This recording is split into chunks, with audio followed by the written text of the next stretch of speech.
Okay, now it works. For some reason, it didn't. I assumed it was. Sorry about that, guys. This whole time I was talking to myself, and I thought that you guys were listening to me.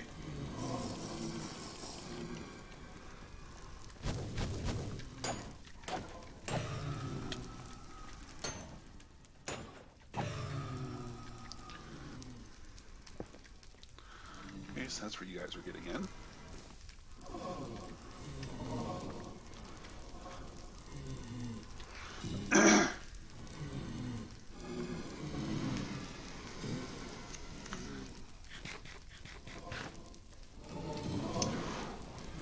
Whole time I was talking to myself, thinking you guys were listening, but I guess not.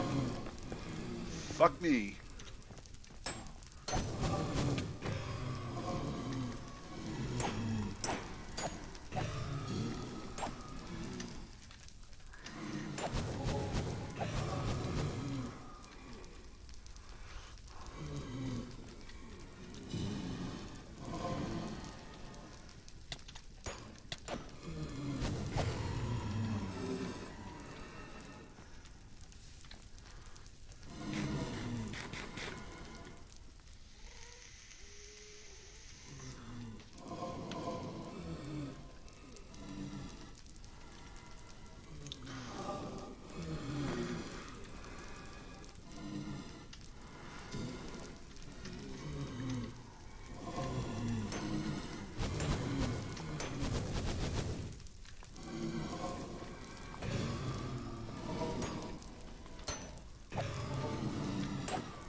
Come get some.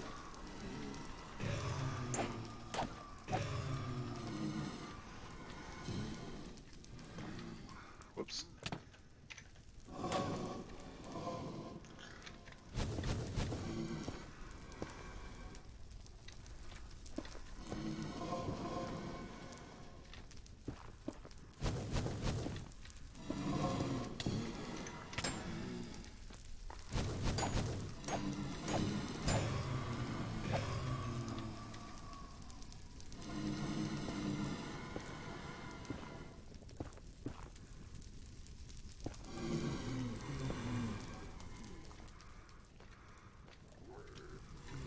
Alright. So I think we're good. I think we're nice and enclosed here. Okay, I think now we're nice and enclosed. So that way, any of the blazes that spawn in here can't just fly away on you.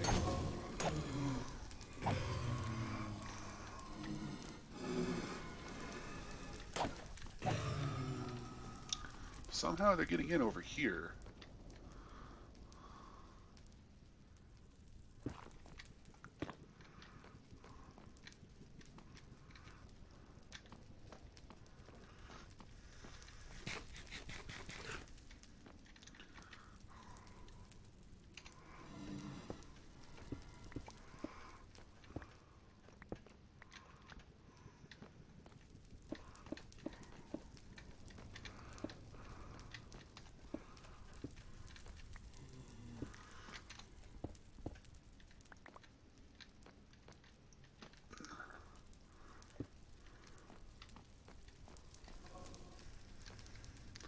Hey Fred, how you doing, man? I haven't talked to you guys in a while. Thank you. Yeah, I just picked up this texture pack before, and I'm using Optifine, which makes Minecraft look so fine.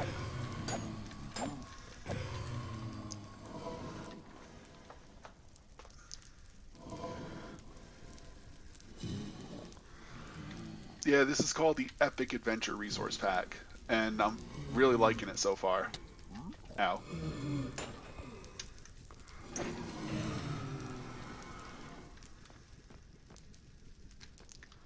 Bit sleepy, but doing good. Good, man. Yeah, I know you're an essential worker, so you've been busy a lot.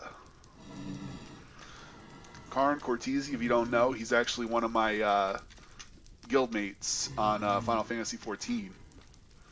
He's kind of our mascot, for lack of a better term. Yeah, mods are a lot of fun, especially in Minecraft. And as you can see, I have a mini-map add-on. I even have a world map add-on. Because I have the directional sense of a drowning puppy. Oh, one of them got stuck out there.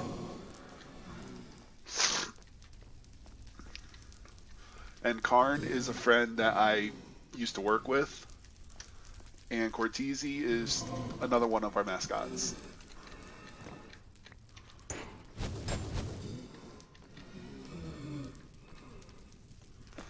We keep him around because he's pretty.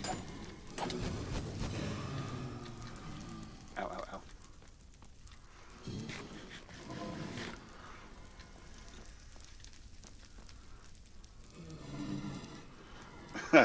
Good man. Good man.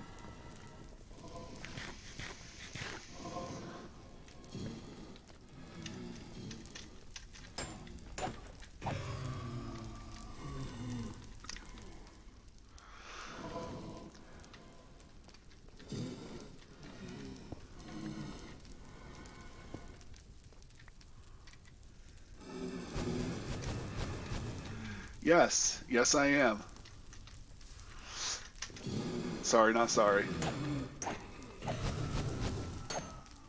Cortese's already in 14. He's kind of doing the solo experience until he gets a little more comfortable with it.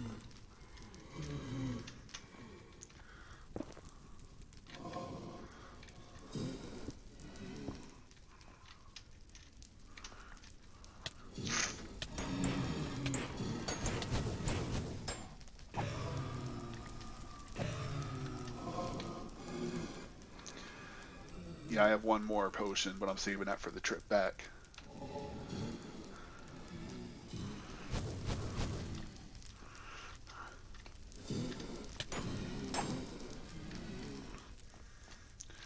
Yeah, if memory serves, Cortese has never really played MMOs before, so this is kind of his first, and he's really liking the experience so far. I think I'm good on rods, so I think I'm just gonna chug a potion and make my way back to base. Just do that so nothing can sneak up on me. Now just make a mad dash. Back to the path.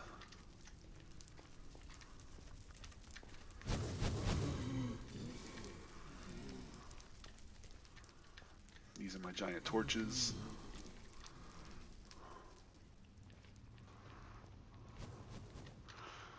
It's a bit spoilerific.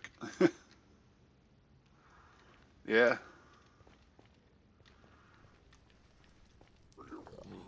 Uh-oh. Piglin. No. No. I have no gold for you. Leave me alone. Run, run, run. Up the ladder. Keep running.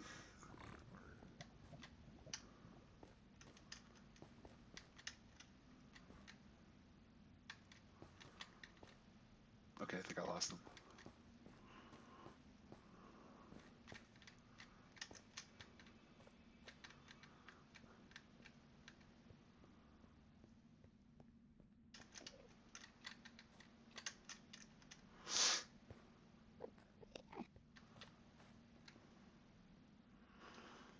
They really do.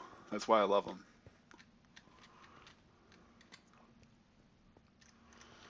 Speaking of Karn, Atal actually found a mod that allows Java players and Bedrock players to play together. So I don't know what that means for console players or PC players, but he said he was going to look into it, but that was the last I heard of it. So I don't know if you made any leeway with that or not. Oh wait, they're over there.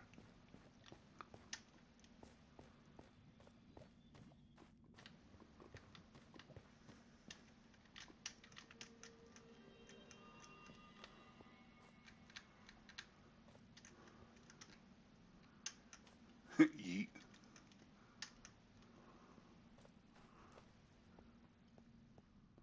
Yeah, I was very underprepared for this little mission here, but I think I did all right so far.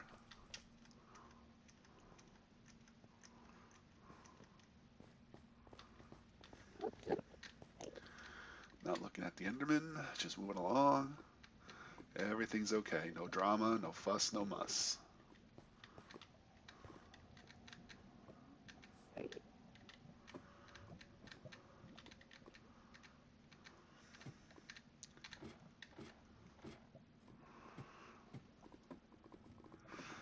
Yeah, I can't really put my finger as to what the difference is between Bedrock and Java. I mean, I know Bedrock has like a lot more features and UI stuff compared to Java, but like Java has more like freedom when it comes to like mods. Like everything on Bedrock, like you pretty much have to buy like from the Microsoft Store, and even then they don't have anything like map add-ons or whatnot. Because Bedrock is more like hard coded than Java is.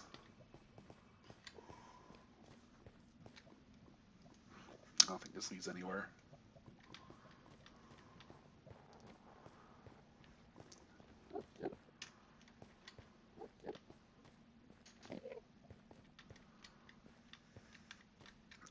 Like I think with Java it's easier to like write code and whatnot.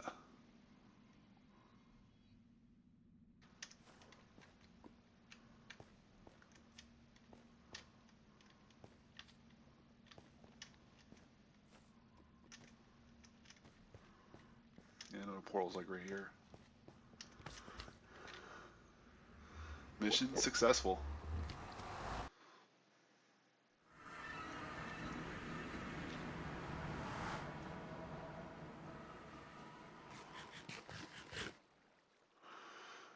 Not a bunch of gameplay differences other than combat. Yeah, yeah, I think combat is a little different.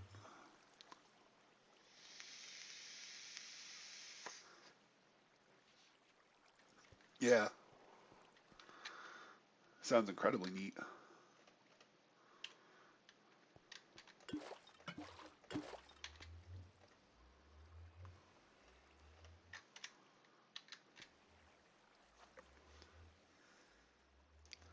Tomorrow AM, you're streaming 400 days. Very nice.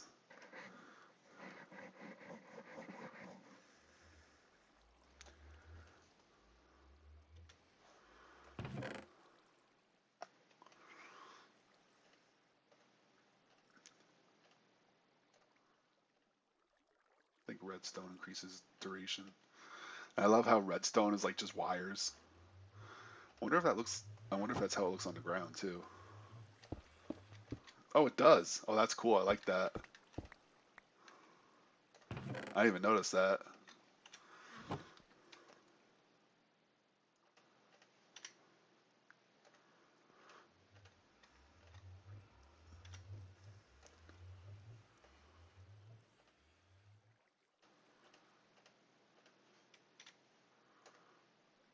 And I got 3 more fire resists in here too.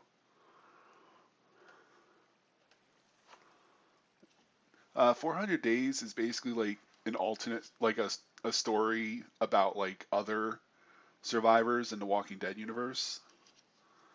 So like it doesn't necessarily have anything to do with the story that we've been following, but I told Karn to play that before starting season 2 because then season 2 will make like a little more sense.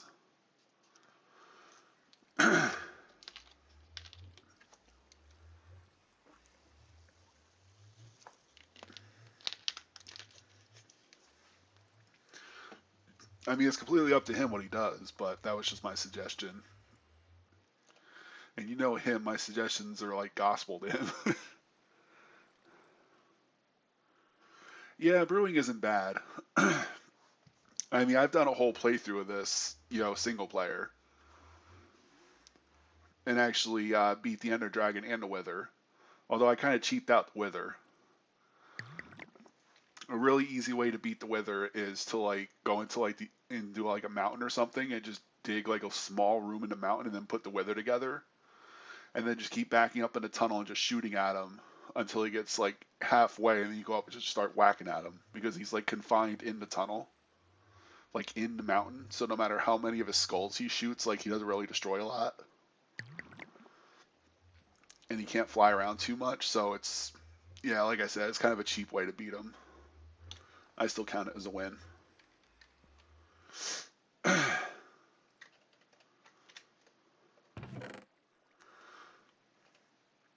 Yeah, brewing isn't too bad though. I was actually giving Karn kind of a crash course on how to do it when I was playing through the first time.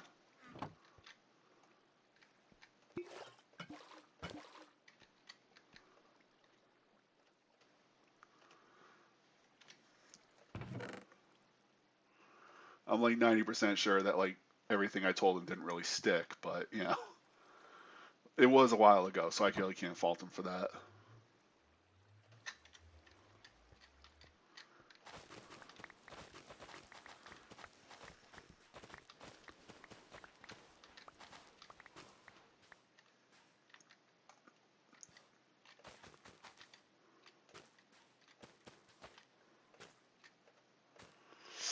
Tried an obsidian box near one of my friend's bases and almost escaped. Yeah, there's actually a way you can defeat him pretty easily in the end too. The end portal is made of bedrock, so like there's a way you can build the Wither to where he gets trapped in that bedrock, and you just kind of wail on him until he dies. I mean, I was going for a cheap strat, but like I wasn't going for that cheap. Like I wanted some challenge and some risk.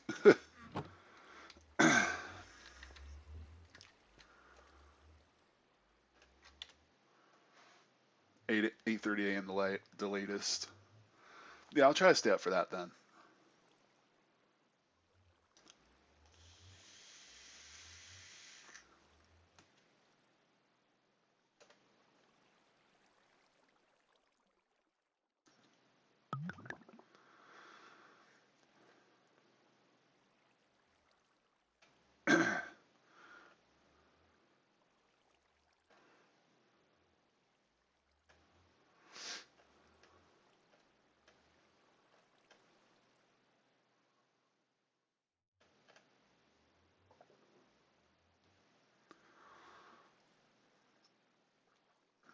And redstone to increase the duration.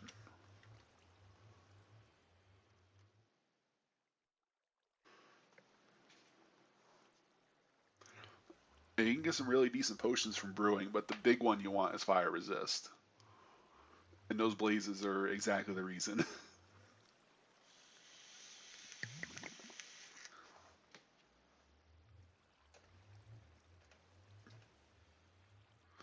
Yeah, like usually the fire resist potions last for like 3 minutes, but if you add redstone, they go up to 8.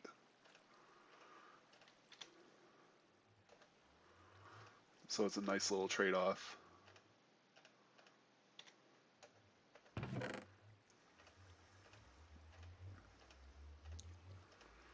I gotta go farm some slimes too because I'm almost out of magma cream. Could put a third stand up here if I wanted to.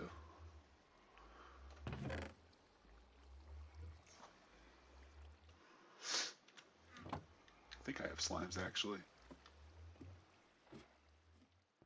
This is my little garden area.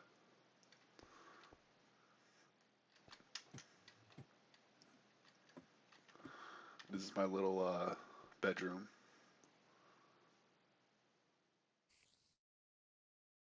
And the ceiling is glass, so the sun can shine down into my little garden area down there and make things grow. I don't know if sunlight has anything to do with it, but in case it does, I'm set.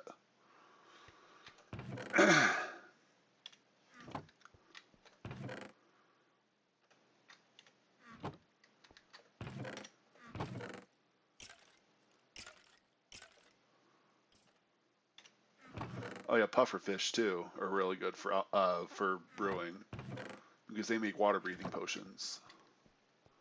So if I ever want to go for another ocean temple, I might have to bring some. Not looking forward to doing that again, that's for sure. And this is my enchanting room. It's small, but it gets the job done. I don't have anything to enchant right now, I don't think.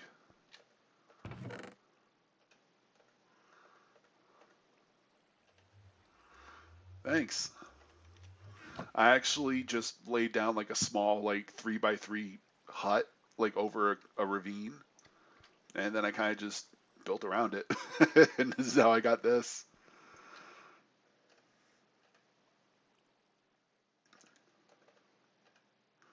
Now let's see what we can get unbreaking and unbreaking. Okay, that's all we got.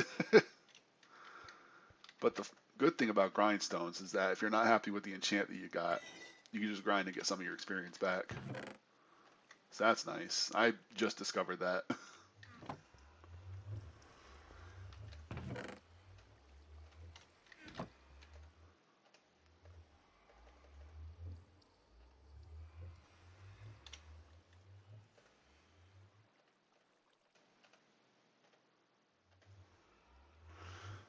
Yours is inside of a mountain.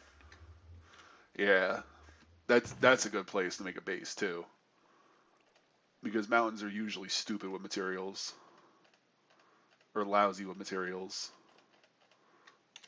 I think you know what I'm trying to say with that.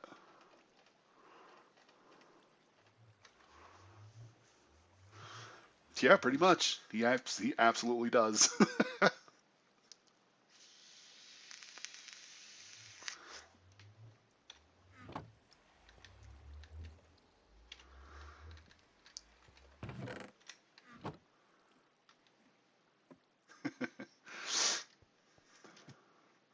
I think Fib does that pretty good too. Fib carries all of us.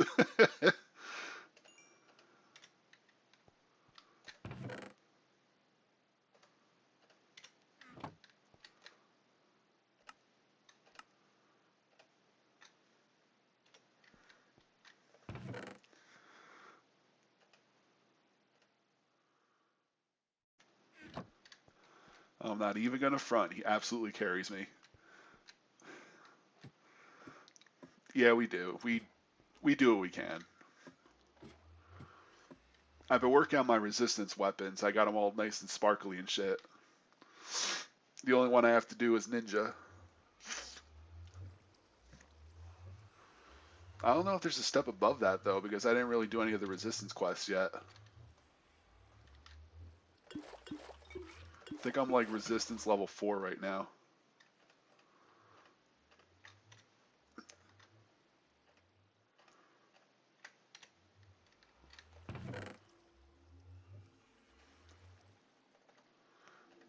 Man, look at that icon for the pufferfish though. Like, he does not look happy.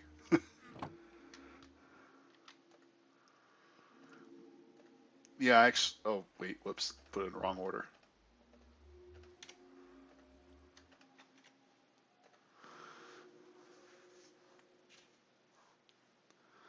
Her ninja was a great guy.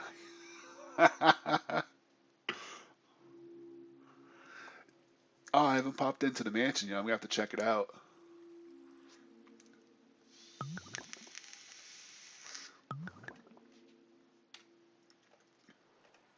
I stream 14 occasionally. If you want to poke through my past streams, you'll probably find a few. I actually recorded a fight where we all fought Kefka together, and I got yeeted off the edge. That fight still throws me for a loop.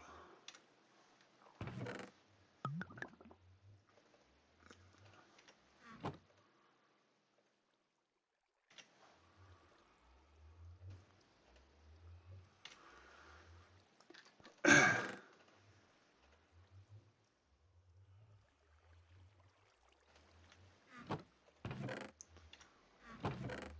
think I'll stick that soul sand up there in case I need it.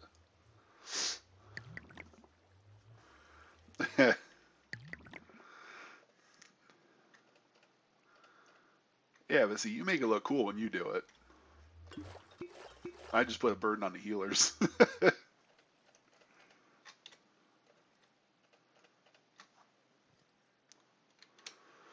Yeah, he's a hell of a guy. Everybody busts his chops and he takes it like a champ.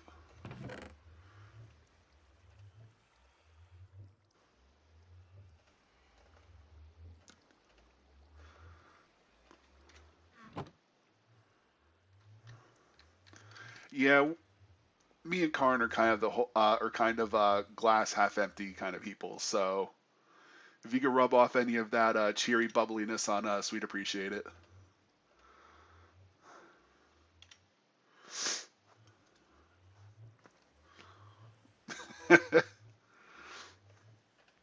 Actually, Karn, I do know a secret. He plays Final Fantasy 14, so you might want to download that, buddy.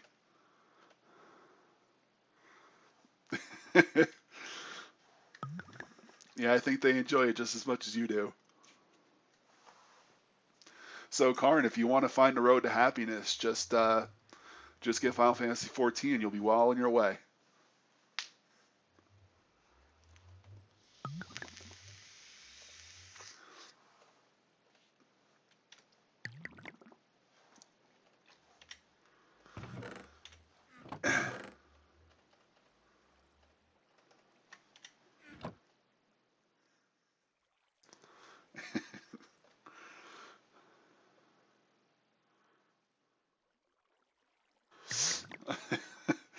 Is that the secret of Final Fantasy 14? Pass.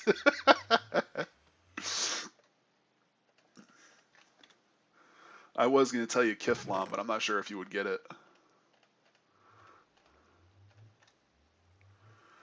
Nice. I think we're good on water breathing for now. I think I might make more fire resist to kind of even that out. Maybe some healing. If I remember how to make healing potions.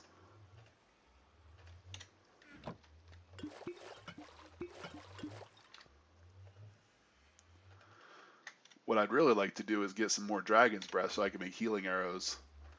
And I could just snipe Atal. I'll stay miserable. Good man, Karn. It's crazy. It's free up to Stormblood. Oh, really? So they include everything else. That's cool. Yeah, I think Cortese, he was actually here earlier. I don't know if he's still there. But he bought the whole shebang. Like, I just have this influence on him where he just wants to buy, like, everything I play. I think it's Glistening Melon. Let me grab a melon. See if that's it.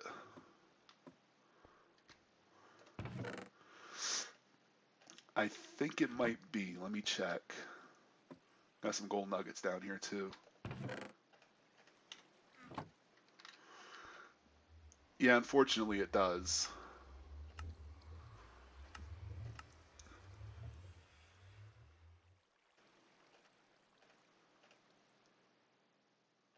Forgot how to make glistening melon.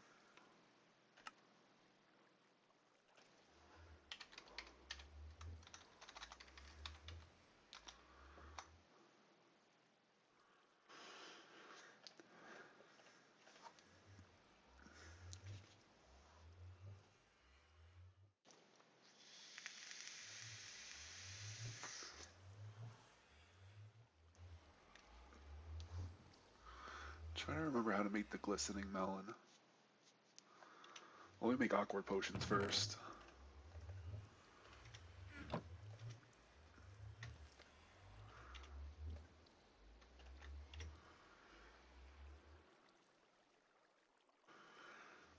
I'm thinking for Karn's birthday, I'm gonna get him the. I'm just gonna buy him the base game and a free month, and just let him try it out. Only if he's good, though. If he starts being a little shithead, then I'm not gonna do it.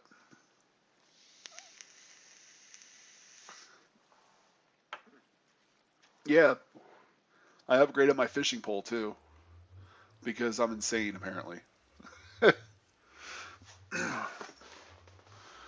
An hour-long stream. Try like 3 hours. uh,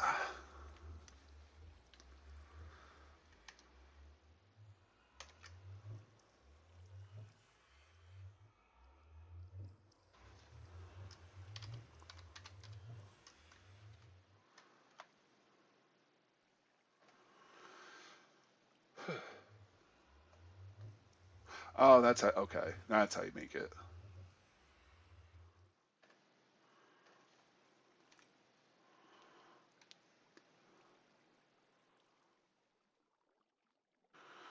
I'll thumbs down this video so fast. Maybe I will, maybe I won't. I guess you'll have to see on your birthday, huh?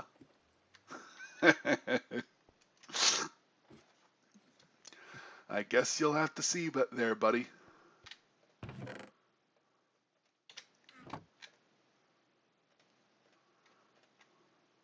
Oh wow, that's a lot of nuggets. Well, shit, I didn't expect that many.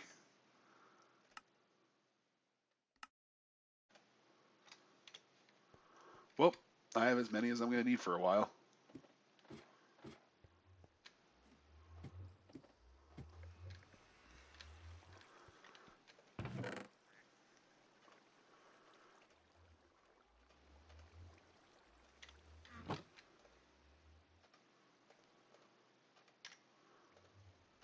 I wonder if I'm right. I think glowstone increases the intensity. Yeah, redstone increases duration, and glowstone increases intensity. That I remember. Ah, I knew it. Instant health.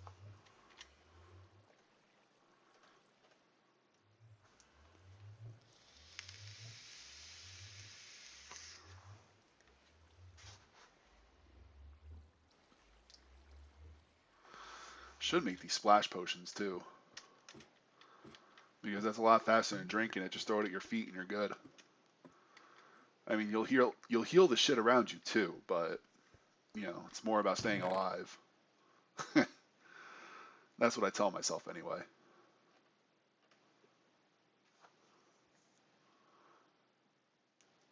Where is my gunpowder? Oh, this bone meal. There it is.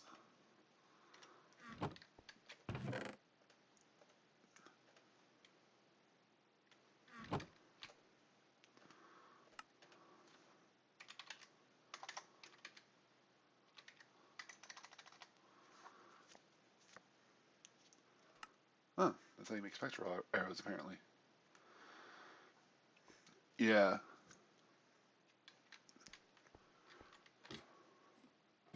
Yeah, like I said, splash healing potions have pros and cons. Like pros are like you could heal you and your buddies in like an instant, but the cons are is like you heal like mobs around you too.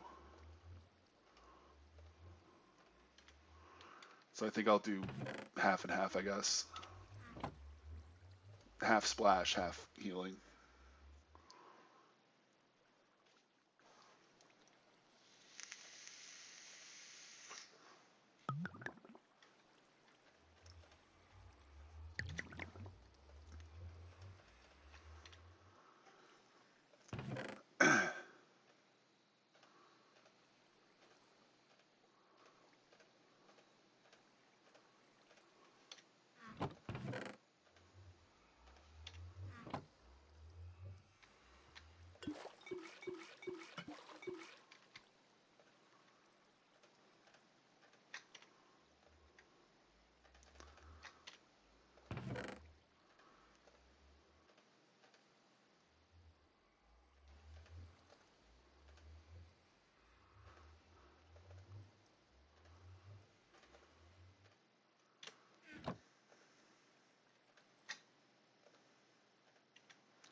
I think I throw both of them in there. Whoops.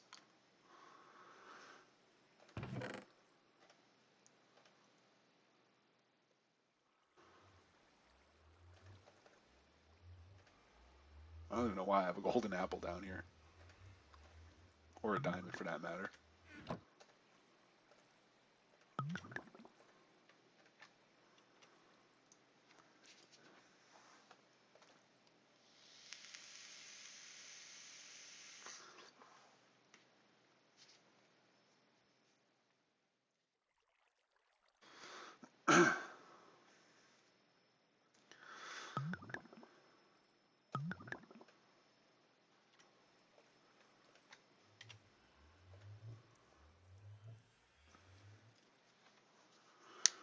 Okay,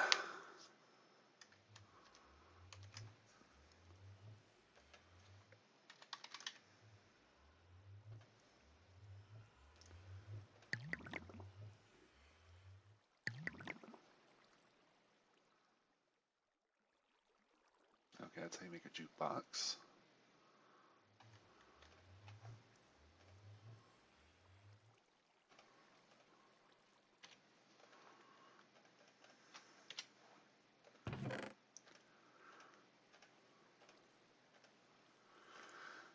There, now we're as ready as we're gonna be for whatever. In case we get besieged or something.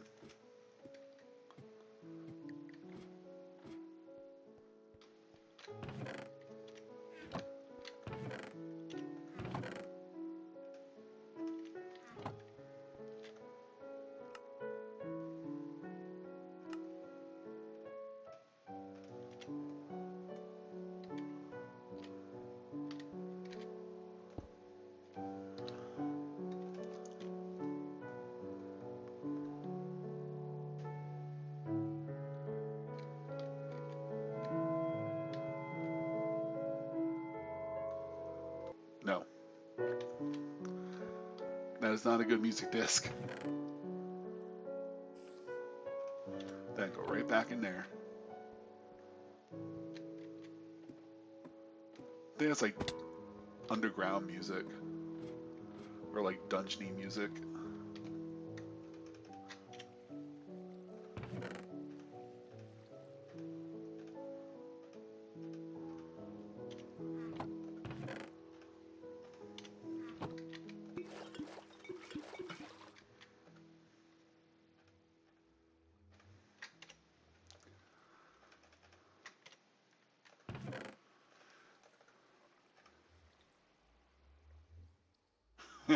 I do too.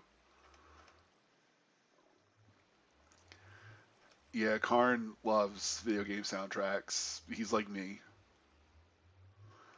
Like a huge thing I judge a game on is its soundtrack. I mean, you could have like a shitty soundtrack, but if everything else is stellar about it, then obviously I'll like it.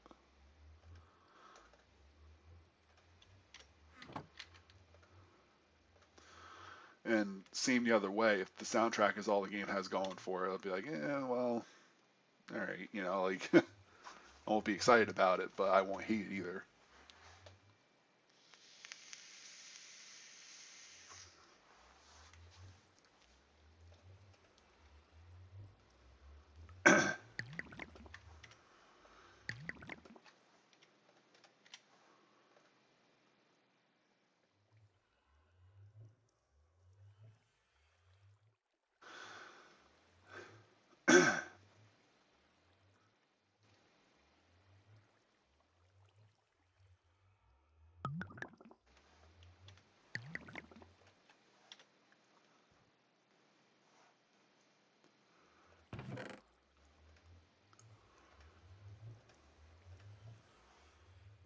I think I should make more bottles because we're running low.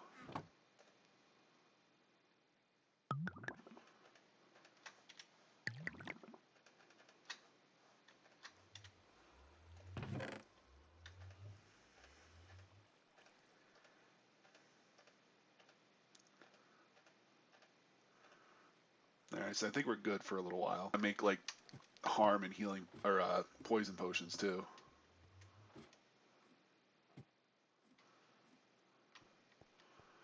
I'm not sure what the point would that be. Maybe like protection potions will probably be better.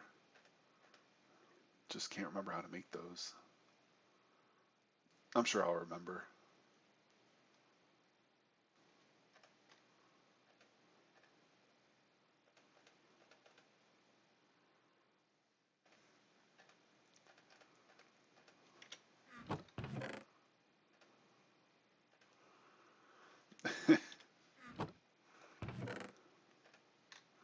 Friggin' Karn threatening me with a dislike.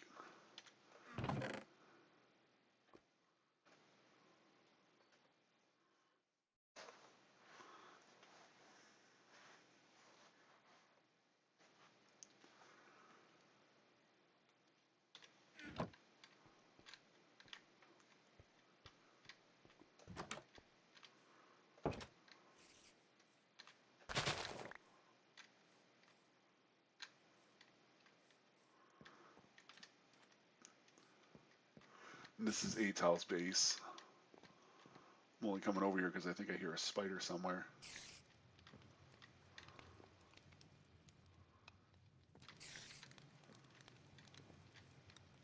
Oh, there he is. Gotcha. We got 2 beehives set up over here. Well, we got 1 nest and 1 hive.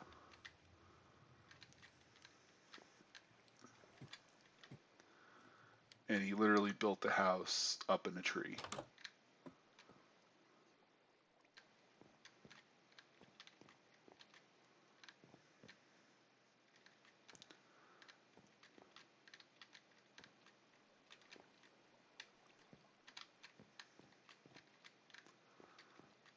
I don't know how he can navigate in here because the windows are perfectly see-through, so I have no idea like where I can go through and where I can't. Oh, vindicators. Or not vindicators, illagers.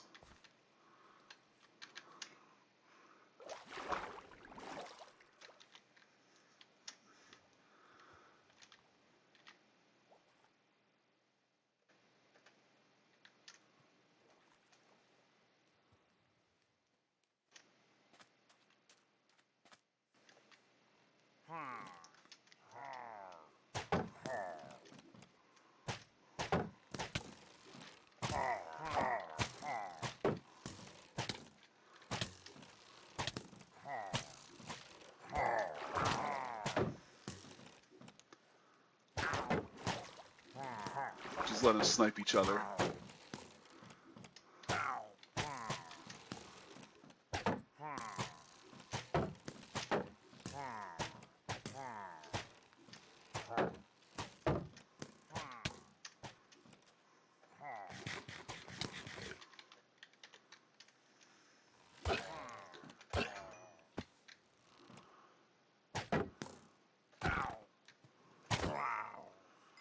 There we go. That's how you do it.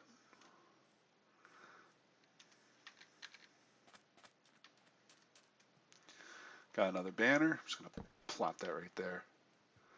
Let Atel see it.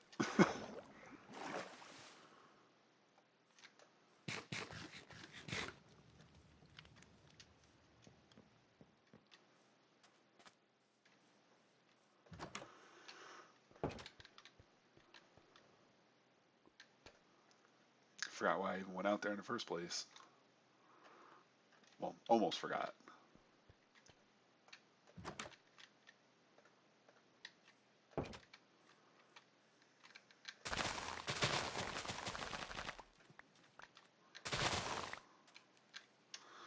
Man, how much of this stuff did he replant? Like, I know you planted a bunch of it, but wow.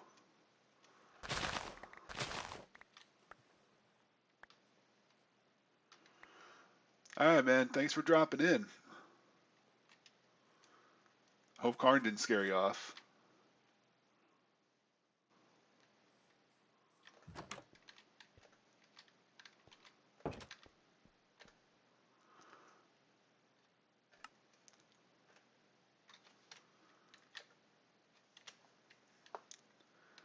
Can't remember how to make fermented spider eyes.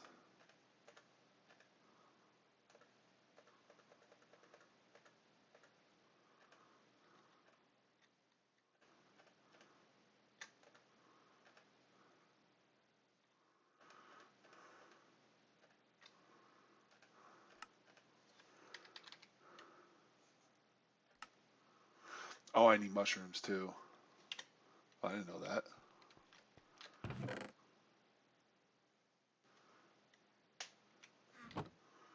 Well, I know where to get a lot of brown ones.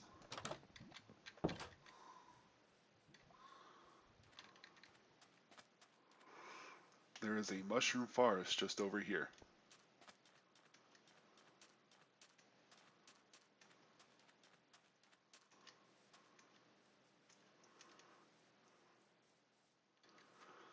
Yeah, he's a solid dude though. Like, everybody loves him.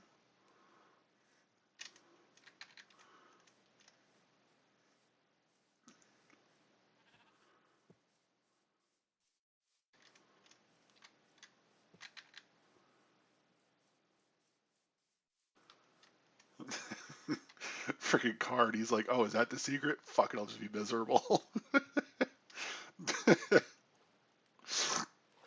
Ah, freaking shit.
Oh, I got a good amount of mushrooms. Let's head back. Ooh, look at the squid. That's the squid's vagina. Don't tell anybody. You get the fuck back in there. Oh, he died. See, I was trying to put him back into water, but he wasn't cooperating, so that was his own fault.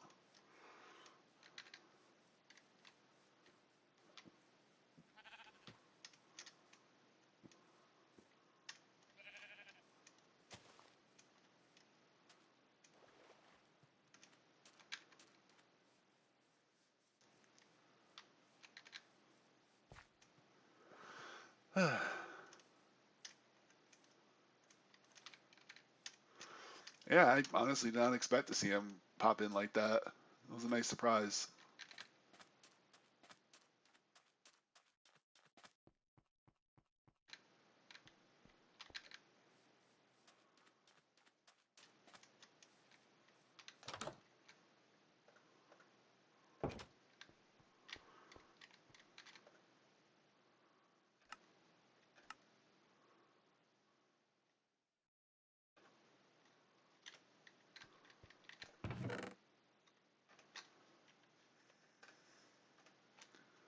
Just throw that in there.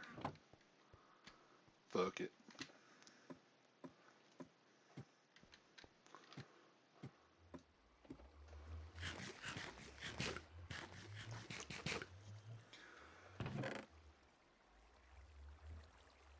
Alright, let's see here. Plop those in there, plop that in there.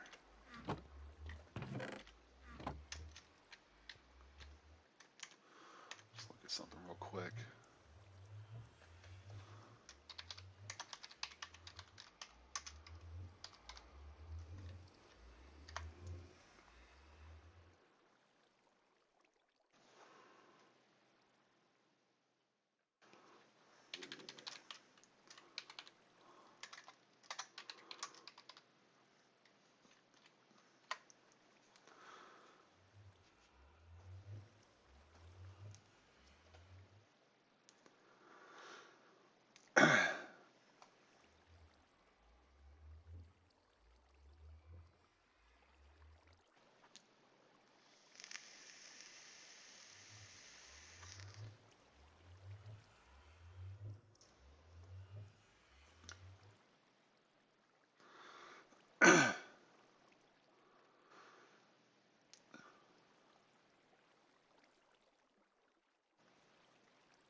Potion of luck. I didn't even know there was a luck attribute.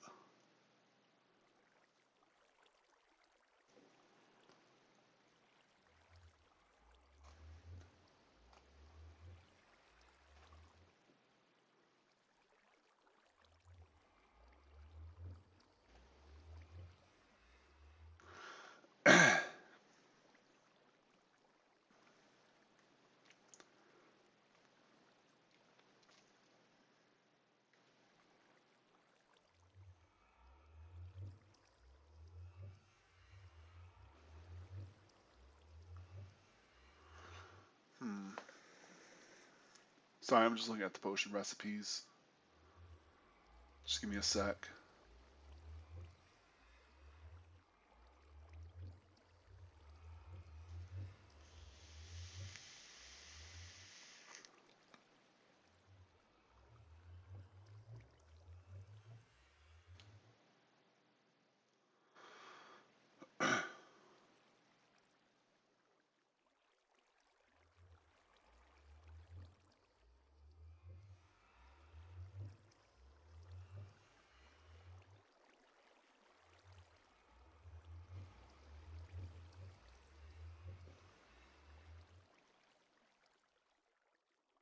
Okay. I haven't found carrots yet, so night vision is out. I can make strength though.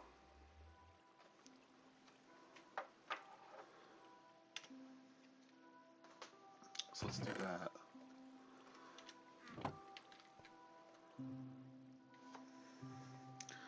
Probably gonna need more bottles soon. Yeah, I'm down to 5. Make more of those. Yeah, I haven't found a village that had carrots in it yet, so carrots and potatoes are the only things I'm really missing.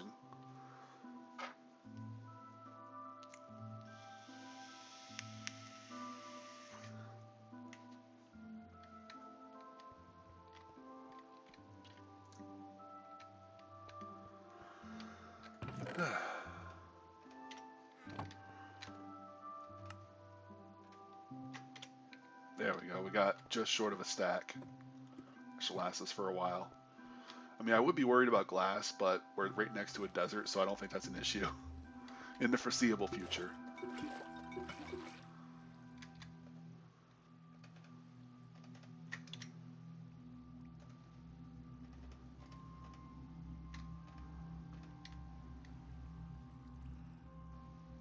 I had fun hanging out with you and my girlfriend the other day. Yeah, that was fun.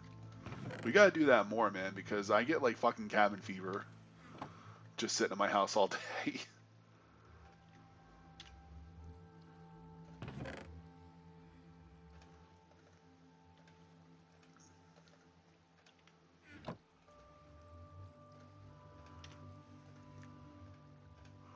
And IHOP is good too. You know, that should go without saying. Those fucking pancakes that she got though, man. If they weren't hers, I would have demolished those shits. What were they again? They were like Boston cream something, weren't they? Should get Cortese to fly out here too and join us.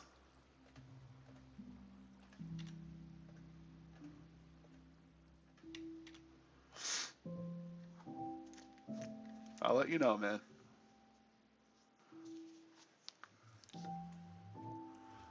She's obsessed with them creme brulee. That's it. Yeah, it's the creme brulee pancakes. Yeah, I'm sure she's in a hurry to hang out with us again at IHOP. I can't blame her, man. Those things were slamming. Like I only had one bite and I felt my hips jiggling already.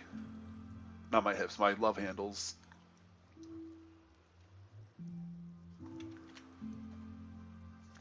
And you know I got some love handles on me. Oh, the other week, me, Karn, and his girlfriend went out to IHOP and had dinner together. And I was just saying you could FedEx yourself out here and join us one day. Yeah, it doesn't last very long, does it? Only a minute 30. I guess if you have strength, it's not going to last very long.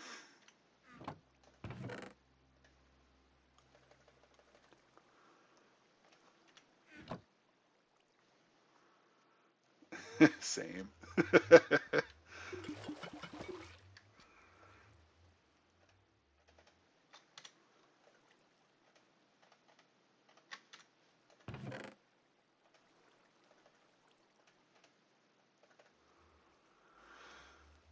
Good times. Probably gonna toss those in there for now.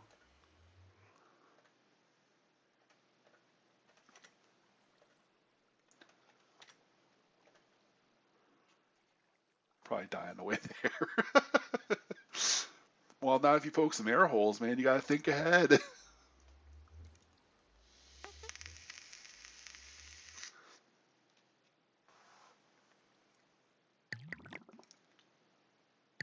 Hey, look, that's me if I was a potion. An awkward potion. Ah, shit.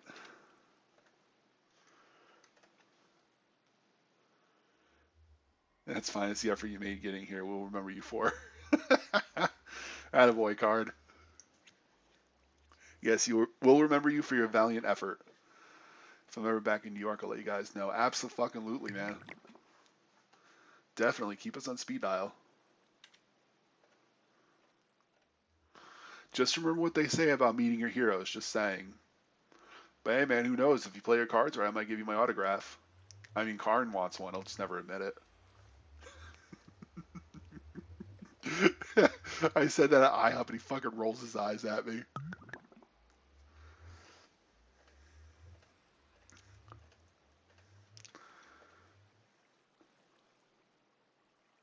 Oh, did I not do this yet? Oh.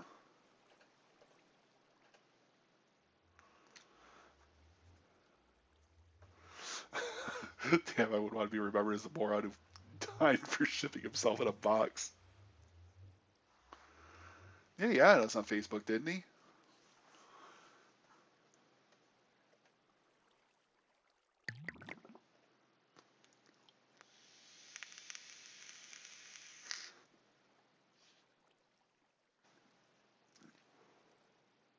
But yeah, Karn totally wants my autograph. He just doesn't want to admit it. You know, when I gave him my old laptop, I should have autographed it for him. To my number one fan. He's going to slap me the next time he sees me. I know it.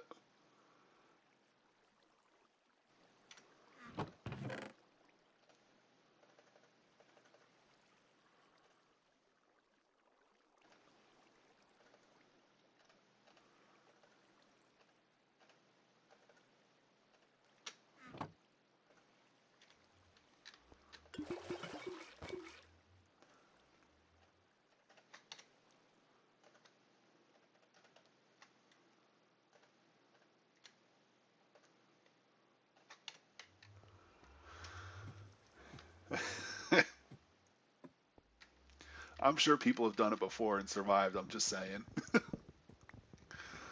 There's just a little prep work that needs to be done. That's really it.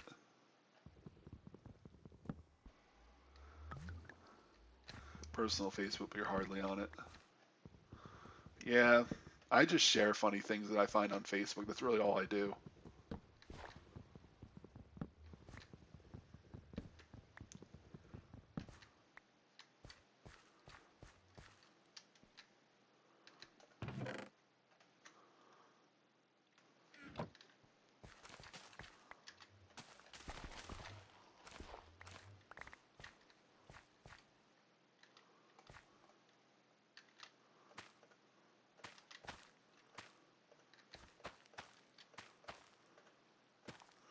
I don't even know why I'm doing this. I don't think we need it.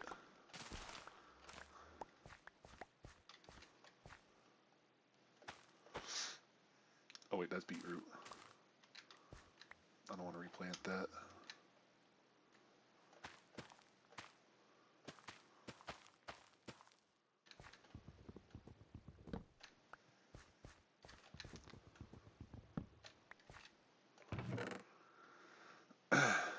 Throw a pumpkin in there.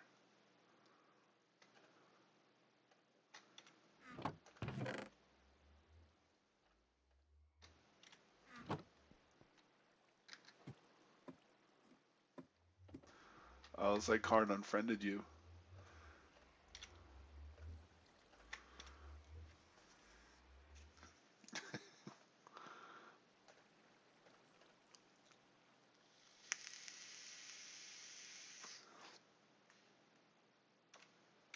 Low side, listen. You're so stupid.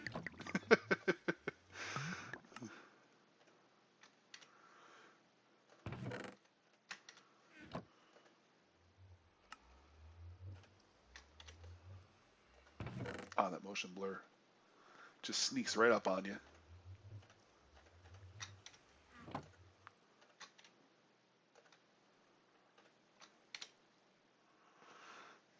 That's it. I knew it was something with a Z in it. I distinctly remembered a Z.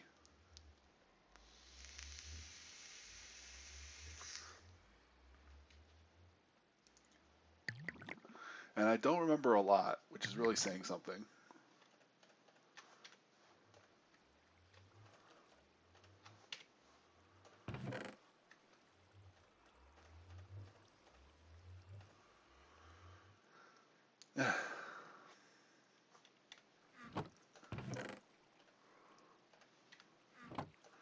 Alright, so I need 6 more water breathing, 3 more fire resist.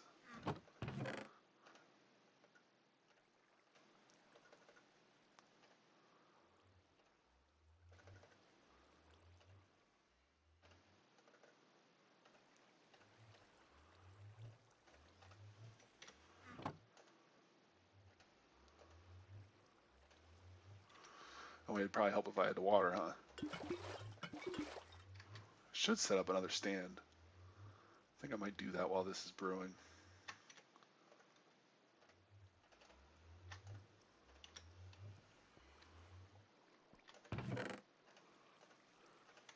I need like actual smooth stone for that though. God forbid I use cobble.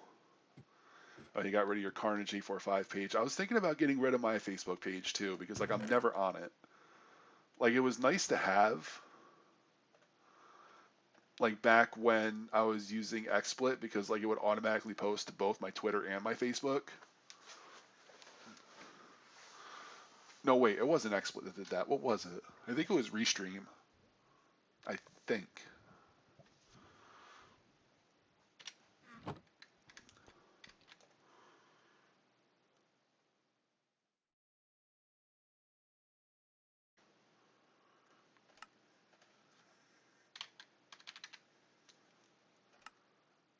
Oh, it was Cobblestone. Son of a bitch. I'm an idiot.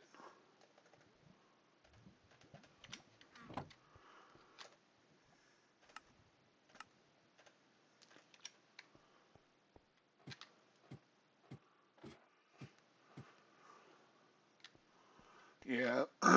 Yeah, I think I'm like just under 10. Like I think like at like 10 it gives you something and then like whatever after that.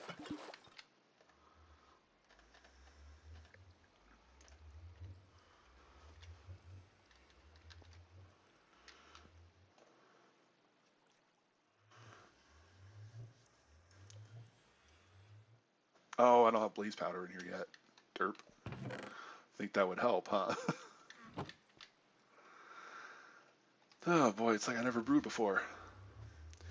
You know, for blaze powder actually lasts for a really long time. I'm happy about that because blaze rods aren't what you would call easy to get.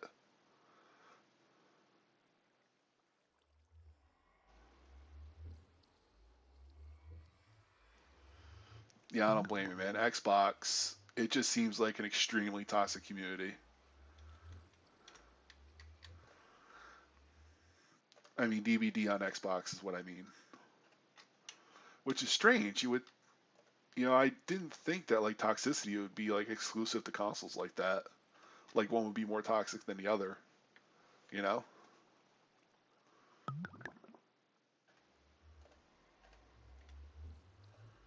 I just found that strange.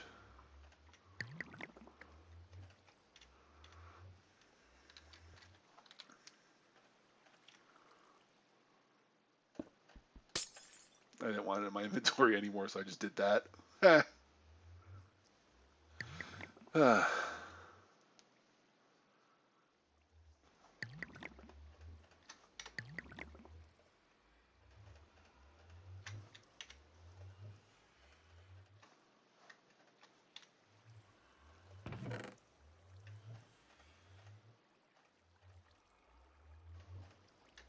There we go.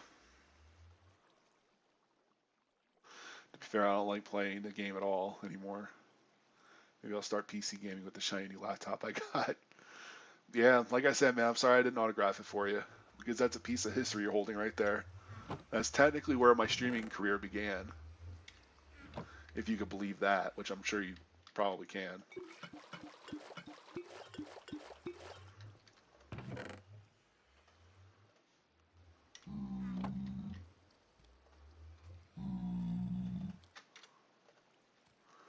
Thought that was my stomach for a second.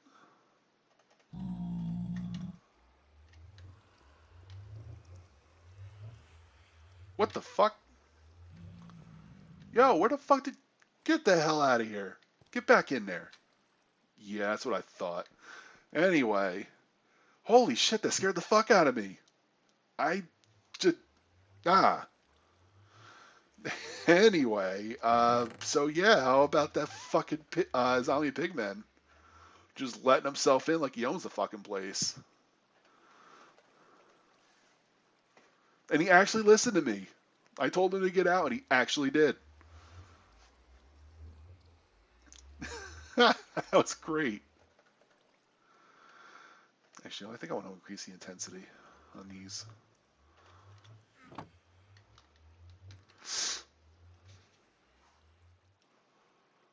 Just can't get used to it. It'll come to you.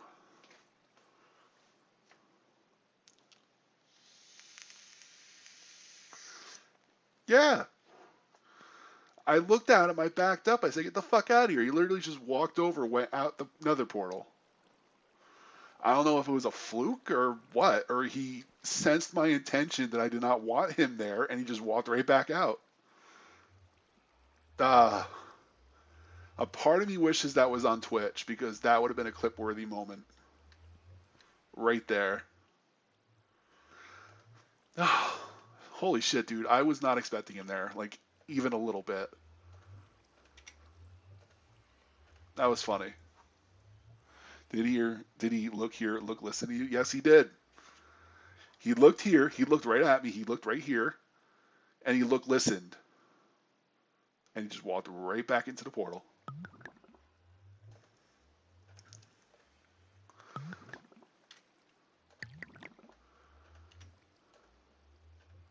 Because he knows whose base this is. He knew what this was.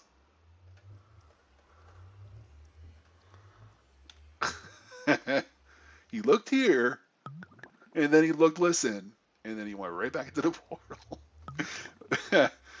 On that note, I think I might have to build a door there now. Because that was not, as they say, kosher.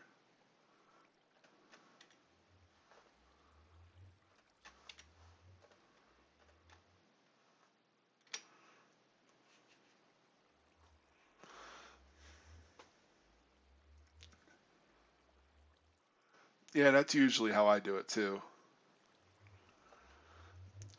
And if I'm playing like Final Fantasy 14, then all my attack buttons are 1 through 4, or 1 through 3, and then like F1 to F5. But we'll work you up to that.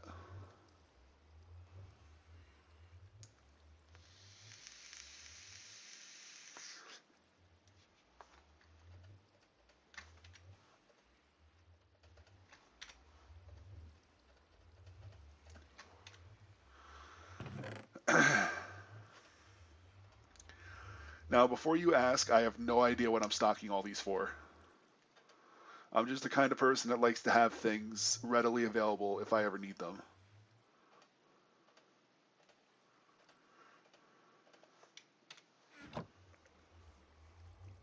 That meme will never die.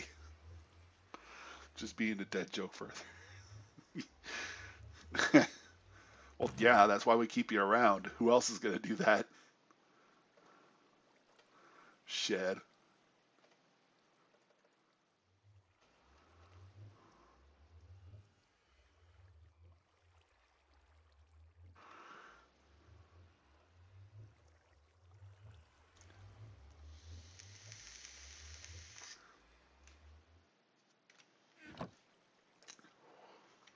But yeah, that meme will never die, and I hope it doesn't.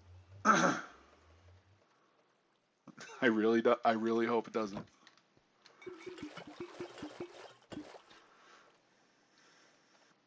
And he's still pretty heavy into the whole cram thing too. Although according to Karn, the dude that started all that is apparently very racist against white people.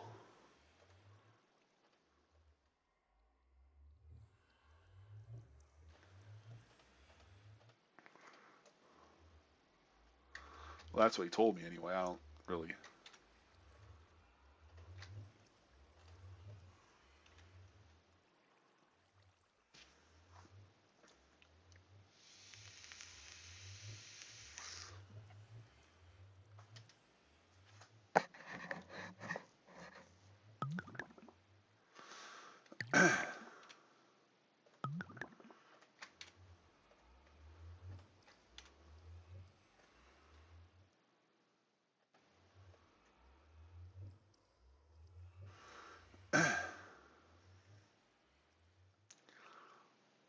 Yeah, I just want to see something before we level these up. Or before I level the other two up, I mean.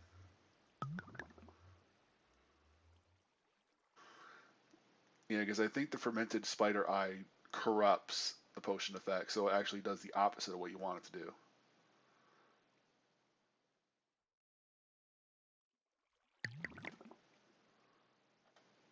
Okay, so I gotta corrupt it first and then apply the glowstone.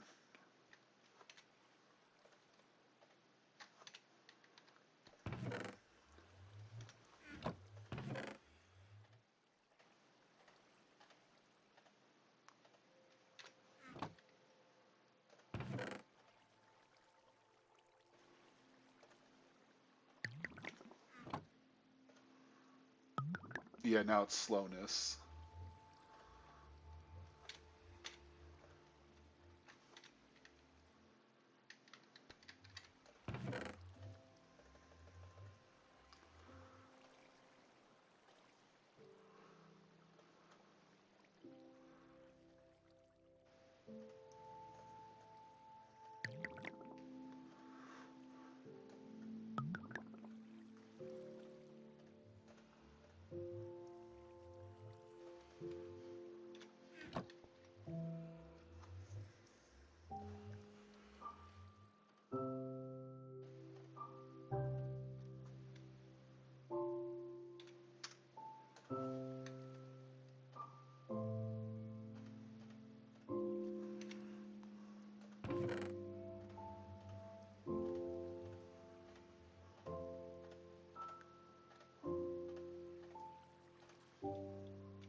Like I said, man, I really hope it doesn't die.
Actually, I forgot what I was supposed to do with these.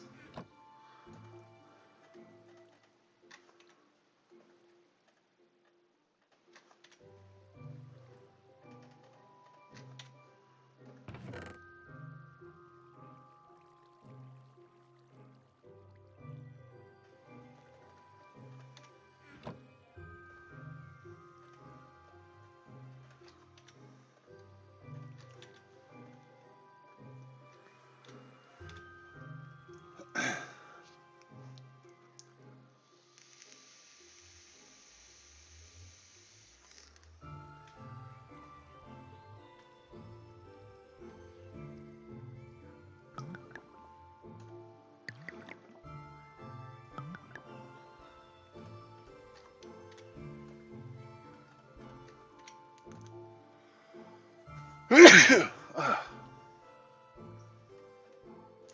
oh, goodness. Snuck right up on me.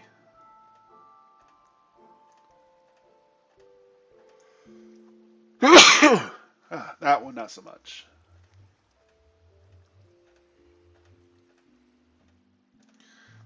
Curious, how much damage does this do?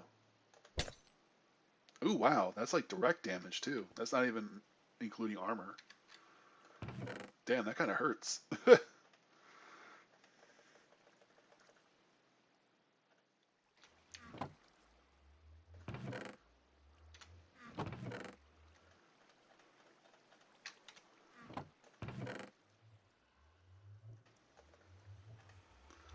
might have to get more gunpowder soon.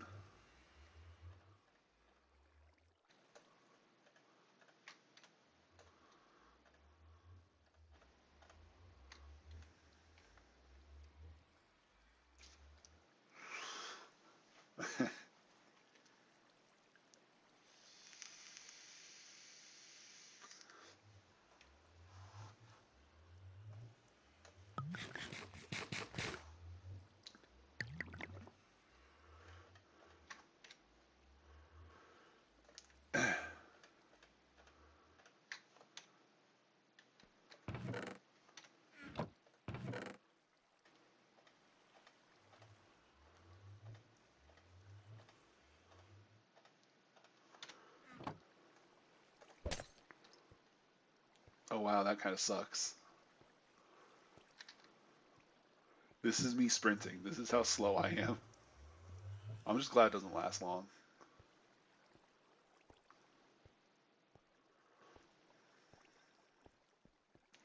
Like, that'd be nice if like I'm trying to get away from like a fast mob or something. That'll slow it down.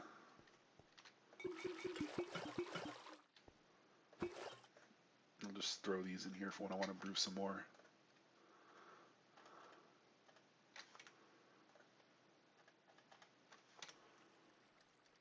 Yeah, those harm potions, man, they're pretty serious. I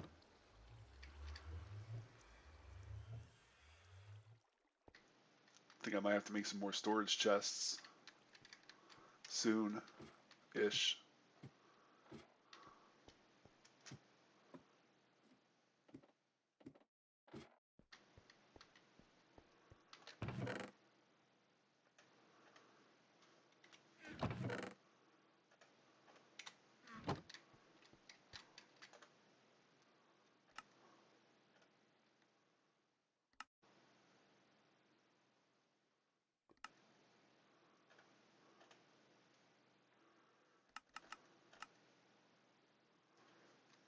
Ugh, I only have enough for 3. Lame. I need 4.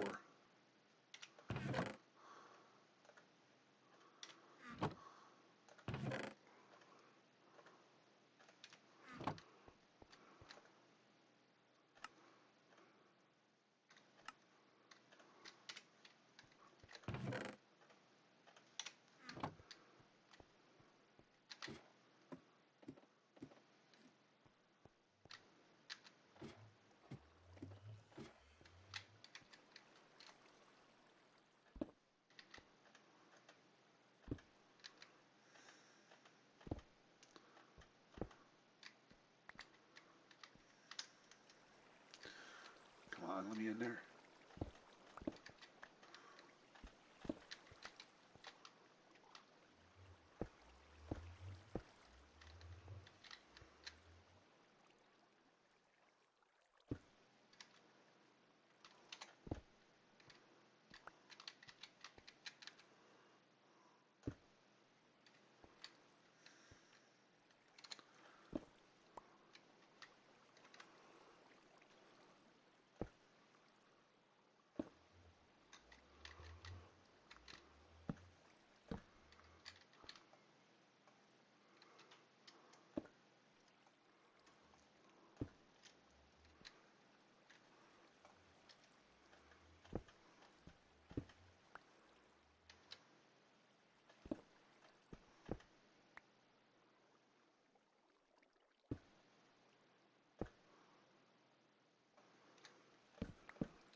go. Even more storage.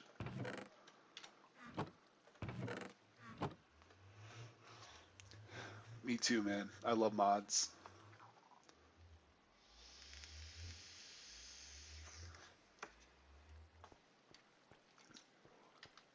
Especially those that help with my directional retardation, which is a legitimate medical condition. I.e., I have zero sense of direction.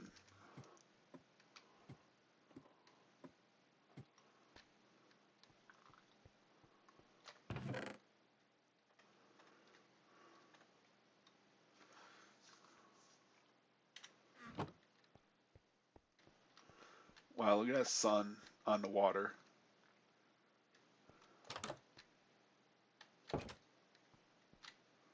Feel safer in here. It's fucking creepers. Oh, speaking of which, apparently creepers are scared of cats. I just learned that today. So if I got like a bunch of cats and just like tied them up all over the place, like I would never have to worry about creepers again because they just stop everything they're doing and just run away from them.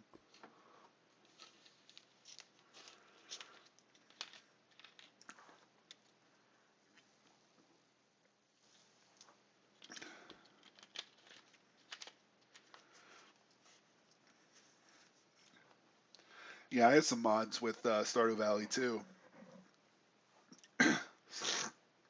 I'm sure one of you can guess which mod I'm talking about.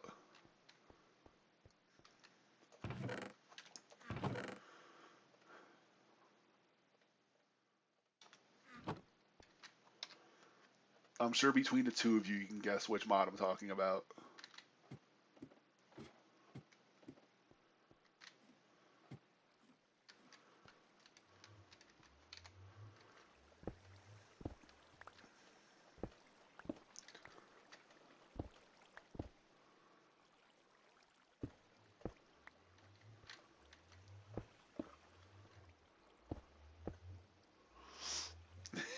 Yes, sir. That did not take you long.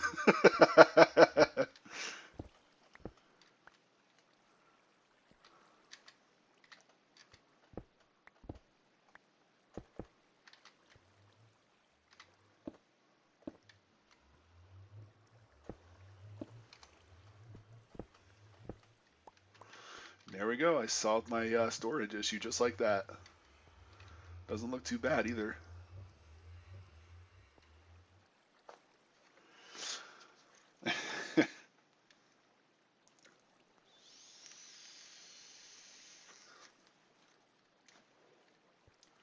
Yeah, I think Karn's still having a hard time with the fact that I'm a furry. Like, I just don't think he knows how to process that information.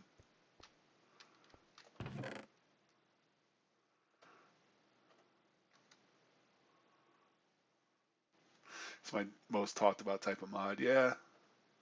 I mean, I guess. I don't, I mean, if you want to get technical, it probably is.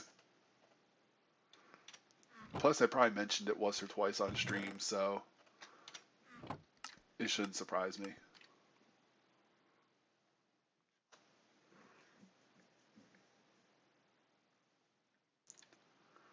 Just trying to figure out what else I want to do.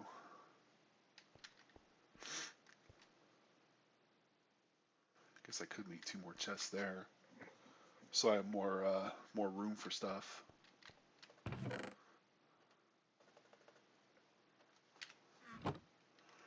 If you can't beat them, join them. Exactly.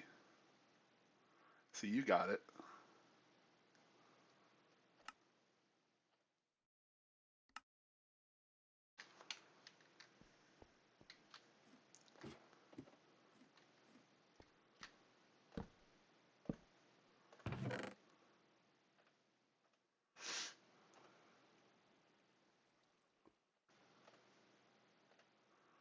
These kind of look like scythes more than hoes. Boats and hoes.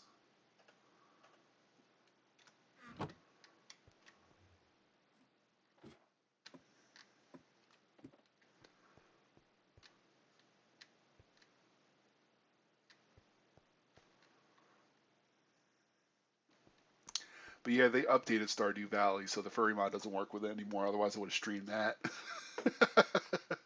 Just to make Karn as uncomfortable as possible.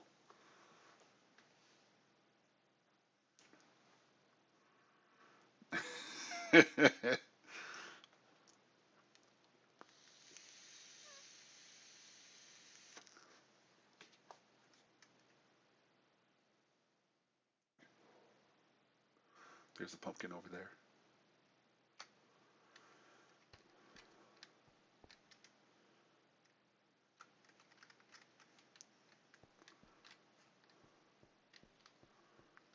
There's cows over there.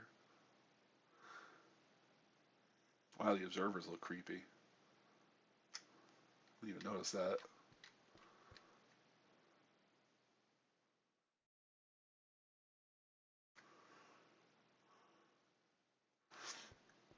Yeah, I didn't check recently. The last I checked, there wasn't. I might have to check again. Again, to make Karn as uncomfortable as possible. Just from the sign on to my stream and just be like, why do I do this? I know what to expect, but I do it anyway.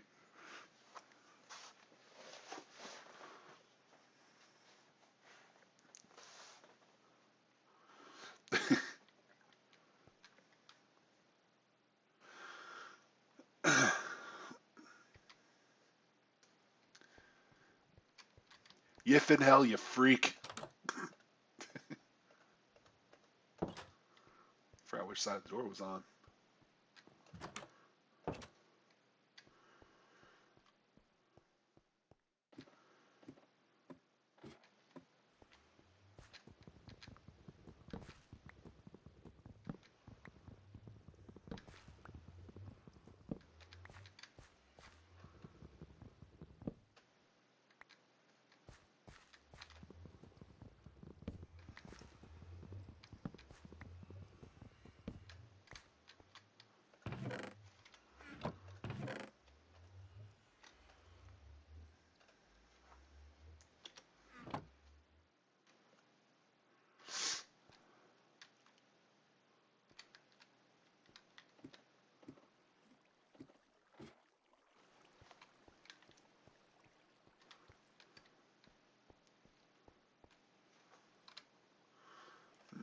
I'm curious.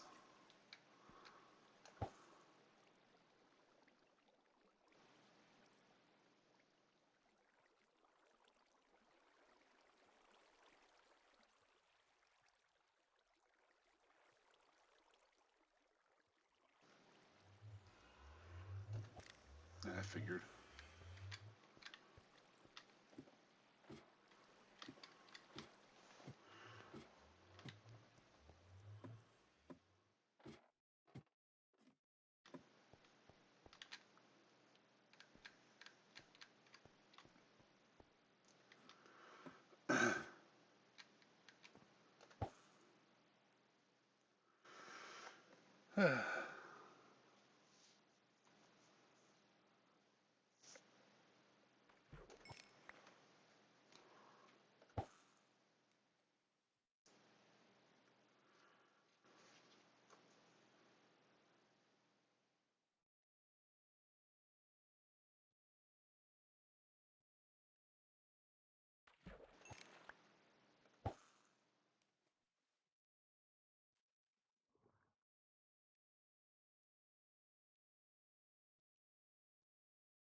Yep.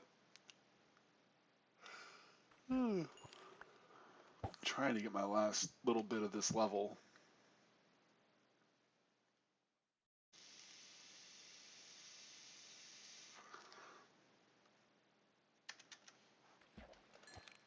There we go.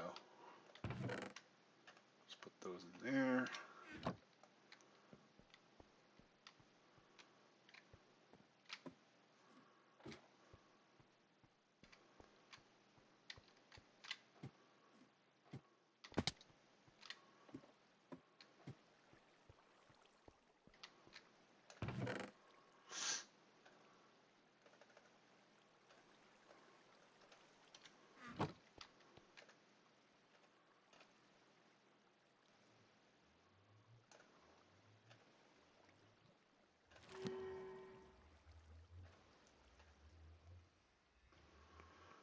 Loyalty. Let's get that experience back. Well, some of it anyway.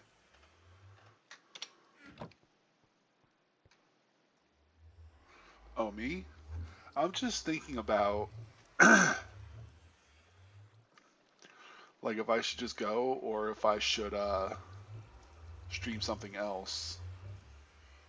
Because without ATEL here, there's really nothing we can do that I haven't done already.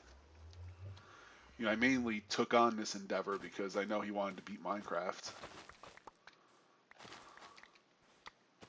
Like, he never beat it, like, legitimately.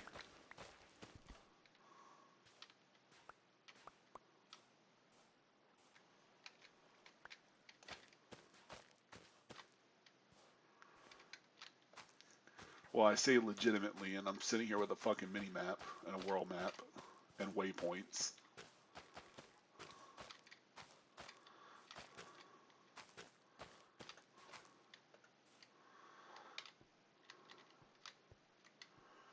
Although, to be fair, there's a lot more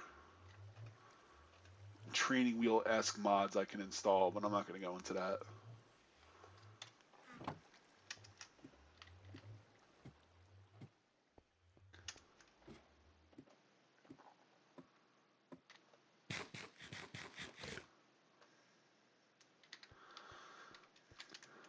And plus, the map mod is client side. So even if ATEL didn't have it on a server, like I could just use it and he'd never know.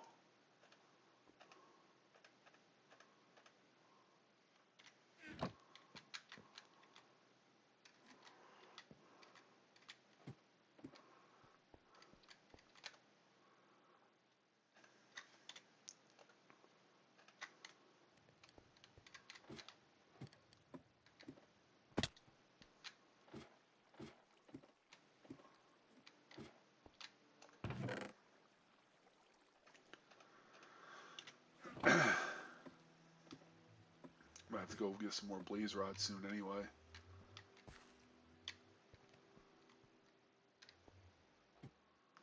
So it's more for an assist. It's not really something that changes the code of the game. A a UI element, I think, is what they call it.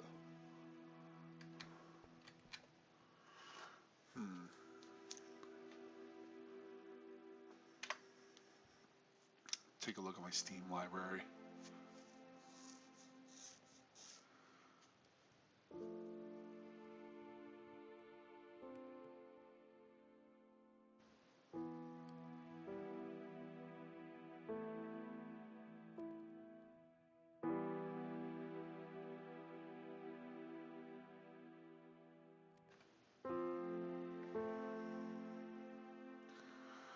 What can I stream?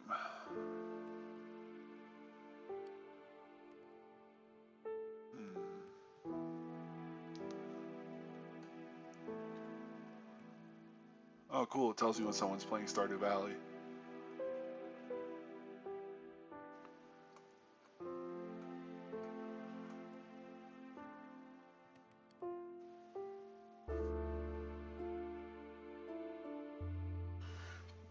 I think I have an idea what I want to stream.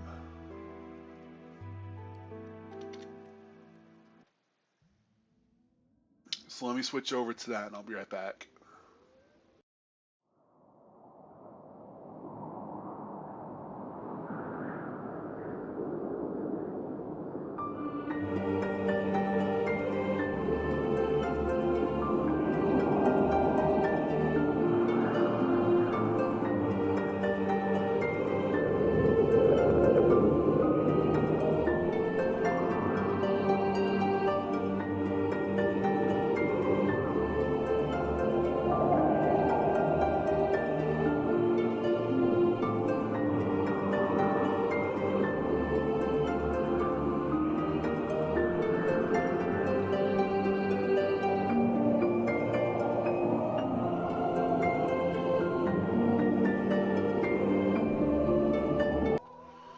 Sorry about that. Just let me do something right quick.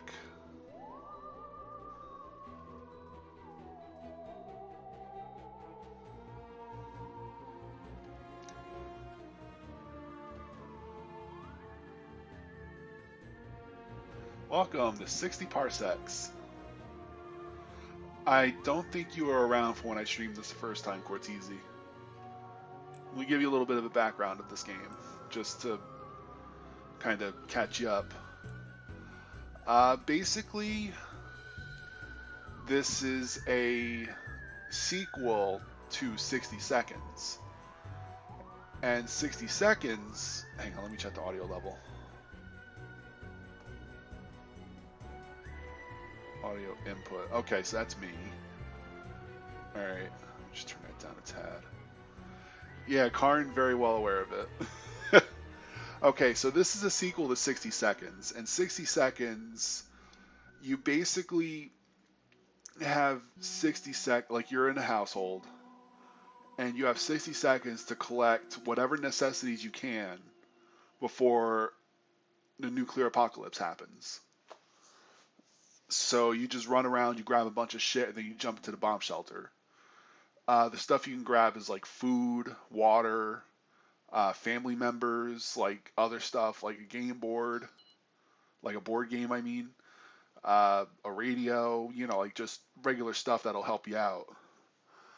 And then once you do all that, the nuclear apocalypse happens, and you basically got to survive for as long as you can with everything you grabbed. And there are scenarios and events that happen that will either help you or, for lack of a better term, completely fuck you. This is a sequel to that.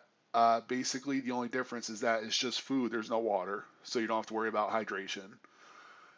And basically, your space station is about to crash, or something's about to crash into it, and you have 60 seconds to run around and grab like crewmates or supplies or whatever. Yeah, you'll see more about what I mean when I actually get into it. So let's hop into it. Survival experience: survive with your escape shuttle with randomly generated supplies and crew. I guess I'll go into Voyager.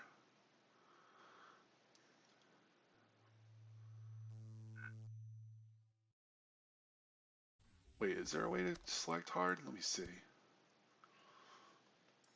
Quality fantastic. Nothing less than that. Explosive. Alright, let's try explosive.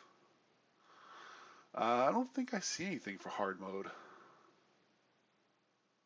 Unless it's something I set later on. Let's just hop into it.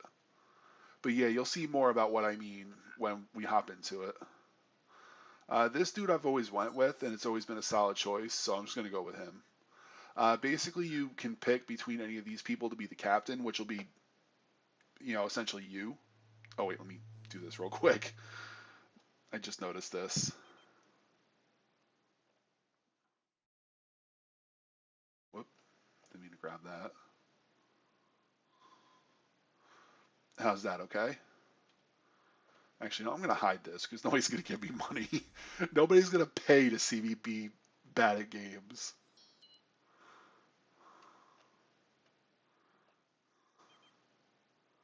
Uh, you know what? That should be fine, right? Where that YouTube counter is. That should be alright.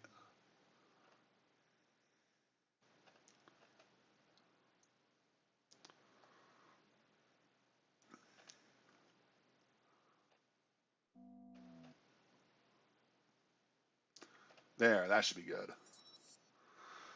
I know I'm kind of prolonging this. So yeah, every captain or every person has their own set of stats.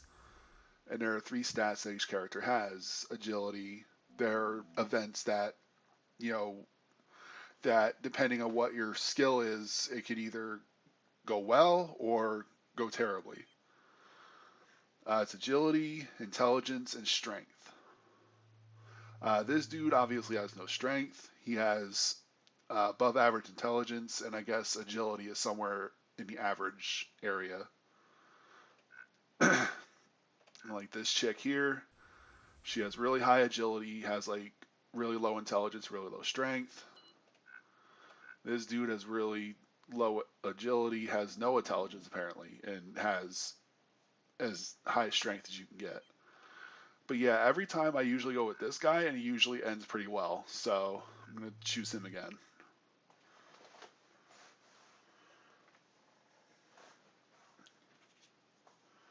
So Karn knows all this already because he's seen me play through this.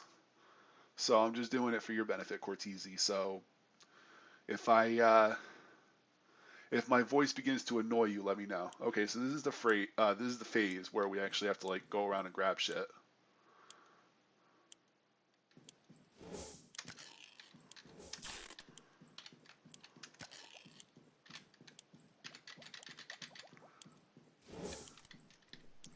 Nope.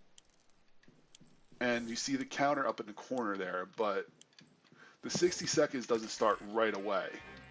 So you can actually use that time to run around and grab a few things before the timer even starts to kind of give yourself a little bit of an edge. So obviously food is something you want to stock up on.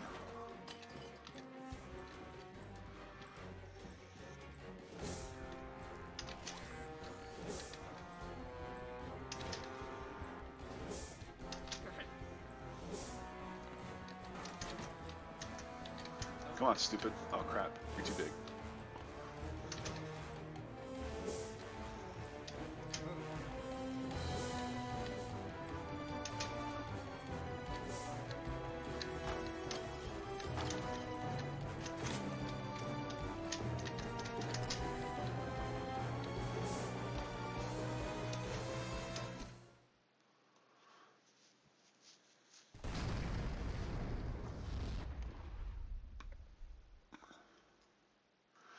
So we grabbed a couple of things. Sorry, I was kind of trying to concentrate because I didn't want to fuck that up.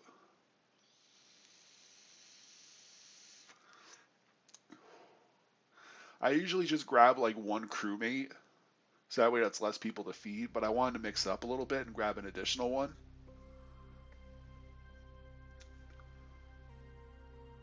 So this is where a large majority of the game is going to take place. You're basically floating around an escape pod. You know what? I'll just bring this up and explain it. So basically what this says, well, let me read it to you. Hey, Astro Computerized Assistants reporting for duty. Or assistant reporting for duty. You must be Emmett, right? I am pleased to announce that according to my data, you qualify to become the captain of this vessel. Welcome aboard the Escape Shuttle, Captain. On behalf of the Astro Citizen Program, please accept our apologies for the small misfortune of being hurled 60 parsecs away from Earth. Recommend a course of action. Find a safe place to land and then try to contact the outside world. Please turn on the main computer for further instruction. It is located in the center of the shuttle. Follow the regular rationing protocol and feed your crew. I await your decisions. Okay, so basically you have basically everything that's available to you on display.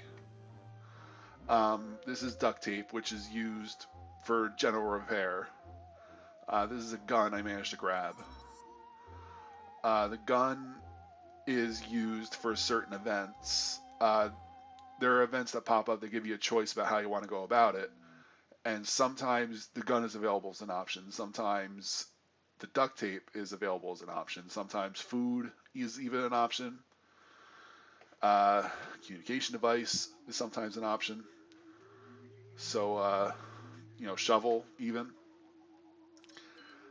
So let's click on the computer and see what it wants us to do.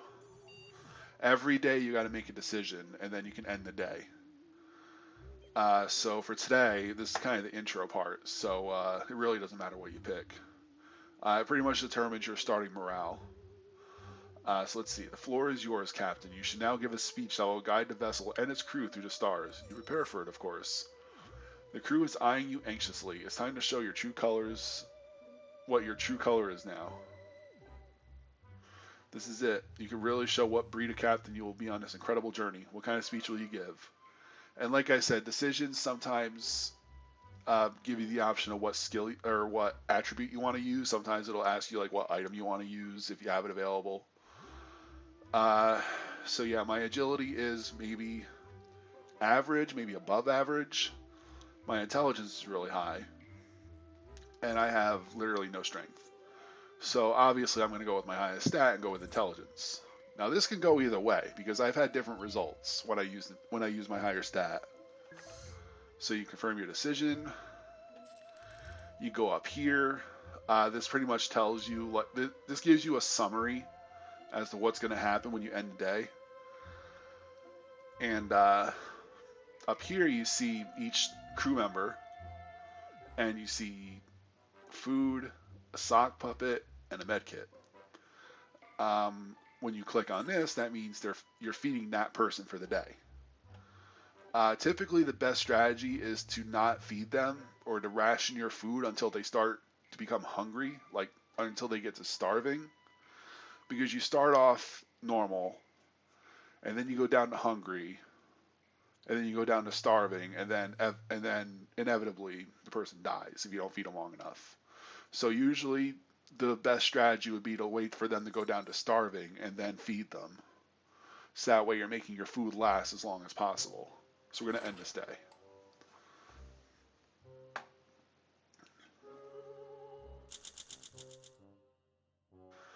Alright, let's see. You knew exactly what to say. Your convincing speech was more than enough to prove your worth as the captain of the last human crew in the universe. That was quite a performance, Captain. Your crew started cheering even before you were finished with the speech.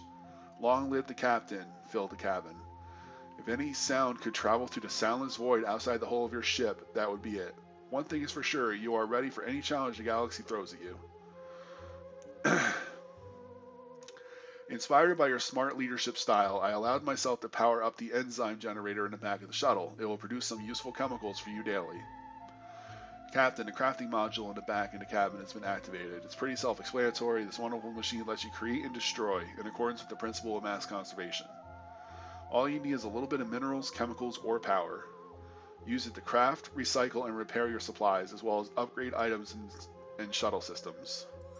You seem alert, Captain. I commend the way you've been taking care of your mental well-being. You should know that peak mental condition means increased efficiency when it comes to performing tasks. Megan reported being glad to have you as a captain. So at the bottom of this whole rigmarole of what they tell you is going on, it'll give you a little overview as to how your characters are doing. But you can also see that just by mousing over them. Like, see, I'm resourceful, I'm a science specialist, and I'm more alert than I usually am. Now, her morale is high, so she's loyal for the time being.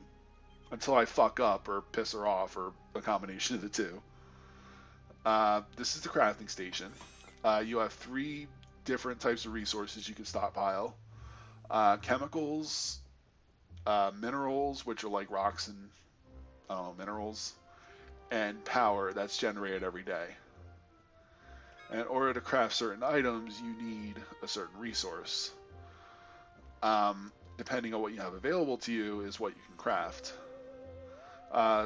Soup is self-explanatory, that's your food. Sock puppet, this is going to take some explaining. It's actually simple though. Sometimes your crew's mental state will start to break down, like they'll start going insane. And the sock puppet will cure them of that, but you use up the sock puppet. Don't ask me why you just can't use the same one over and over. I couldn't tell you. And then you have a med kit, or a first aid kit. Basically, whenever you do events, and and I guess you fail the event, or the dice doesn't exactly roll in your favor, so to speak, your crewmates will sometimes sustain injuries, or they'll get sick as a result. Or maybe they go on an expedition and they don't have the proper gear to deal with the hazards, so they get injured or they get sick. First aid kit is what you would use to prevent them from dying. It's kind of like a hidden HP system. So like if I sent one of my crewmates out on an expedition and then they get hurt and come back and I don't heal them, and then the next time an event pops up where the whole crew gets hurt, that one crew member I didn't heal could very well die. So like I said, there's like kind of like an HP system going on in the background that you don't actually see. So that's usually why it's a good idea to keep medkits on hand and keep everybody healed up the best that you can. So that's why I'm going to start with a medkit. Uh, all right, I was going to click on this. Captain, it's important to keep yourself and your crew well fed. One portion of delicious canned soup is enough to sustain a human for a few days. Whatever you took from the space station will have to last you for a while. It is therefore vital to keep good inventory of your stock, unless you want to eat your own crewmates. Haha.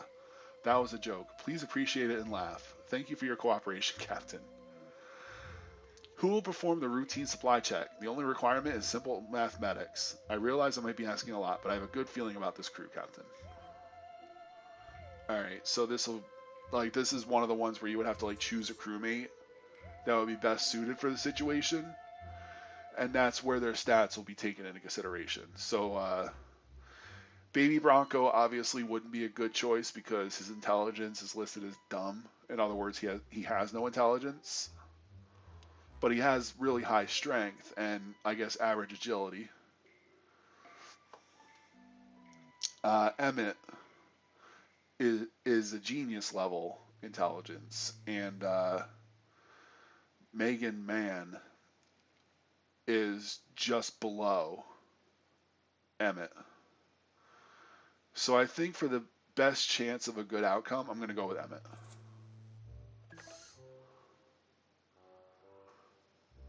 And sometimes whenever you have events happen and you choose an item, sometimes the item will break. So you can go in here and go under repair. We obviously don't have anything that needs repairing, so we're good on that. And you can upgrade certain items too, but you need power for that.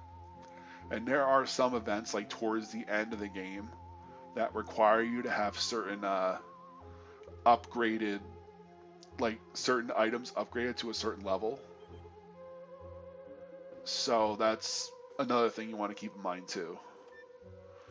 And to recycle, like let's say,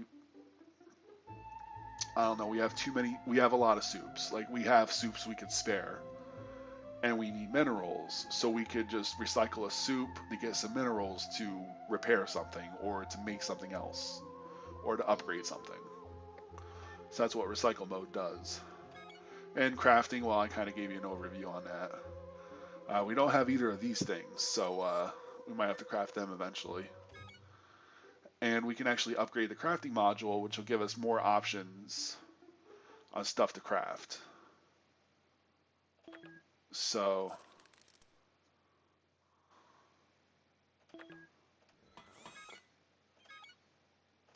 I forgot to set that to craft. So see, because I set that to craft, like that's taped down here, and I chose Emmett for that event, so he's pasted down here. So when you click on this to end the day, it kind of gives you a little bit of a summary as to what's going on as you end the day. And as I told you before, you can either choose to feed people, give them the sock puppet to get over their insanity, or to heal them if they get injured. But we don't have either of these things right now, and we don't need them, so we're good. Day 3.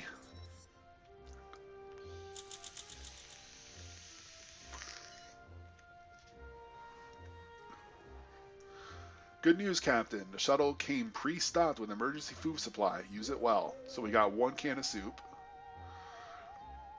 The routine supply check is now complete. Well, look at that. The numbers add up. Good job, human crew.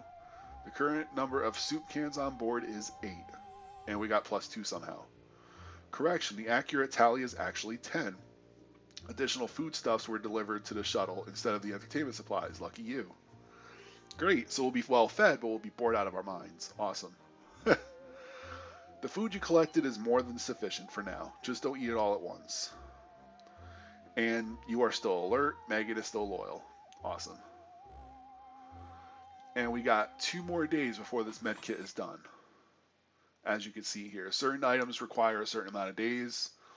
If you have enough chemicals stockpiled, you can actually just spam making soup, so that way you always have food available. So like if you ever have to like make something else, you can go a couple of days without having soup made. So that's just something to keep in mind too. Alright, let's see what today's agenda is. Captain, I've got good news and I've got bad news. The good news is that using the airlock as a space toilet was a success. It is now packed full and ready to be emptied into space. The bad news is that the airlock hatch is jammed. If you don't fix it soon, our clogged toilet will quickly become an extinction level event. It's now or never, Captain. How will you save the human race? Now see, because I grabbed the duct tape is actually an option. So I'm going to use that. Or you could just choose to do nothing about it. So I'm going to use the duct tape.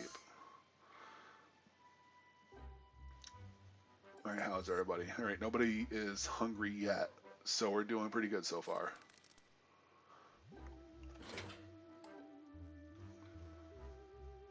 Day 4. The duct tape saved the day, Captain. The airlock hatch is now fully operational and the troublesome quote-unquote cargo is gone. We are safe. I'm certain the smell will go away too, someday. Your people are safe, Captain. What a relief for all of you. You are still very mentally stable. Megan remains loyal. Baby is alert. Okay, so Baby now has the alert status. So that's good. That's going to help us somehow. Anyway. Let's see. Long-term space travel presents many risks to one's physical well-being, from muscular atrophy to laziness to diets notoriously high in sodium. I wonder if that's because of the soup. What do I know? I'm concerned about the decline I've seen in the entire crew's physical fitness since our little sojourn began. I recommend a daily regimen of movements that use only your own body weight. You don't need any equipment for those, just gravity. Or artificial gravity. Any volunteers for a workout? I don't know what stat to use here. Since Baby has the highest strength, I guess him. Actually, no, I'm going to use her because her strength is average. I kind of feel like that if I use him because his strength is so low, he might end up hurting himself. So I think I'm going to stick with her because it's average. And I think we have one more day before this is done. So we're going to just put that in the back burner for now. Oh, wait a minute. Loyal, alert. Alright, nobody's hungry yet, so that's good.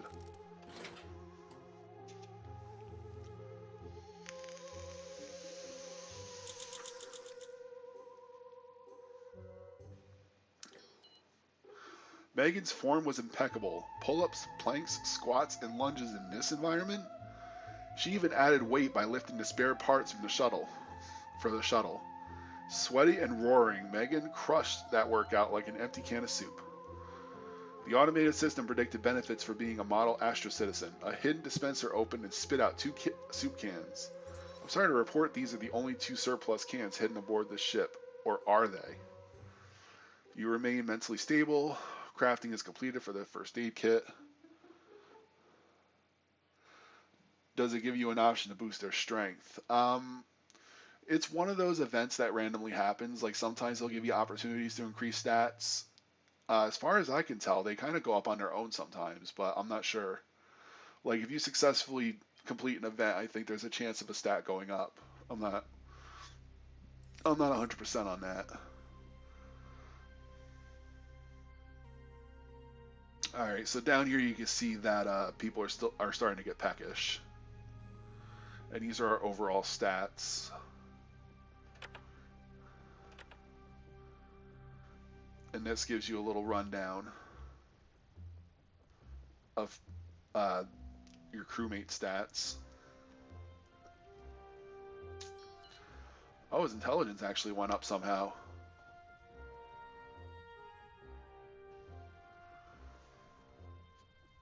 That's interesting. Alright, let's see what we have for our crafting options. I think we're going to work on the sock puppet next. You never know when you're going to need it. How long does that take? 2 days. Just hope we don't need it yet. Alright, so everybody's hungry right now. Once they drop down to starving, then we have to feed them. The oxygen level is dropping. We have a malfunctioning filter in the main onboard support circuit for oxygen waste, or Moscow for short. I don't know who named it, and we cannot rule out sabotage. You should fix it. You can reach Moscow from the zero-G space between the hole and the outer deck. Think I think I might have her do it because she has high intelligence, but she also has pretty good strength and agility. So I think she might. I think that might be important. Yeah, like I said, as far as I can tell, it goes up randomly. Like if you succeed at an event, or there are events that give you the opportunity to improve people's stats, like the one we just had. Yeah, I don't. This is my third time playing through it, so I really couldn't tell you for certain. I'm just telling you everything I learned so far. So just bear with me. I could be wrong on some of this.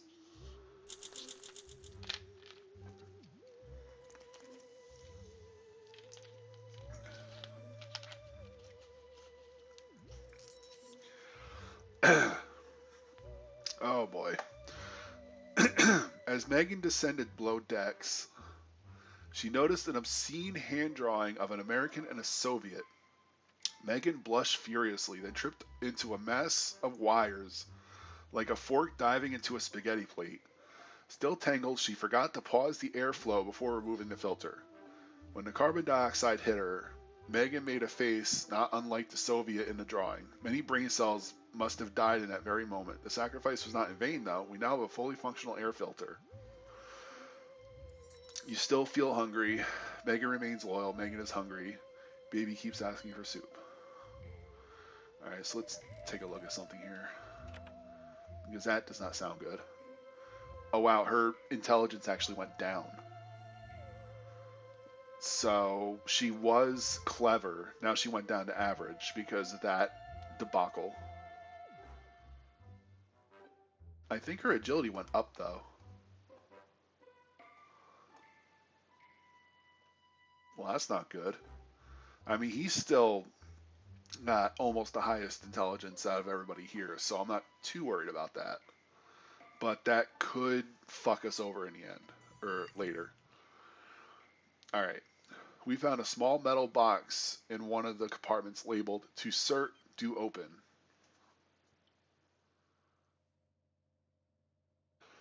You could take apart the lock and gather some elements from it, ignoring what's inside, or you could try to open it, which would require deft fingers.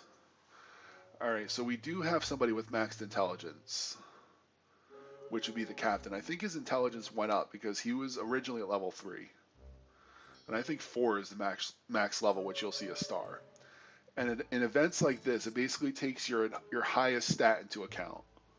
So I think out of all of us, I think one of us has level 2 in agility. And out of all of us, one of us has maxed out intelligence. So I think we're going to go with intelligence. So let's confirm that. Hungry, hungry, hungry. Okay. Yeah, once they dip down to starving, then that's when I feed them, as bad as that sounds.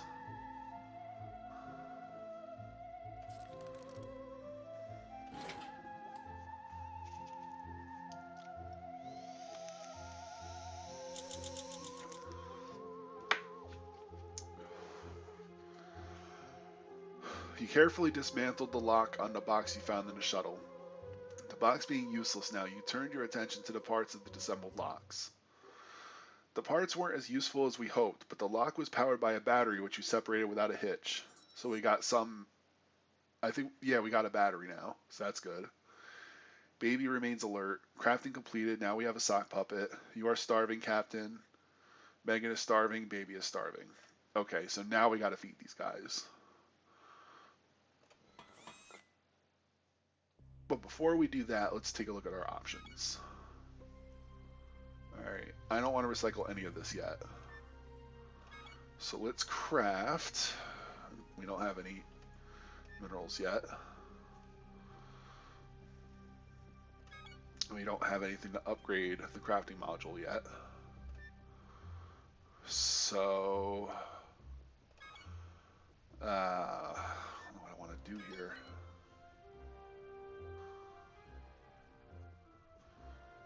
I think I might want to recycle a soup and craft a lighter because we might need that. So let's recycle that. Another interesting thing here If you recycle a soup, you get 10 minerals. But there's something you can craft, which is an idol. Or I'm sorry, an artifact.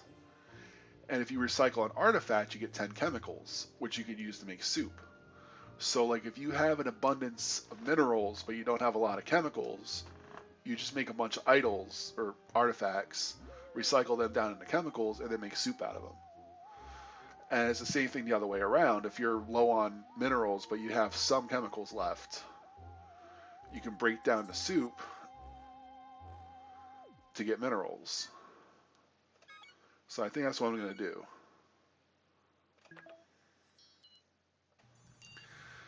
Now what's this?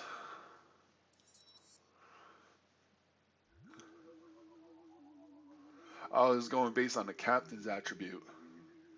Interesting news, Captain. It appears that there is a hollow space behind one of the wall panels, a hidden room maybe, a secret stash. It would be worth checking out. What's your approach to find out what's behind the panel? Now, sometimes in these events, sometimes it goes based on your crew's highest stats. Sometimes it goes just based on your captain's stats, which is why it says captain's attribute, strength, wimpy, because he has really low strength. Now we know that baby has really high strength, but unfortunately we can't use him in this event. So since we have some agility, we're going to go with that. And I think it's about time we feed people. Now I've heard that you can go maybe like another day or two while people are starving before they start keeling over. I don't want to take that risk, so I'm going to feed them all now.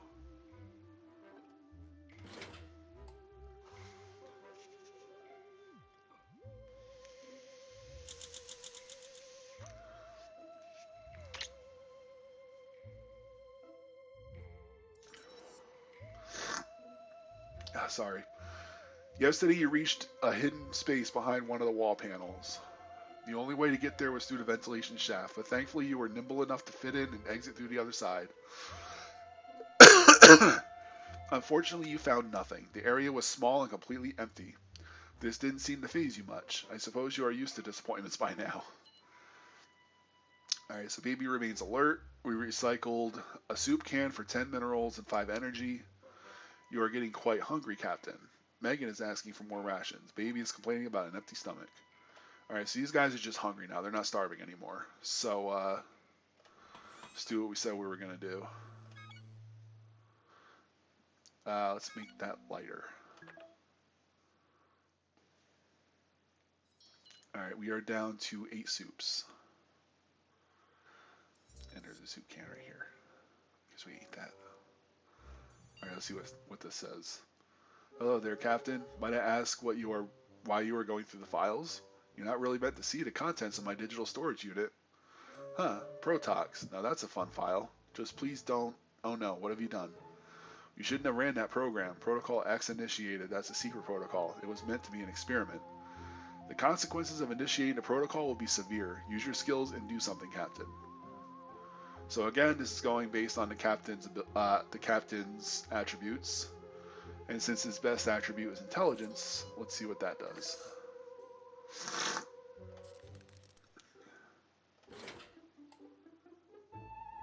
Day 9.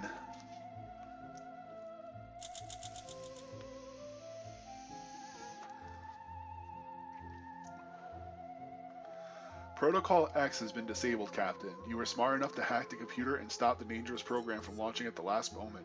Phew. I probably should have told you about Protocol X, Captain. It's an experimental program installed on the ship's computer by the masterminds behind the Astro Citizen program. I am not at liberty to divulge what it does exactly, but rest assured that it's a good thing you stopped it in time. You are still quite alert. You could use some more rations. Megan is complaining about the lack of rations. Crafting completed. We have a lighter. Baby reported being glad to have you as his captain. Okay, so his morale went up. You know, I saw him smiling over there. I kind of got nervous that maybe he lost his mind, but no, he's just happy to be here. Yeah. And she's still loyal. He's loyal. I'm just hungry and alert and a science specialist and resourceful. Alright, let's see what this is. Let's see. Your attention is required, Captain. This is most abnormal. We are registering unknown transmissions, but I cannot identify who is sending them, and more importantly, what they contain. It might be a solar flare interference, or worse, a new type of Soviet encryption. We need to decipher these signals as soon as possible. For all we know, our survival depends on it. Who would you want to put in charge of monitoring his communications? Well, since my boy here has the highest intelligence, I think I'm going to put him on it.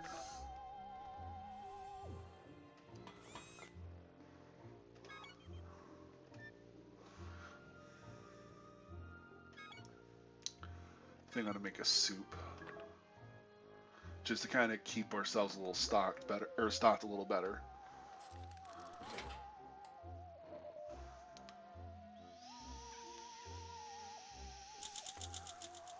First contact. Captain, you need to see this. I'm not easily excited, but this is one of the greatest moments for humanity and human-made AI alike. We are not alone in this universe. The signals we intercepted were finally decrypted. They are alien transmissions, as in coming from other life forms. And no, I do not mean the Reds. It's something we have never seen before. There seems to be a number of intelligent civilizations in the galaxy. The signals are coming from everywhere. We can safely assume we are going to meet some of them, sooner or later. Our, or rather, your life will never be the same, Captain. You did a splendid job, Captain. The electromagnetic interferences that you traced point to what seems to be a potential landing spot on our flight path. Our ETA to the celestial body, or whatever it might be, is T5. You are still hungry. Megan is still complaining about the lack of rations. Baby keeps asking for soup. We crafted soup. Megan is alert. Alright, so it looks like we're all alert. We're all hungry. And these two are loyal. So, all things considered, we're not doing too bad here.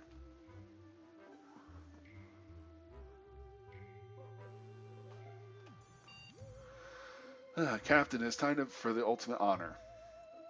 The most important task available for this shuttle, mopping the floor. From dried up bodies of squished bugs to a fine coating of skin dust, the place could do with some good scrubbing.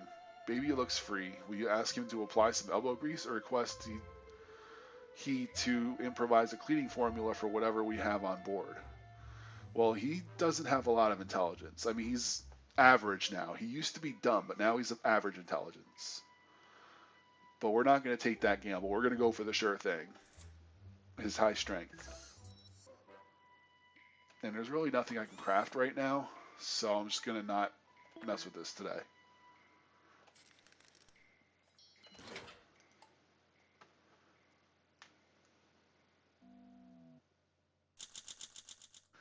You ordered Baby to get on all fours and scrub the floor clean. Just what a perfect Astra citizen leader would do, sir.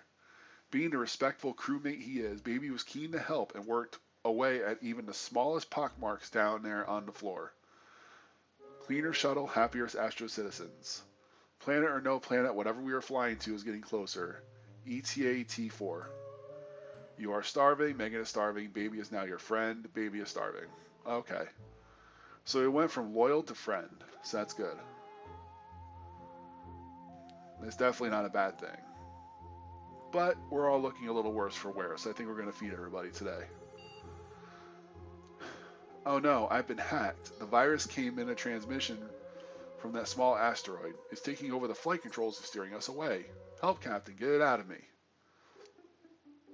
We're going to go with intelligence, because that's the higher out of the two stats. And obviously everybody's going to get food.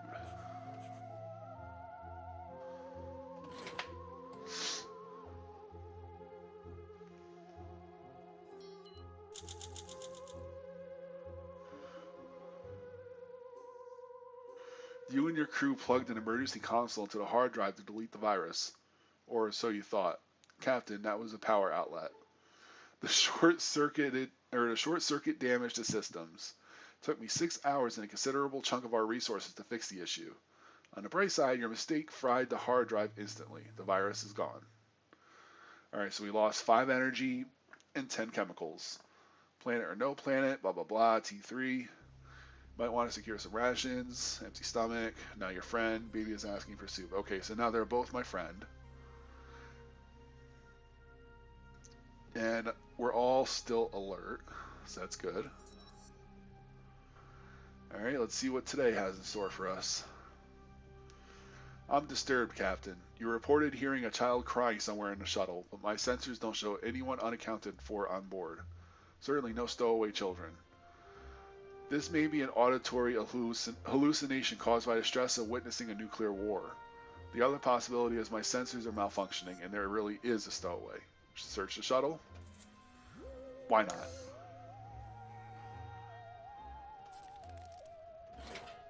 Call it a day.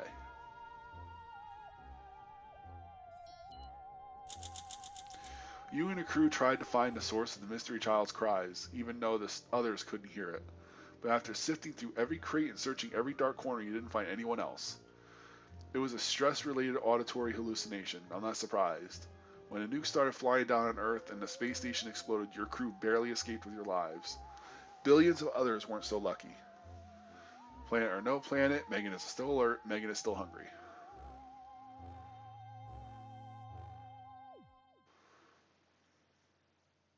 Alright. Let's take a look at what we got here. Captain, you neglected your oral hygiene and haven't brushed your teeth in a while. So, now you need to pull that nasty tooth before it gets worse. Don't worry, it's only going to hurt a little, and there might be some complimentary sticker in it for you. As per protocol, the necessary tools were automatically dispensed. 1 piece of string and 1 bottle of anesthetic. It has the Astro Citizen logo and anesthetic handwritten on it. Will you require an assistant for this surgery? I'm assuming I'm going to need someone with high strength, so... Oh, his intelligence went back up. I think that might have something to do with his hunger level. So I think when he's starving, it drops down to, it drops, but then it goes back up when you feed him. You know what, fuck it, why not? Let baby help me.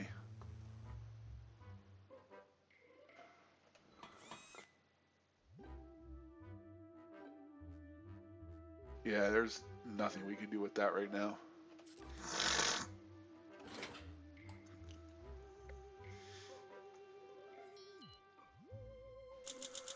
You took it like a champ, but a terrified and disgusted baby went into shock and insisted on drinking a whole bottle of anesthetic to calm his nerves.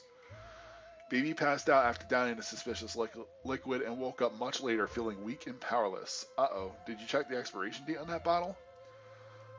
Our course has not changed and will be arriving at a potential landing site soon. ETA T1. Baby is still your friend. Baby continues to look alert. Baby is still hungry. Yada yada. Alright, so she's hungry, friend, alert, alert, friend, hungry, alert, hungry. Look at that guy in the background. Yeah, he's just happy to be along for the ride. That's really all that is. Captain, where are you, Captain? I can't see you. It appears we suffered a blackout. You may wish to turn the lights back on before attempting your daily tasks. Let's use the battery. And there's nothing we can do with the crafting station right now, so we're just going to end the day.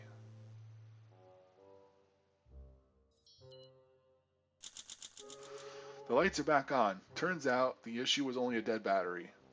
Now what chewed through it with those tiny razor-sharp spinal teeth is a different question entirely. Or spiral teeth. But as long as the lights don't go out again, you'll probably see it coming, right? Megan still considers you a friend. You are starving, Captain. Better grab a bite. Megan is starving. Baby is starving. Alright, so we're going to have to feed everybody again. Oh, there's the planet right there.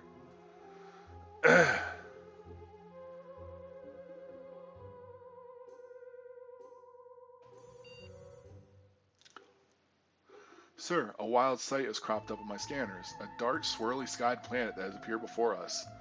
It's covered in a giant storm, but beneath the dark swirls, my scanners detect hazy, indistinct heat signatures in a multitude of structures. A thunderous world is probably an improvement over this mind-bogglingly empty vacuum. Should I initiate the landing protocol? Um, the last two times I played, I landed at the first planet we found. So I think this time I'm just going to say no and see if any other planets pop up. Morale might go down, but let's feed everybody. Maybe that'll help.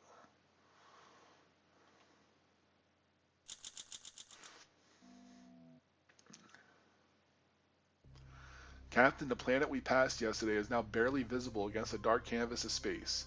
Conditions on its surface were a bit questionable, so I can see why you chose not to risk a crash landing. Our resources won't last forever, however. It will be wise to land somewhere before things get nasty in a shuttle. I will let you know as soon as I clock a viable landing spot. Megan still considers you a friend. You are not really complaining, but I know you're hungry. Megan is asking for some soup. Baby would like to eat something. Hey, well, that's not going to be for a while. What the fuck is this? Looks like another ship. Captain, there's a ship approaching. It appears to be ours. Same make, same model, same energy signature. But it can't be our shuttle. We're in our shuttle. It's some kind of copy, a mirror ship. Oh, I don't have a communicator. This should be impossible, but if it's a trick, the data shows the shuttle is an exact replica of ours. It's hailing us. Do you want to answer? I can't.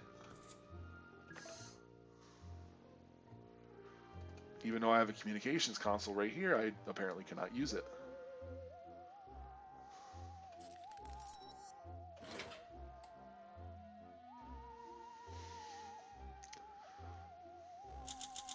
He did not answer the mirror ship's hail, but it opened communication anyway. Weird copies of you and the other crew members, wow, flickered aboard. There were spirals in their eyes. The other versions of you all started singing, and the real crew collapsed in a trance. But that was it. They sang really badly, and then they left. They were feeding off your fear. Then, poof, they were gone. And so was the mirror ship and their terrible, off-key version of Wheels on the Shuttle. Take care of your crew, Captain. You all seem shaken up. You can use some more rations. Alert, friend. Yes.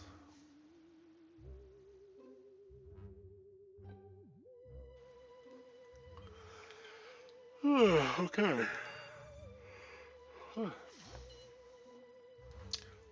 Captain, I'm picking up a large object of unknown origin not far from us. It's hollow. There could be supplies inside, or maybe even other intelligent life. There's only one way to find out. Should I activate our super fancy tractor beam?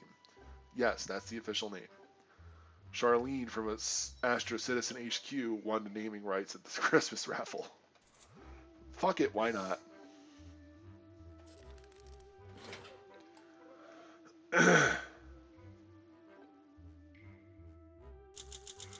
You pulled the mysterious hollow space thing aboard and opened it. Unfortunately, the astronaut hiding inside had long perished. Decomposition in space is interesting, Captain. I gather many useful No, you're right. I'm sorry. May he rest in peace.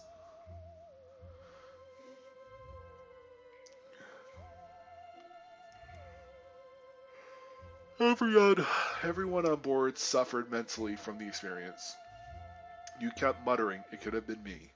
I'm confused by your hypotheticals, Captain. It still could. Your stomach feels rather empty. Megan continues to lurk alert. Megan assures you can still count on her friendship. Megan seems to be asking for soup. Alright, so we're all still in good shape, so that's good. Now what? Can you hear my teeth chattering, Captain? Of course you can't, because I'm a computer and I have no teeth. Duh. Still, I regret to inform you that the heat module is stuck in a cooling feedback loop. It's going to get very cold very soon. My vacuum tubes will be fine, but you should protect yourself or you'll freeze. Well, good thing we have that lighter. So let's see how we do.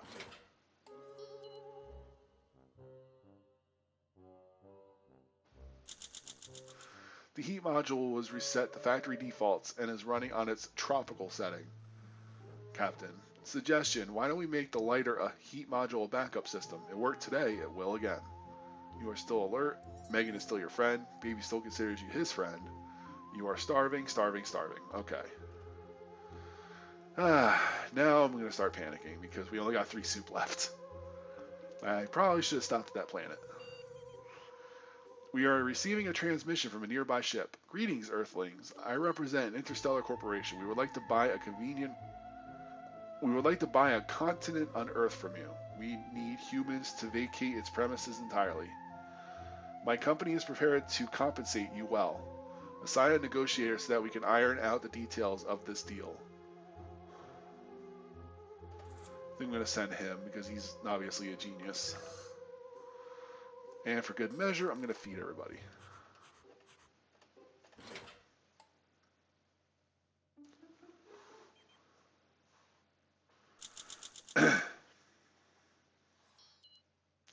An interstellar company hell-bent on buying a continent on Earth contacted you. You convinced them that you were unauthorized to make such decisions, but could influence decision makers greatly. Immediately, a feast of tomato soup appeared on our ship, and with a shamelessly full mouth, you explained how the government could contact the U.S. or how the company should contact the U.S. government and how to implicitly buy Australia from them. Good thinking, my well-fed captain. You are no longer starving. Megan is hungry. Baby is asking for more rations. Alright, so I'm not hungry at all anymore. He's hungry and she's hungry. This is gonna suck. We have literally no food left. Captain, I am detecting a troubling buildup of mental tension. Recommended course of action, throw an epic party. I took the liberty of inviting myself.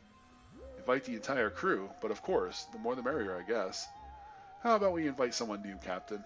Someone you don't know, or we can make ourselves a new companion. Yes, how do we do that? Sock puppet. Definitely sock puppet.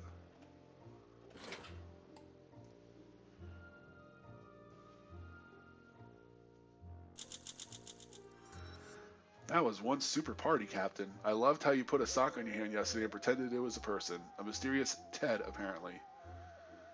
You've had quite a lively debate with it, too. Well, desperation breeds unexpected chatmates, doesn't it? I found it a little weird that you started arguing with the sock and eventually tore it apart. You got quite a temper, Captain. The important part is you blew off some steam. Baby keeps asking for soup. Ooh, we got another planet. Good news, Captain. We're approaching a celestial body that appears to be a planet. My scanners detect no life, but some structures on the surface. Suggest that it was inhabited at one point. The climate is harsh and unwelcoming, but even that beats being suspended in space, right? A landing can be attempted, but setting the coordinates will require some pretty complicated calculations. Luckily, you're smart, so you shouldn't have much trouble. Bearing that in mind, should I initiate the landing protocol? Yes.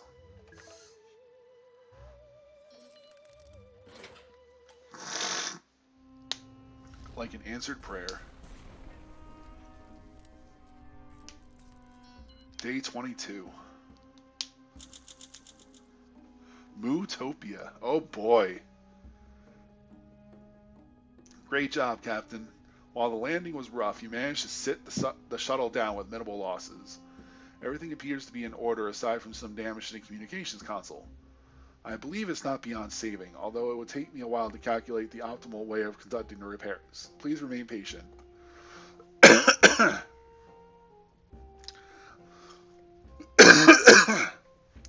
For now, take a moment to take in your surroundings. Who knows, perhaps this place will turn out to be some kind of Mootopia. Wait, did I just moo?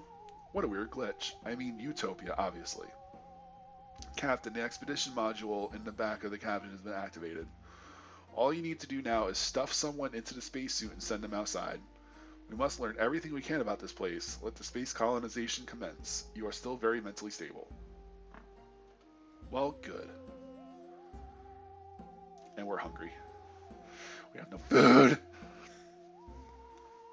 Look at a snake in the garden. Okay, so let's see.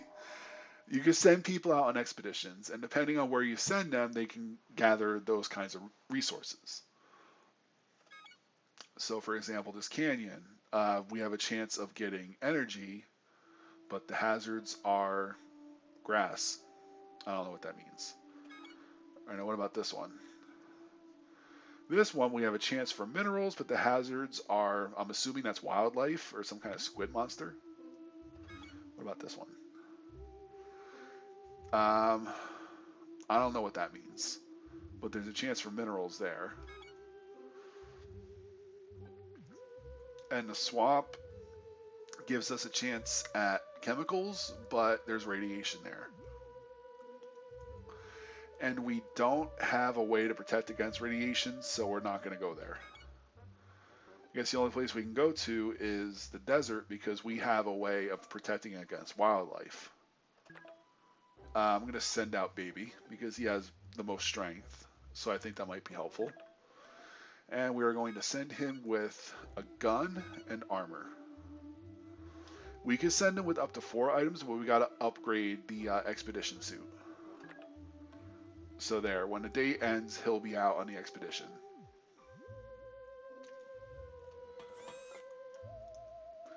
Oh, good, we got chemicals. We can make soup.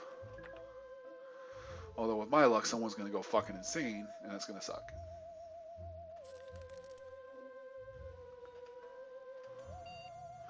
Captain, we were able to detect transmissions from unknown origin. Unfortunately, the communications console was damaged during landing, and we cannot make anything out of them.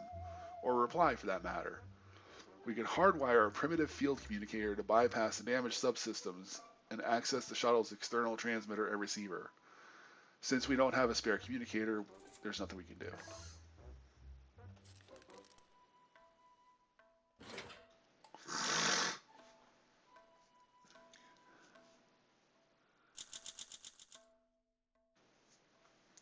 Your lack of a handheld communicator effectively stopped you from fixing the communications console. Too bad. We remain stuck here with no way to contact the outside world. Our situation has not improved. I urge you to connect an operational communicator to the communications console as soon as possible. Baby ventured off into sands. Let's assume he will come back safe. Crafting completed. We got soup. We're starting to get hungry, but Megan is actively starving, so we could feed her the soup.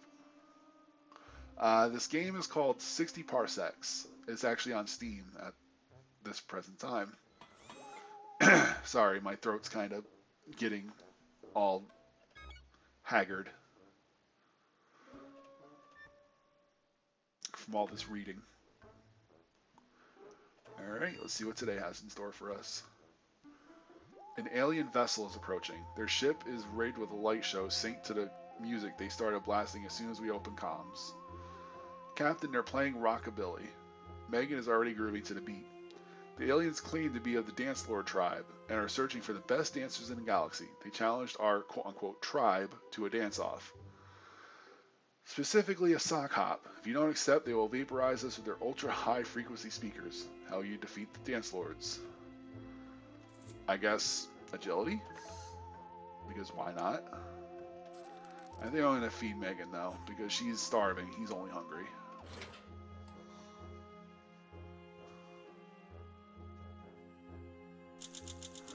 You and Megan accepted the Dance Lord's challenge, but lost the dance-off.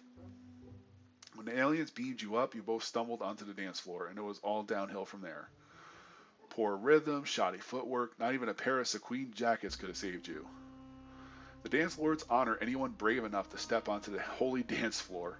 Their leader, Warbop, spared you, but warned that you better have sweeter moves next time. You still feel hungry, Megan is still your friend, Baby is still exploring, Megan would like to eat something. Well, I'd feed you if I could. But unfortunately, I cannot. Let's see what we got here. Captain, I found something interesting on the surface of the planet. Looks like someone passed their time by playing a supersized version of Tic-Tac-Toe, but never completed this particular game. The game pieces consist of minerals that we could use. Now, I'm not one for ruining someone else's fun, but I think the winner is clear by looking at the board. So you shouldn't mind if we mess up their O's and X's. Should we take the liberty of gathering those pieces using them as resources? Absolutely.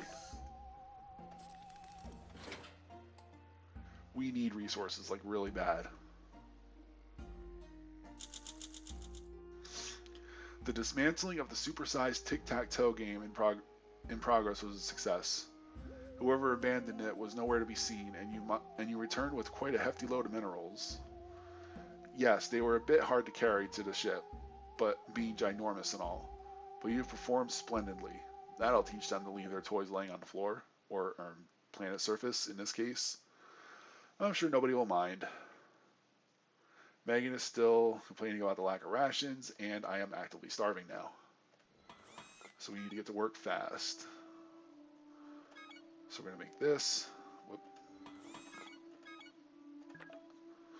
We're going to make an idol, which we can convert into chemicals, which we can convert into food, which can feed someone.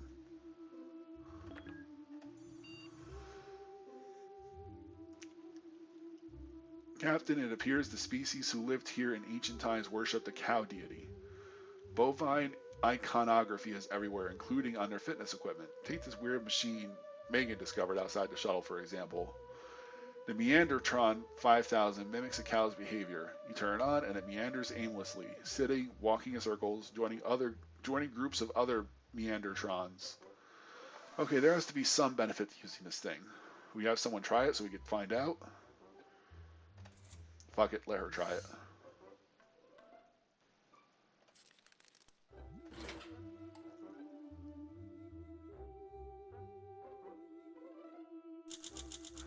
You tested Megan's fitness by having her use the Meandertron 5000. The results were not great. She followed the bovine-like fitness machine around the shuttle until Megan simply had to quit. Unfortunately, the benefits of using this device only come after sticking through the entire workout, and Megan didn't. So while she may be sweaty, tired, and filthy, her general fitness didn't improve. Alright, baby still isn't back. Megan is hungry, Megan is alert. And we crafted the artifact. Okay, now we gotta recycle it. I just hope the captain can make it long enough for me to actually make some food. Although I'm kind of expecting him to die. I am a machine, and machines cannot hear voices. The voices that I'm not hearing right now are getting very loud, though. Oh, you hear them too? My weight sensors are picking something up as well. A two-dimensional species. That explains why my cameras missed them. Quite vicious, I gather. With one decisive yell, the voices are approaching fast. The air inside the door looks very empty, yet hostile all of a sudden. How will you defend us? Lighter.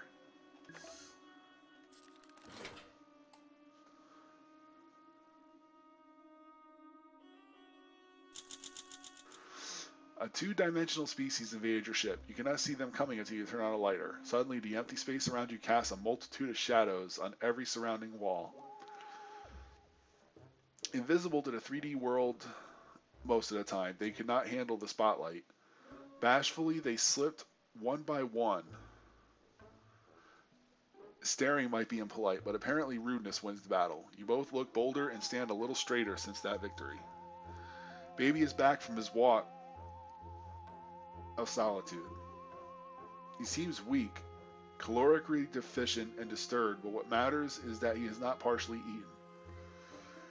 You take notes as he begins to vividly describe the events of his arid episode.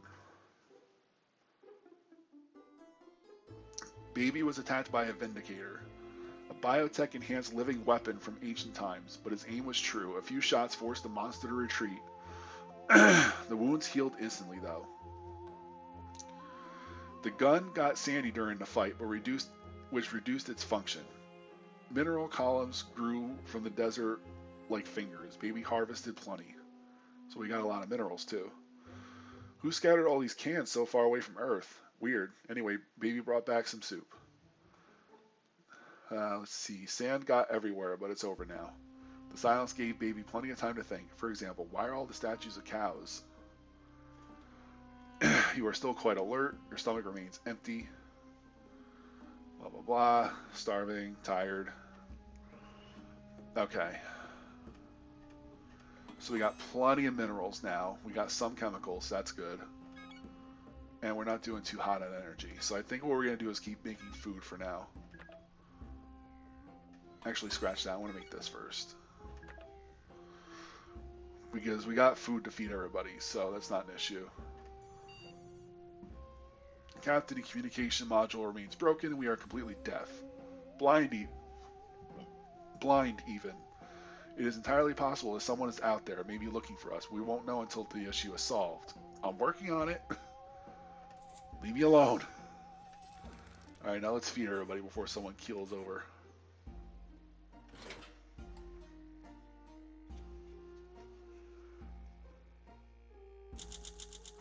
Your lack of a handheld communicator, blah blah blah. And now we just made one. Shut up.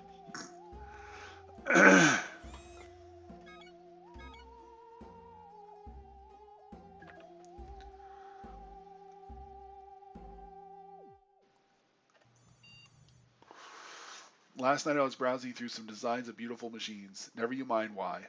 Now pay attention. I found a food dispensing machine on board. All shuttles in the Astro Citizen program were to be equipped with one. Ours is missing a lever, but apart from that, it seems functional. It's hardly rocket science, so you should manage to fix it. But how? Tape.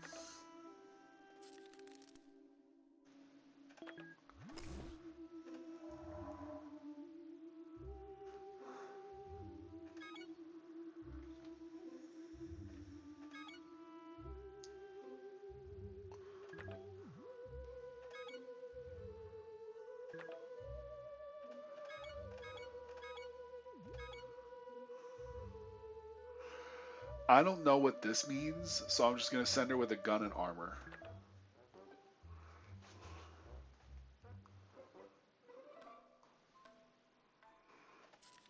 And we are done here.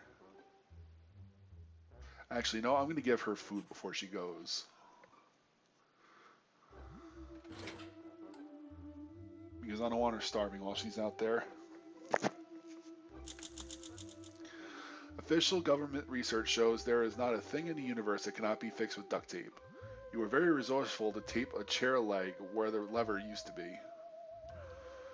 Now just a little pull and there you go, Captain. A brand new can of soup, straight from the vending machine. Unfortunately, there is only one portion inside. Don't worry, I already got rid of the remaining junk. Megan went to explore the caves. Keep your fingers crossed that she'll see the light of day again. You remain alert. You still feel hungry. Baby is still your friend. He keeps asking for soup. Now we got another can of soup. So now we got enough to feed these guys once.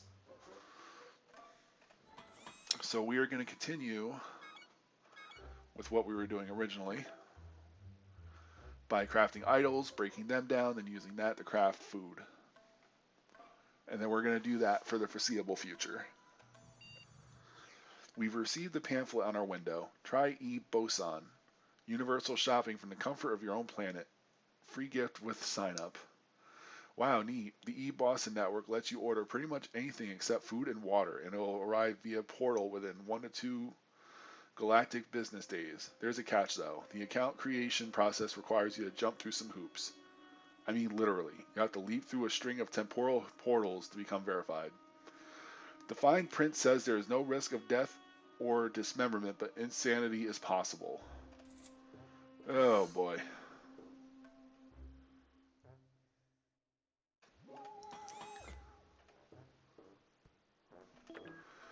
Fuck it.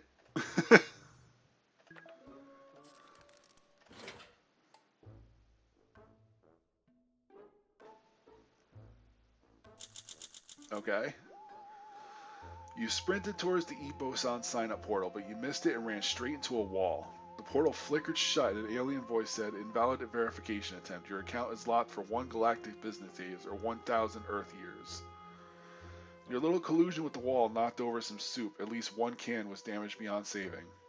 Not only was good food gone to waste, but you couldn't have been able to order anything through the stupid service anyway. Well, you could have, but it would have taken 1 to 2,000 years to get here. Wow, that is a catastrophic failure. Not only did we fail the event, but we got injured and we lost the soup. Fantastic.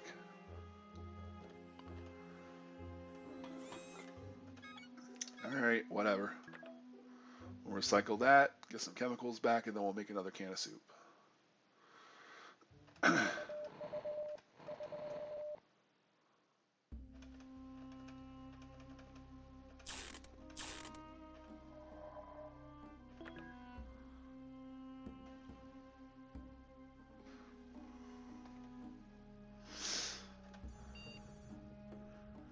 Captain, behind you, a 3-headed Rusky. Oh, apologies, Captain. Did I not predict this routine exercise and make you jump up like that and hit your head? It looks bad. You've got red on you. If you have anything to treat the wound with, I strongly suggest you use it. Well, I was planning on using the first aid kit anyway. I think I'll use the duct tape though.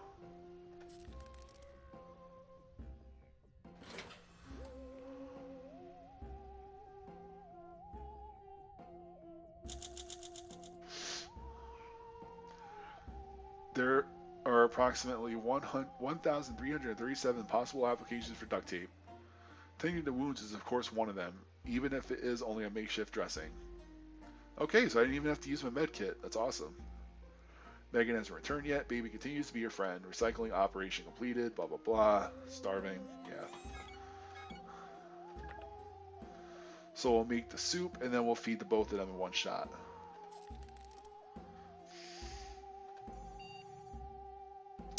Have you looked in the mirror recently, Captain? I couldn't help but notice that you seem to be afflicted with a rash of some sort. I hope it's nothing serious, but we can't rule out it being a symptom of a dangerous illness. You can never be too careful. I strongly suggest you do something about the rash. I swear I'm only worried about your health. It's really not about how weird you look right now. I'm going to ignore it.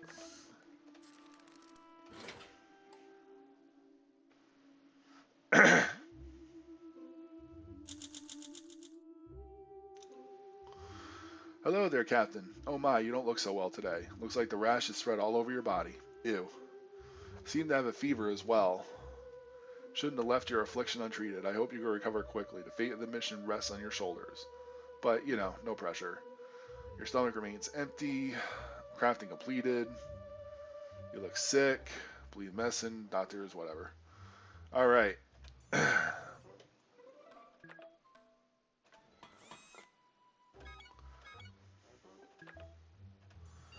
Captain, we're still unable to receive transmissions, blah, blah, blah. Now we have a communicator we could use. Yes. Alright, so we're going to feed him and use a kit on him.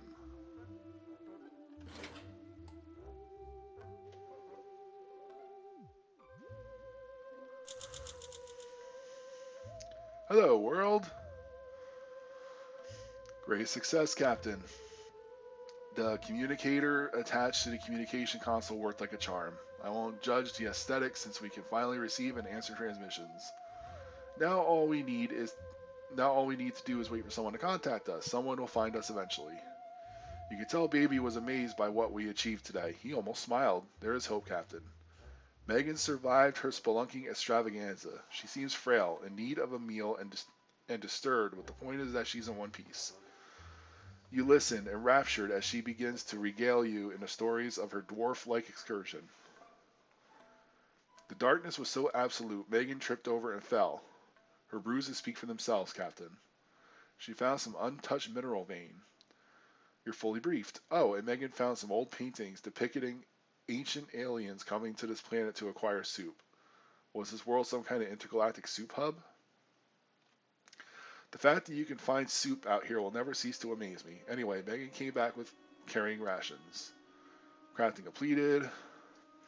You are sick no more. You are getting quite hungry. You feel vigorous, Captain. You look healthy. My data shows humans in a good physical state perform their tasks significantly better. Megan is really tired. Baby is asking for some soup. Okay. Alright, she's just tired, so she's good. I'm just hungry, but I'm vigorous. He's a friend and alert, and he's hungry. Okay.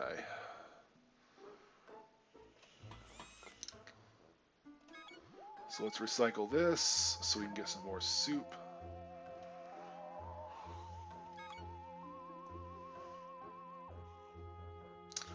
See, I really don't want to send him out there without any kind of radiation protection, but I really need chemicals, so I think I'm going to risk it.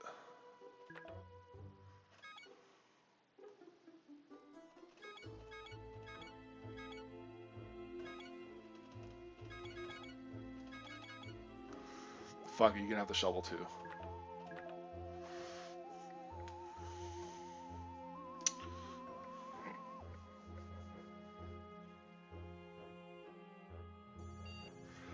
Captain Ellis, there is a delivery guy outside, leaning out of some kind of wormhole.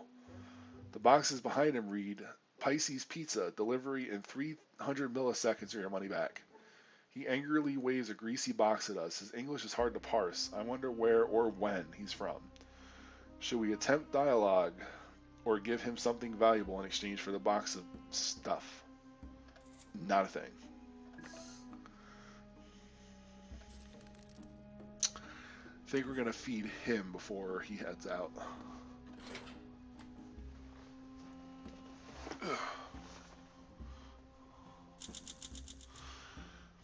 The Pisces pizza guy stared at us, incredulous, while we stared back, also incredulous. He quickly became very miffed. Perhaps he was behind on his 3 deliveries per second quota. He started throwing boxes at us, then accidentally grabbed and threw some kind of charging unit. He trembled with rage before closing the wormhole. A battery is certainly better than whatever grease pool was in that carton, Captain. Baby ventured off, recycling operation completed. Alright, let's make a soup. Although, I think we should make a sock puppet first. Ooh, a pizza. There's nothing to report, Captain. I suggest you... Captain, would you mind covering your mouth when you yawn? I thought you got a good night's sleep. Wait, could this be boredom? Yes, I have heard that humans need excitement in their lives to function properly. How curious. Captain, you're sitting in a state-of-the-art space shuttle, drifting through the deep cosmos full of wonder and mystery. Can you at least pretend you're having a good time? No. No, I am not having a good time. Fuck you. And that ends the day.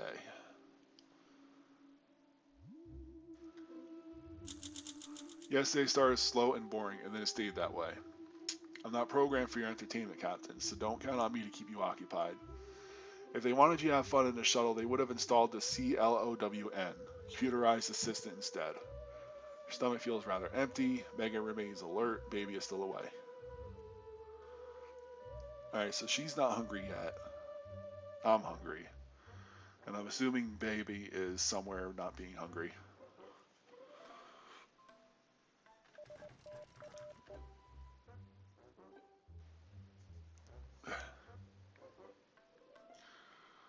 Alright. Oh, that's right, I'm still crafting that. How long can the storms on this planet last? You're getting restless. We need to do something about it. Let's have a look at our inventory and devise a diversion.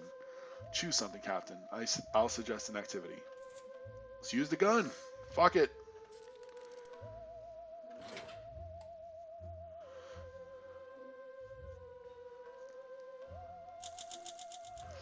You decided to combat boredom with a literal weapon. I had just the idea. Light target practice. Setting the gun to low energy output allowed for safe training within the confines of the shuttle. All those hours of skillfully drawing the gun from the holster made you feel like a Wild West posse. Baby still isn't back, crafting completed, blah blah blah. We're starving. Definitely need to repair this though. And it took 10 chemicals. That kind of blows. Alright, what now? I'm worried about Megan. She has been suffering vivid nightmares the past few nights and wakes up each morning complaining about someone named Cthulhu is commanding her to worship it. I've been picking up a steady, unintelligible broadcast from the ruins ever since we crashed here. It may interfere with human brainwaves, specifically the subconscious, inducing negative emotions. I want to run a test to see if positive thinking will counter this broadcast. Who would you like to test first? Her, obviously.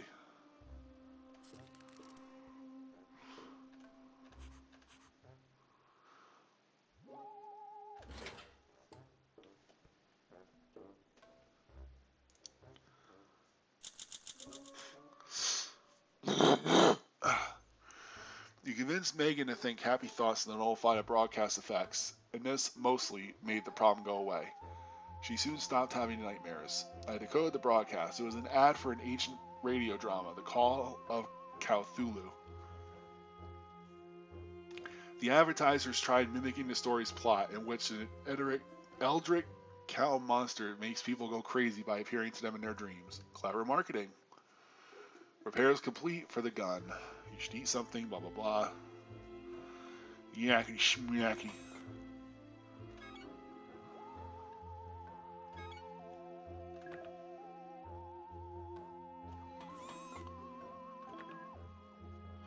Actually. Okay, we can upgrade something. I want to upgrade this first.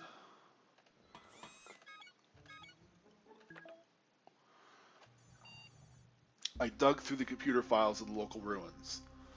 Whatever fate befell the ancient people of this world, at some point they suffered a great famine. There were pictures of vast, doomed cities, and I found schematics to build this foodless regeneration device. The Enertron. Want to build it? Yes.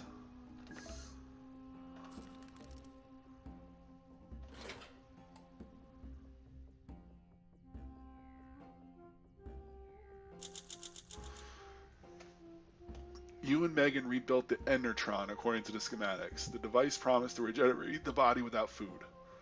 As you stepped into the Enertron, it sparked and malfunctioned, but you felt completely rejuvenated without eating. You were still hungry, though.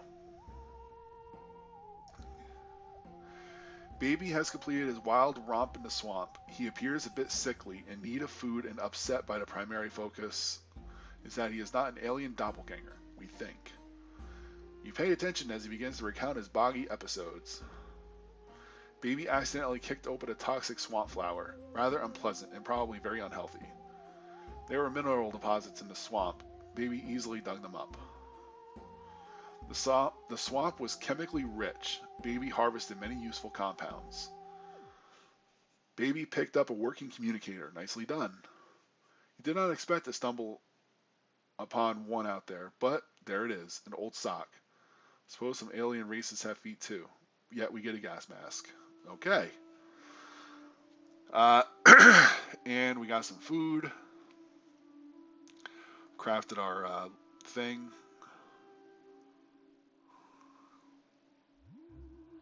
Baby is definitely weak. Okay, so we gotta make a first aid kit, like right now.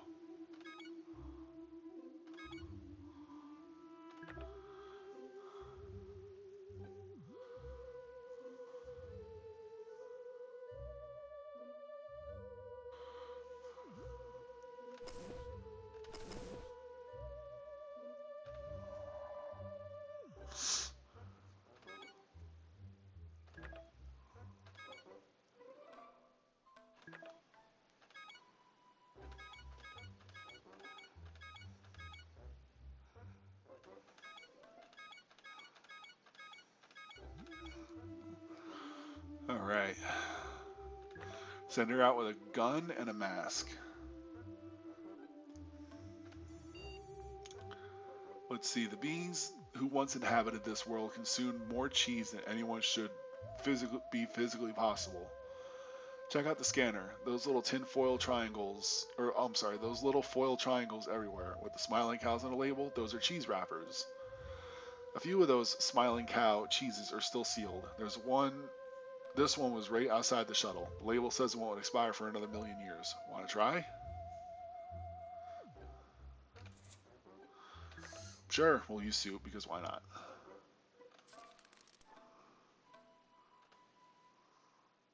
Alright, he's weak and tired. He's hungry. And she is fine.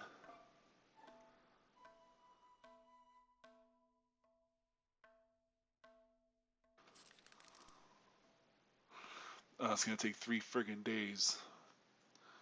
Hope he holds out by then. I'll try feeding him, see if that helps.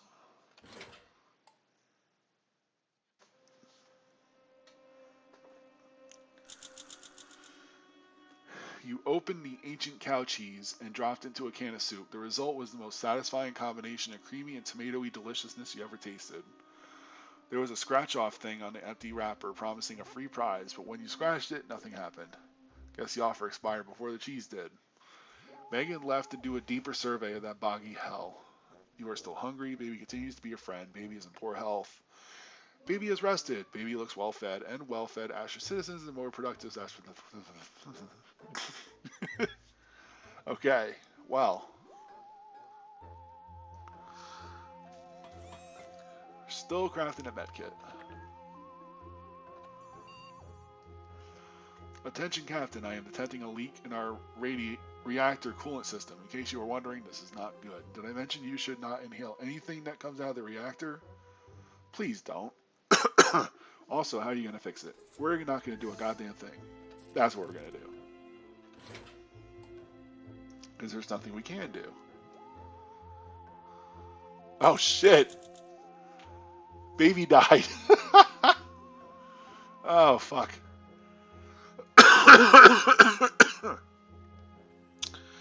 A radioactive sauna used to be a pipe dream, but now you made it possible. Too bad it only lasted until the coolant backup kicked in. Also, too bad about the impact on your health, but I'm sure it was worth it. Your stomach feels rather empty. You are in poor health. You look weak. Not going to lie, this is pretty bad. Consider crafting a first aid kit and patching yourself up before it's too late. Baby is no more.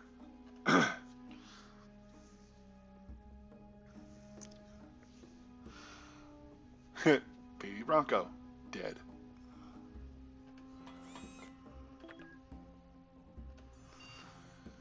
Captain, we picked up a transmission. It seems to be a recording that's been playing on a loop for many, many years. Unfortunately, the message is in a foreign language and you can't understand it. Fuck the code.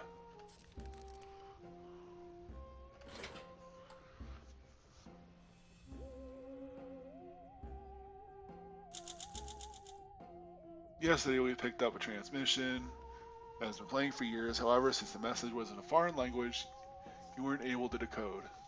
If I were you, I'd make sure to find a guide of some sort to help you translate the message, as we will surely pick it up again sooner or later. Who knows, maybe the transmission contains clues that would prove essential to your survival. You appear to be weak. Basically lots of bad luck, but baby is dead. And Megan is out exploring and gathering materials. Good news, we got a first aid kit now. We can craft another soup.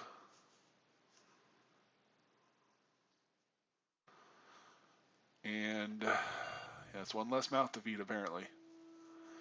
Captain, there's a huge construct of some kind approaching the shuttle. It is neither animal nor robot. It's made out of moving crystal lattice. This is like a giant walking crystalsaurus. Ow, that was one hell of a hit. The crystalsaurus slammed into the shuttle and is currently scraping the hole open with its claws. Or butt. I don't know.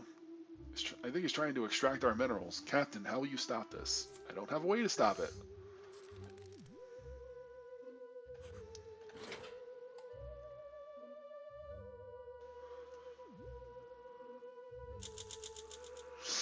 You chose to do nothing to stop the crystalsaurus attacking the shuttle. It scraped at the hull for a few hair-raising minutes before wandering off. I guess it got what it came for.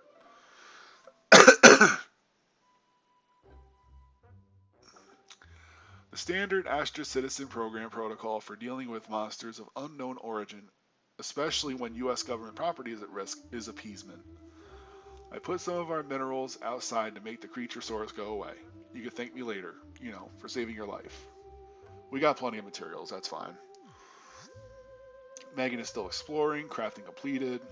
You feel much better than you did before. You are no longer weak, but you are starving. Alright. Let's craft the first aid kit, in case we need it. Something fell from the sky in a flash, and now you are surprised. We are surrounded by a swarm of red-winged somethings. Of course, I anticipated this. This is scenario number 87394B. The small creatures are flying into our walls in waves, causing the hull to reverberate like a speaker. Are you God? They reverberate. For generations, we have been searching for the one who thinks outside the hive. Each jump from planet to planet decimates us. Are you the one? I, for one, believe you deserve a cult following, Captain, but the choice is yours. Let's give him the artifact.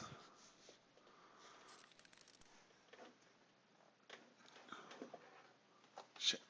What am I caught on?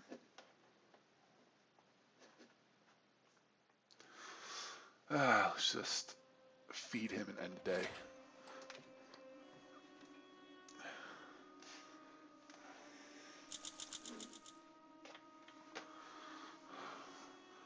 The swarm of tiny red aliens spoke to you through the hull's vibration. You tried answering, but they just hovered over the ship, like flies over fresh manure. When you took the artifact, and the improbable, then you took the artifact, and the improbable happened. They moved in unison with your movements. You spoke, anticipating their questions, and they flew in response. Your minds must have touched, and the alien flies trusted you. The thickest group split midair, revealing a book. They carried it gently through the air and into your hands. They flew in synchronic, at the same time with your lips as you read passages to them. In the end, they circled you reverently and sped away, leaving the book and your mind for good. Let's see, Megan has completed her mission. She appears a bit sickly, in need of food, and upset, but the primary focus is that she is not an alien doppelganger. Pay attention, blah blah blah. Megan tripped over a weird idol that released a deadly cloud of gas. Thanks to the mask, she wasn't harmed. The gas corroded the mask filters. The swamp was chemically rich. Megan harvested a few useful compounds. Blah blah blah. Soup, quite a trip.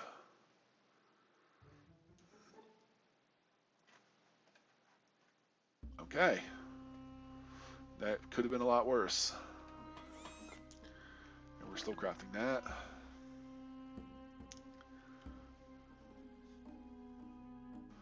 Okay. You found a couple of rusted and swollen cans of soup in the darkest corner of the ship. Someone must have put them there a long time ago and then completely forgotten about them. It doesn't look all that safe to eat, but then again, it's canned soup. It's supposed to last for 737 years. Will you keep the cans? Abso-fucking-lutely we will. Fight me.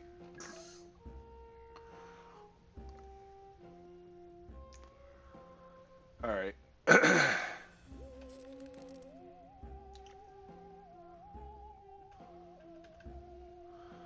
Crap, I can't feed him. It's too late to feed him. Whoops.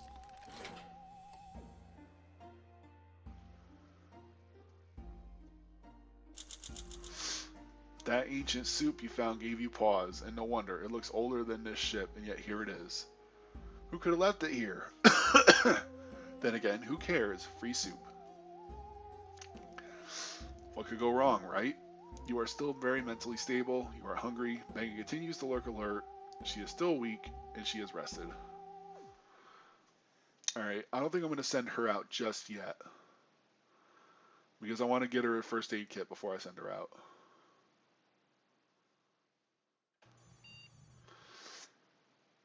Damage from the crash is worse than estimated, Captain. Several critical systems were damaged. You can live without the trash compactor, but you need air. What will you use to make the repairs? I'm going to use the battery because using a lighter around oxygen is never a good idea.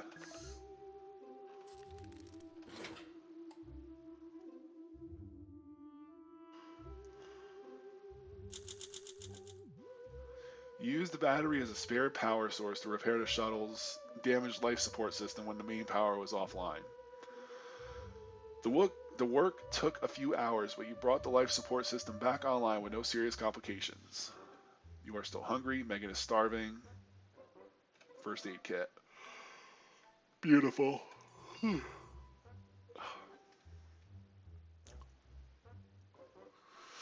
I'm detecting an ancient structure very nearby, totally camouflaged by the surrounding landscape. The front resembles a yawning face. It's a temple, a secret one.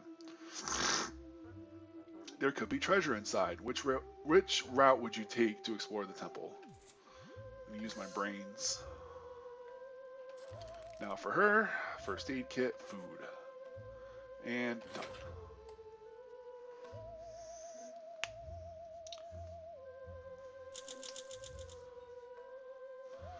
When you and Megan reached the final room, there was only an empty pedestal. The temple shook, and a booming voice said, "Ooh, another player has already claimed the treasure.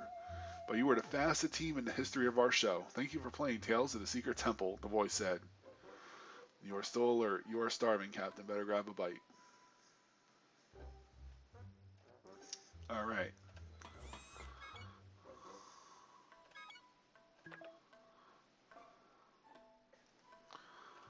Probably should have started another one of those yesterday. We're getting some communication coming through, Captain. It's very muddled and hard to decipher, but I think I caught a fragment of it. It's a repeating message, and it goes something like this.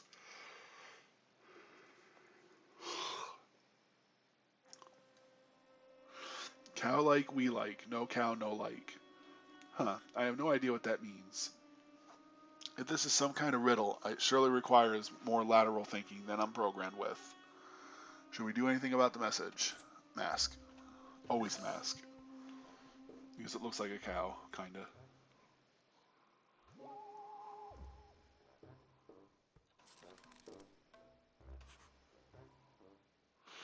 And we're gonna feed our boy.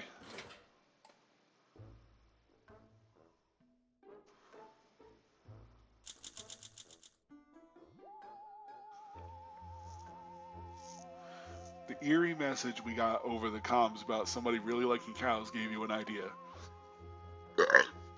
You grabbed the mask from your inventory, fitted it over your head, got down on all fours, and it started mooing. I'm not 100% certain that was necessary, Captain, but the fact is that the message stopped. Nothing else of note happened, though, so it might have been a prank at your expense. And we broke our mask. Megan is still your friend. Megan is still complaining about the lack of rations. You feel really proud of yourself, Captain. You might want to secure some rations for yourself.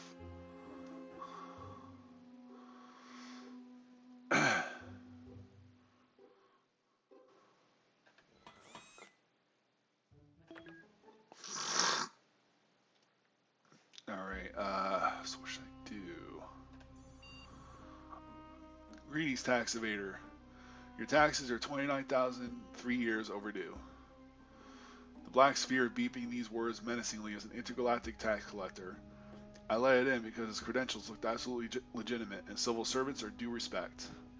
It deems you liable for this entire planet. I knew a surprise visit was in order, and here you are. I will begin by confiscating your ship. Step outside, or else, the sphere commands. Do something, Captain. Intellect.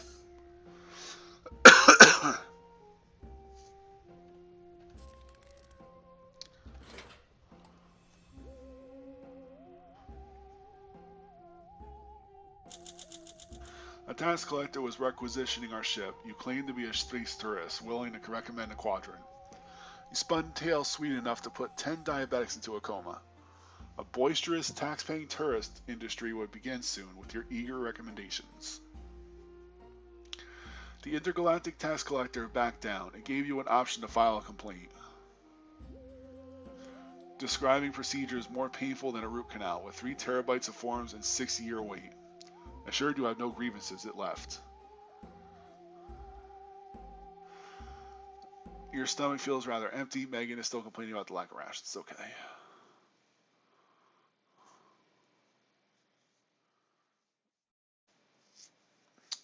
Is this fucking done yet? No.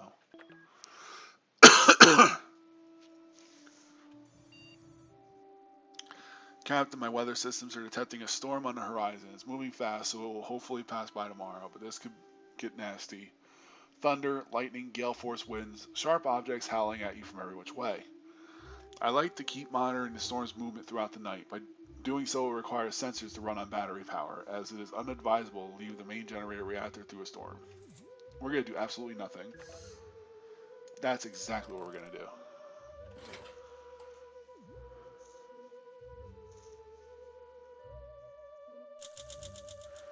You chose to wait out the storm, rather than run the monitoring systems on battery power.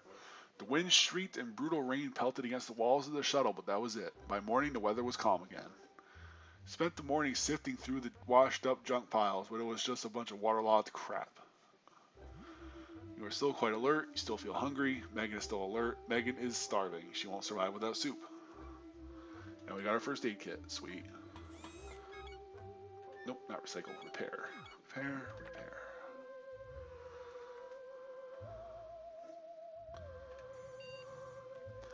Captain, Megan spotted a blue veiny fruit growing out of the crack in the ground nearby. It is pulsating slightly. Should someone give the fruit a try, normally I'd refrain from leaving such a rash and irresponsible decision up to a human, but there are some empty stems nearby. Perhaps it is edible. You're our guinea pig. Fight me.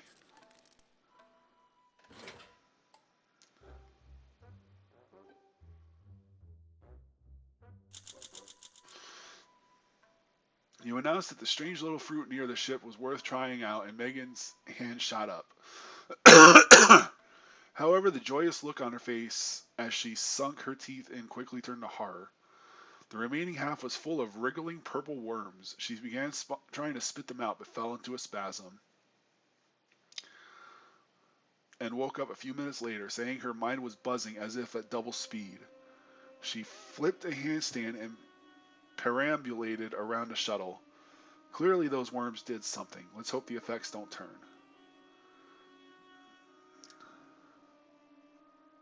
New item available. Okay, so we're both starving and blah blah blah. Oh, we don't have enough resources yet. God damn it.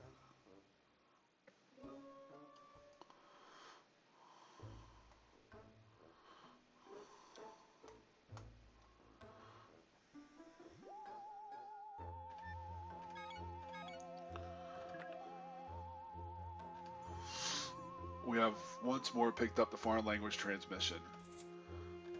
Now we have a handbook, now we can use it. Nope, not there. There.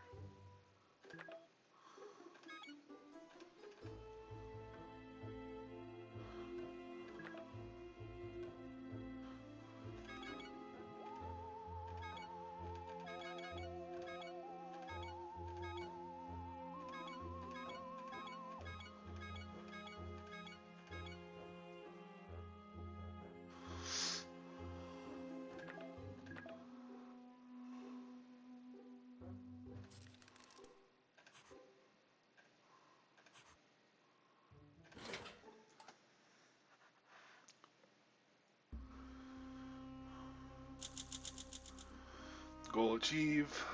Use a guide to translate the mysterious message. Goals updated. Check goal section, blah blah blah. Yesterday we picked up a transmission that's been playing for years. Since the message was in a foreign language, you had to use a guide to decode its meaning. While you weren't able to translate the entirety of the message, you did figure out that it describes an ancient pyramid, the location of which you were able to determine. Perhaps it wouldn't be a bad idea to explore that pyramid. Keep in mind while planning your next expedition, Captain. Megan left to do a deeper survey of the wetlands, blah blah blah. How'd baby die? Well, he was already injured from his expedition, and we had an event that injured him again, so that was enough to kill him. Because like I said, this game kind of has like a hidden kind of HP system going on. So, that's how it happened. Sir, something is seeping into the shuttle. It could be a trickle of iron filings. Could it be nanomachines? Nanomachines, son! You know, I've always said no, but let me try yes this time. What's the worst that can happen?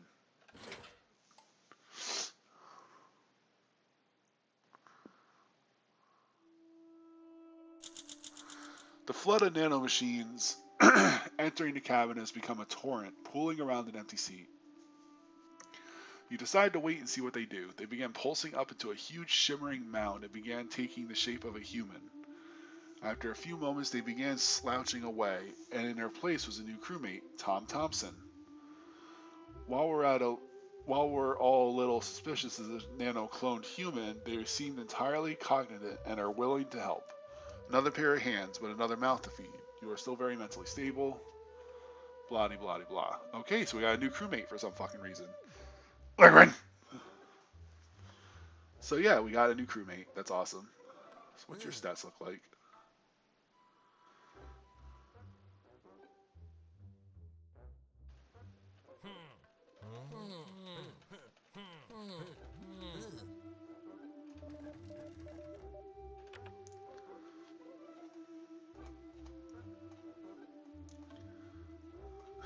Dead.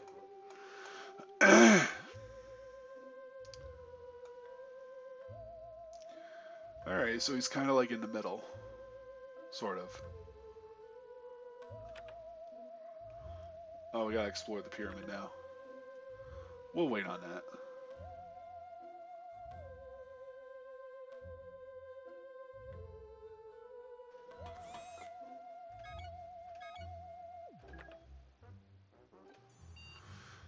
Captain, are you alright? Those little weird spots in your arms are a little worrisome. Can you see them? Please wait until I search the medical database. Unfortunately, I'm able to identify your affliction, blah blah blah, handbook.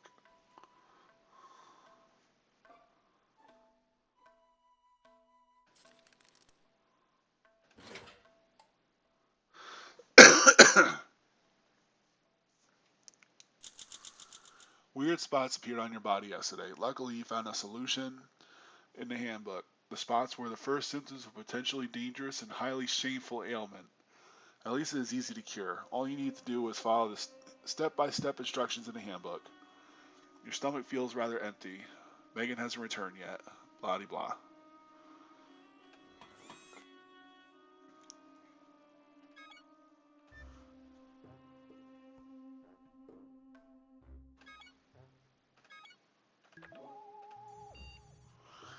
Captain, have you noticed things on the shuttle have been moving around slightly? Just an inch here, this way or the other. But still, I'd be ready to write it off as micro vibrations, but I'm not registering any. If you focus on observing this movement, we can perhaps glimpse the deeper truth behind it. This is just a minor annoyance that might not be worth your attention. Would you like to investigate? Yes. Because why not? What else do we have to do?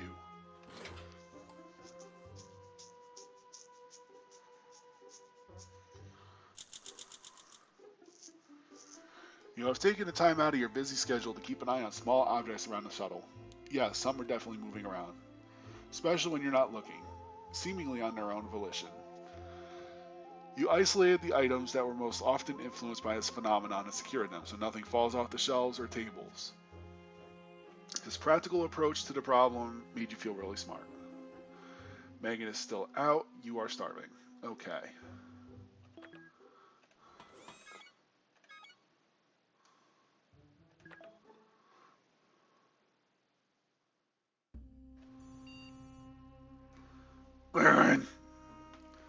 The wind, which was blowing ceaselessly for the past few hours, has uncovered a part of a sculpture near the ship. A cow's muzzle, open as if in expectation. A sacrificial spot, perhaps? I wonder if we have anything on hand to offer to this carving. Not that I'm superstitious, of course. I'd consider it a science experiment. Let's lay it on fire. Fire solves everything. All right, you eat. You eat now.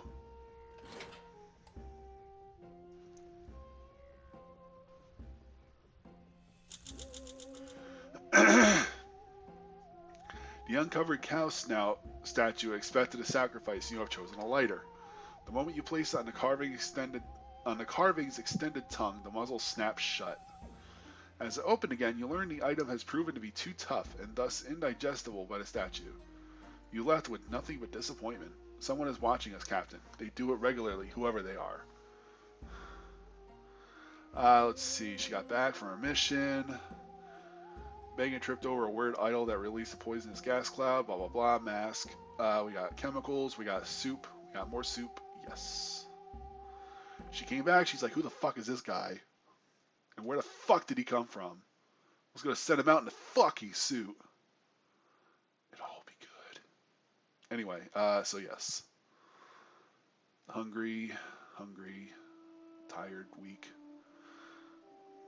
Oh, fuck me. My headset's dying. Just give me a sec.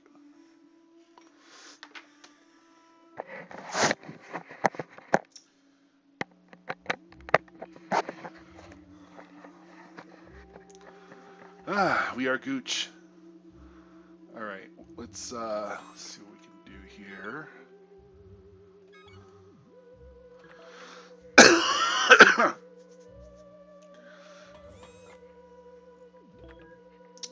Alright, let's take a look.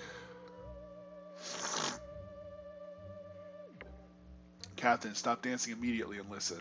This is a crisis. You are not a sailor on Broadway, although I must admit you improvise beautifully. You all have been poisoned. Some kind of radioactive toxin has found its way into the shuttle.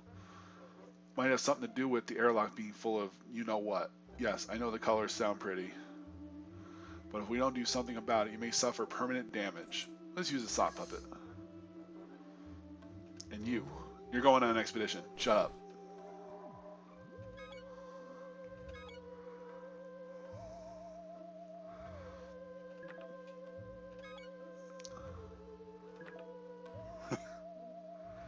This reminds me of Maniac Mansion. How so?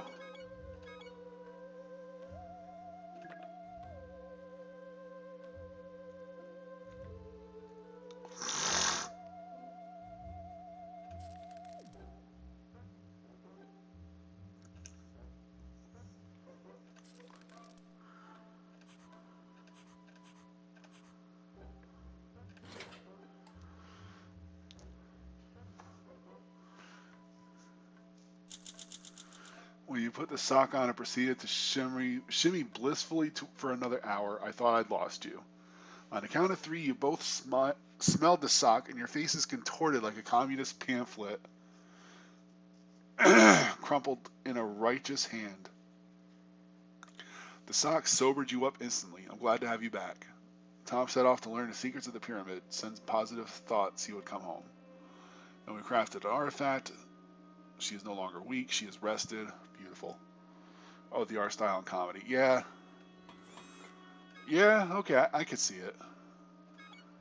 Alright, let's make another med kit.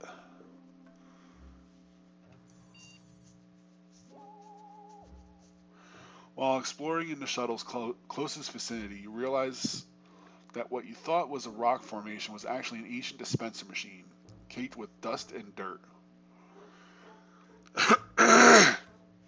Covered with simple depictions of soup cans.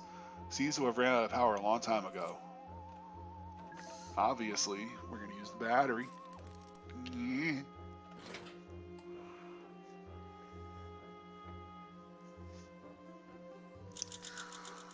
The soup dispenser we found nearby was briefly rejuvenated when we connected our battery to an ancient receptacle. It came alive, playing a merry tune, and broke down just a few seconds later. In the brief time it was operational, the machine released a refreshing aroma into the atmosphere. Some of it reached you through the suit and improved your vigor. Nice. Nice. Okay, let's take a look. Warning, warning, we have a breach. The ship is about to be contaminated. I'm engaging all the emergency protocols available. My efforts appear to be useless. This contamination cannot be avoided. You have to protect yourself, blah, blah, blah, mask.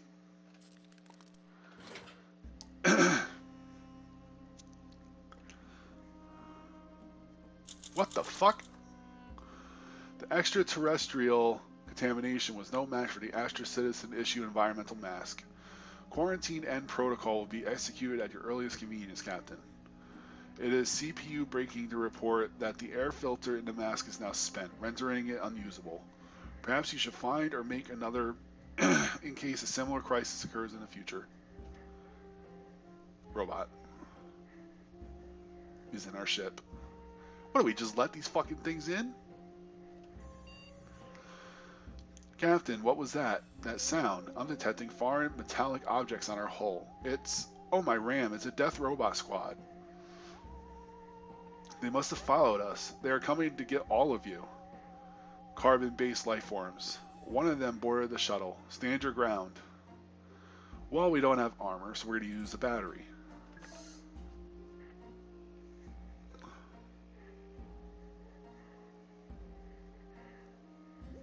Look at him all happy and shit. He's about to fucking die.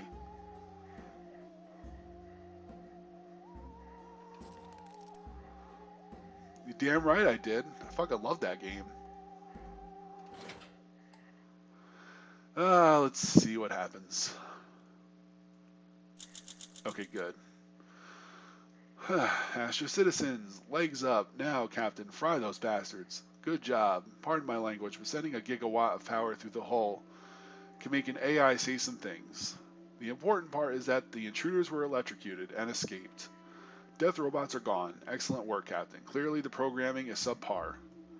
Absolutely no match for my system or my processing power. For that matter, yes. Still, they are death robots. Sooner or later, they'll strike back. Tom survived his voyage, blah, blah, blah. Ooh, we got a lot of chemicals. Awesome. While exploring, blah, blah, blah, performing rituals upon the altar. Tom brought the tablet back with him. I can translate it, Captain, but it will take some time. When Tom reached the summit of the pyramid, he saw 3 towers on the horizon, each bearing a different astrological symbol. It would be wise to visit them. Who scattered all these cans so far away from Earth, blah, blah, blah. First aid kit, sweet.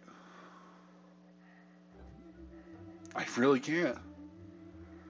Just hope that little motherfucker doesn't come back.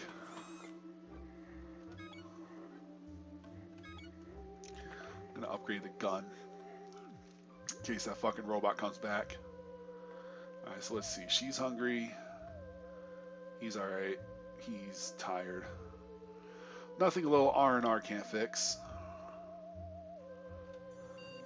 Sir, do you hear that? Roll up for Captain Cerberus's Cosmic Carnival.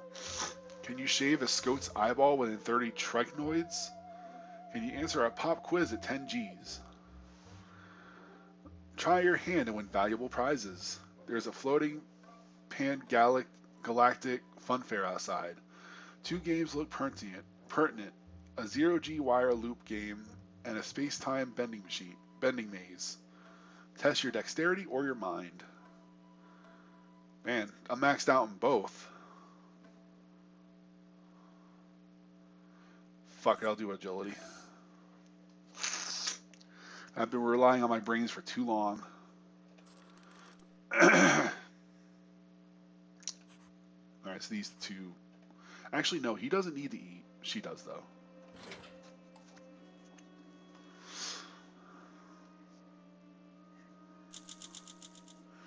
Before Captain Cerberus's Cosmic Carnival flew off, you decided to try a steady hand challenge. Wire loop in hand, you follow the endless spirals and corkscrews that ran around the zero-G chamber. Like an astronautical acrobat, you made it. Then the squid-like manager gives you a coupon for a 40 tog duvet. How useful. Look at you, Captain. You're healthy as a horse. Megan remains alert. Upgrade completed. New item available, futuristic gun. You are getting quite hungry. Megan has stopped asking for more soup for now. Megan is vigorous today. Tom is rested. Alright, okay.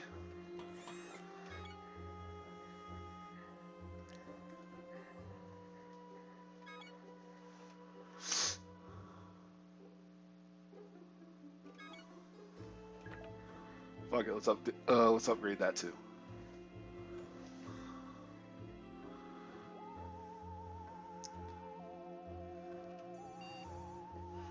I have news regarding the stone tablet which was brought here from the pyramid. While it was written in alien tongue, I think I finally found a terrestrial language with similar structure. The revelation could be the key to decoding the tablet. If everything goes as planned, I should have a translation ready for you first thing tomorrow.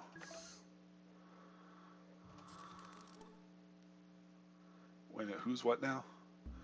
Alright, she's alright. He's alright. I'm a little peckish. Just gonna let it go for now.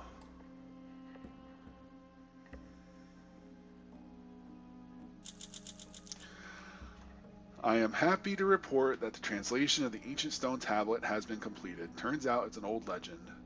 This world was once a lush paradise inhabited by highly evolved, intelligent aliens. They lived for millennia, never growing old, until they decided to ascend into the stars. Before doing so, they made the planet barren as to not invite other settlers in case they decide to come back.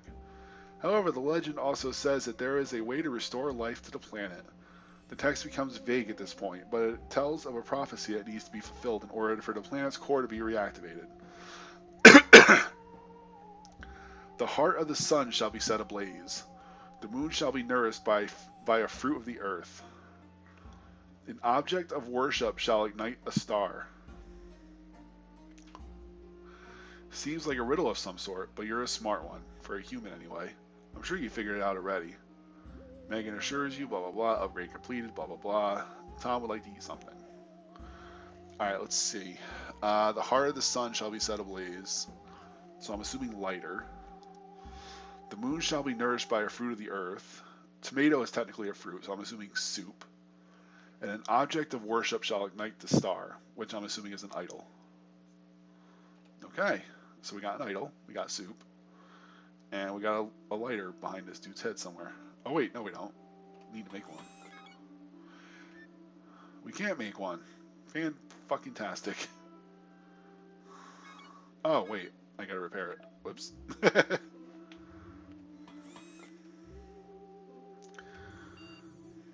Captain, there's been this constant interference in our comms as of late, like musical notes playing on repeat. It's starting to become annoying. You could do something about it, but it might just stop if we keep ignoring it. Who should deal with this conundrum? Me, of course. Fight me. Oh wait, who wanted to eat again? I can go for a little longer. It's fine. I hate being sick. Oh, Death Robot's back. You finally figured out what to do about that repeating sound pattern. It needed to be answered. Almost like an interstellar mating call. It's just a metaphor, I think. You hummed the logical conclusion to the sequence. The artifact we found previously unexpectedly shimmered for a bit. But other than the sound stopping, nothing else happened. Megan remains alert. Repairs completed. Lighter. You're starving. Serving a soup will be in order. I like how everybody is just fucking ecstatic, but then there's a friggin' death robot there. I'm picking up a bogey in our area. Wait, there are more. Robots. Not just any robots. It's a death robot squad. They're still hunting us. Brace yourself. One of them boarded the shuttle. Stand your ground.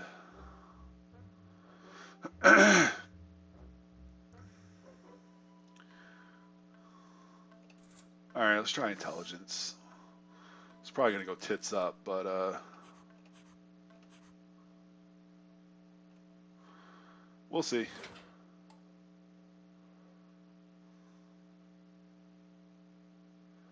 Hey, we did it. Any conflict can be resolved with cold, calculated logic, you decided. Pulling the reactor emergency vent release was the only logical thing to do. Logically, the attacker was subatomized in a gross kind of way. Good thinking, Captain. Death robots are gone. Excellent work, Captain. Clearly, their programming is subpar. Absolutely no match for my system or processing power for that matter. Still, they are death robots, so sooner or later they might strike back.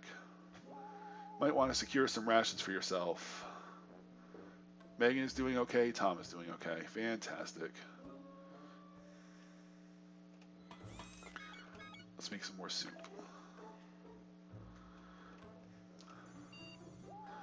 I'm detecting a huge energy surge beneath the surface. Seismic waves. I think there's an earthquake coming. The shuttle is sturdy, but this ground isn't. This soil has a high potential to liquefy the earth when the earthquake hits. There is a better patch of rocky ground a few yards ahead. You could use the shuttle's thrusters to scoot onto it, but if you overshoot, you will be on even worse ground than you are now. Will you attempt the maneuver? Yes.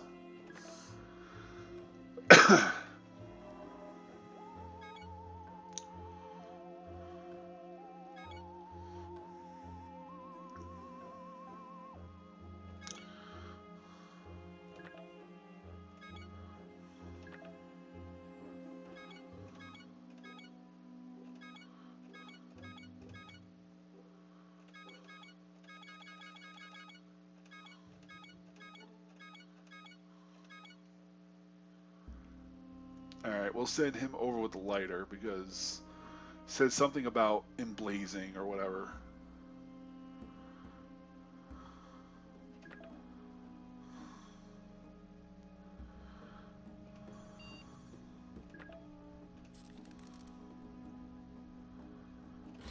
About being set ablaze, something like that. So I'm assuming that's what we can use the lighter for. Use the shuttle's thrusters to scoot onto a better patch of ground, coming to rest on the edge of the rocky soil the moment the earthquake hit. For a few nightmarish seconds, the shuttle buckled to and fro like a bad atmospheric entry. But the shaking stopped. You opened your eyes, and the strangest silence followed. Then you laughed. Tom set out to ascend the Sun Tower. You're still quite alert. You're still hungry. Blah blah blah blah blah. Blah. Okay. Make more soup. More. Looks like you have a leak, Captain. The sprinkler system went haywire. Now everything is getting wet. You need to do something before supplies get soaked. Act fast. There's no time to waste. Intellect.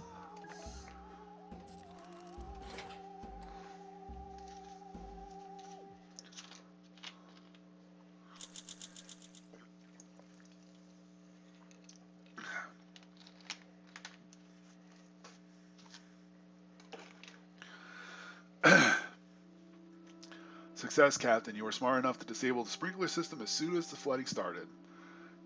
That gave you quite enough time to fix the sprinklers. And the supplies are safe. Excellent.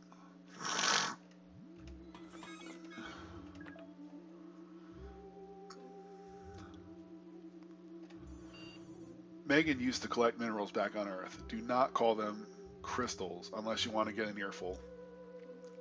I don't know how she got them past space station security, but she managed to sneak a few of her favorite specimens onto the shuttle. Megan's fond of you, Captain.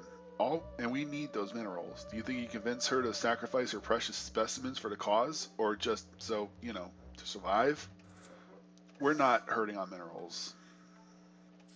Shut up.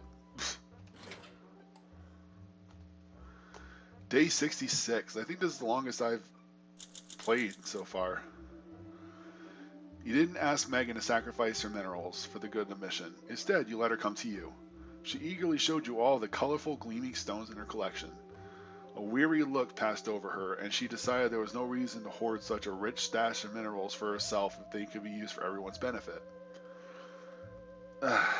Nice, we got some minerals anyway. Tom is still away. Crafting is completed. You are starving. Megan would like to eat something. Great, another robot. Picking up a bogey in our area, blah blah blah, gun.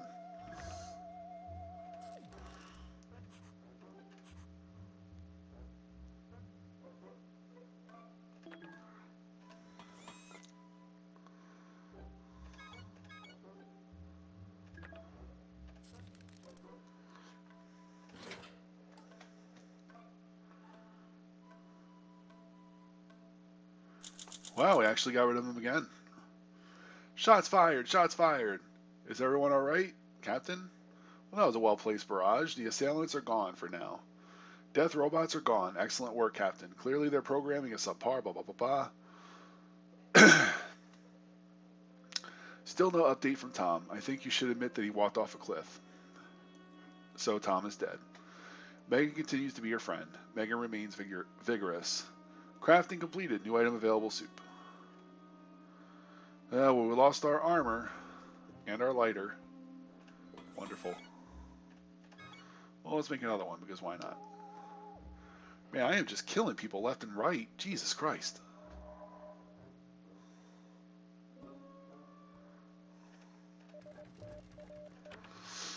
Bring a lighter to the sun tower. I fucking did. And the dude died. Bring a soup to the moon tower. Bring an artifact. See, I guessed that right.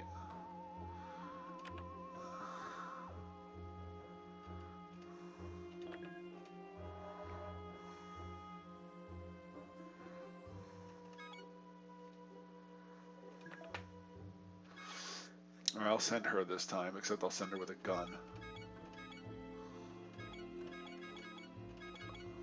Oh wait, I don't even have a lighter yet.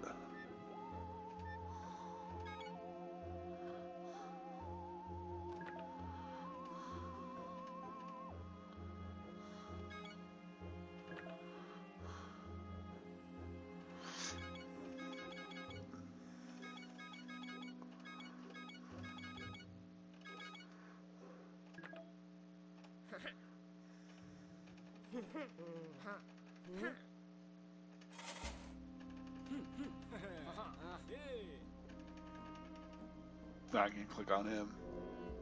What? What?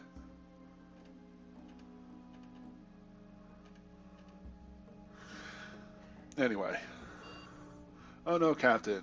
One of the storage lockers is jammed and cannot be opened. It gets worse. It's my favorite locker. We will lose access to some of our supplies if we do nothing. Also, I will be sad. You need to act. Intellect.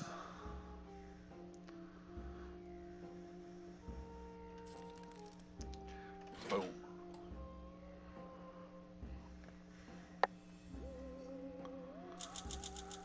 Good job getting that locker open, Captain. It took you a while to figure out how to lockpick the thing, but your 1 in a million brain helped.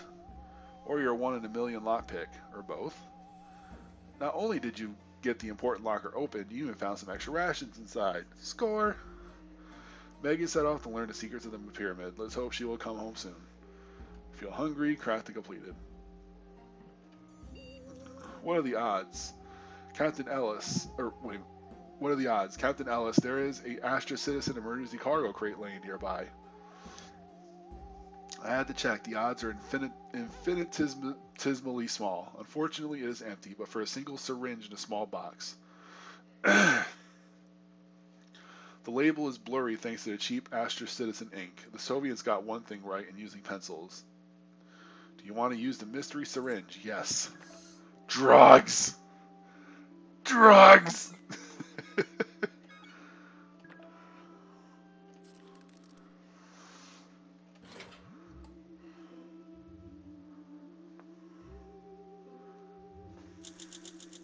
How are you feeling today, Captain? Much better, apparently, after you injected yourself with that syringe. Yes, the intravenous roulette paid off. Must have contained SLARP. Standard issue liquid for Astra Citizen rejuvenation and holistic improvement. Don't ask me about the capitalized P. Your base mental and physical abilities were improved, for the time being at least. You are still hungry, Megan has returned yet, blah blah blah, soup.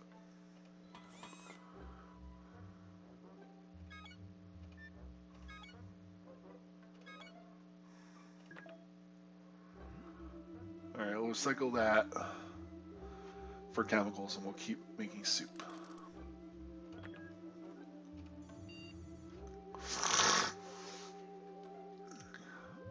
What's that you're drawing, Captain? Is that supposed to be ham?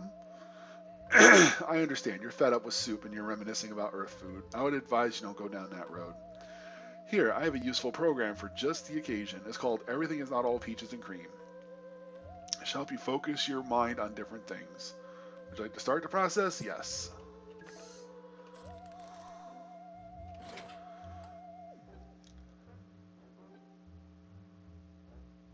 Ah, you fucking back again? Success, Captain. Your culinary urges have been kept under control. We spent the afternoon talking about things other than food and then circled back to agree on the many merits of tomato soup. Now, we should probably focus on surviving the mission at hand, wouldn't you say? Remember, life is but a bowl of cherries. Not sure what that means, but my programming tells me it should make you feel better. You remain very mentally stable. Recycling operation completed. You are starving.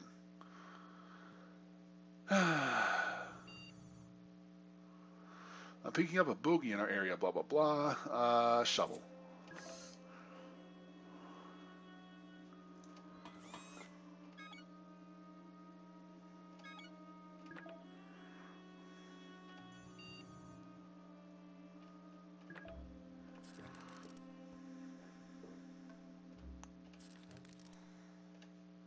Actually, no, I want to try the battery again.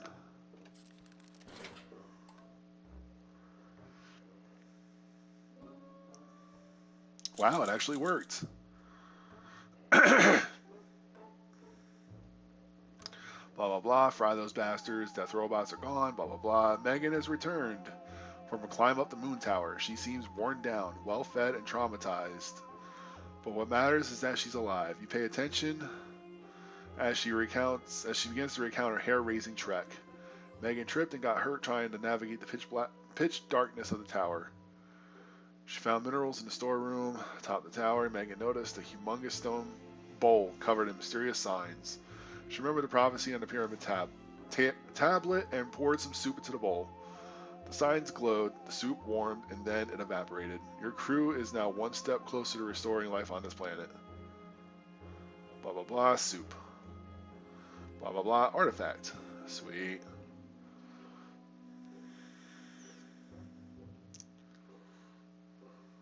Oh, I forgot to feed him. Alright, so what's the other thing? Okay, we gotta bring a layer to the sun tower and an artifact to the star tower. We'll worry about that then, the next day.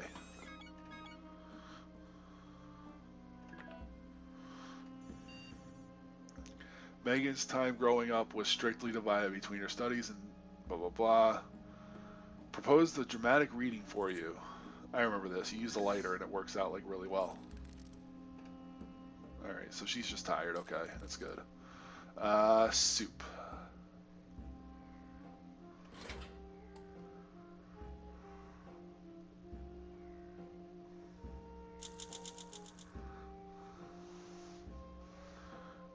Blah blah blah. Success. Oh man, this game is going on for a while. Not that I'm complaining, but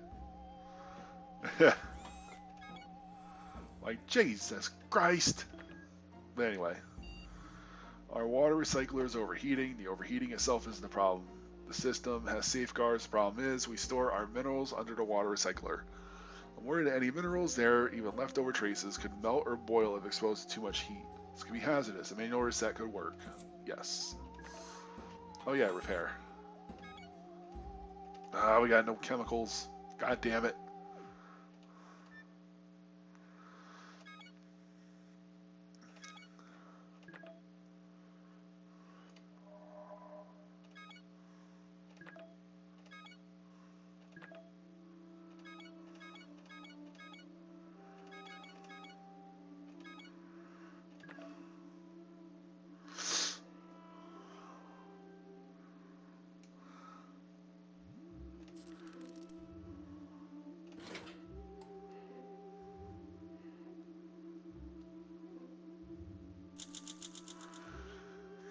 Let's see.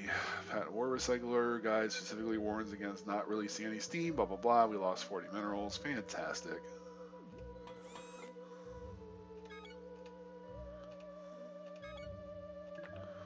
Alright, so we'll repair that.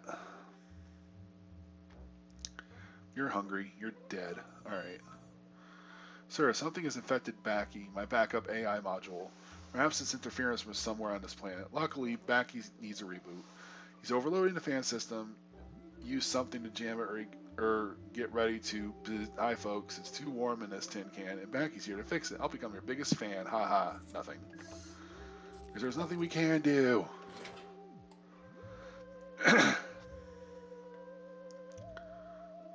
Oh, fuck. Not you again. That was a close call, Captain Ellis. Baki had malfunctioned and was overspinning one of our fans. You managed to leap up and yank its housing out slightly. Slow to a stop. Must keep a tighter leash on Baki in the future. It's more of a superficial intelligence. You remain alert, blah blah blah. Picking up a bogey, agility. Boom.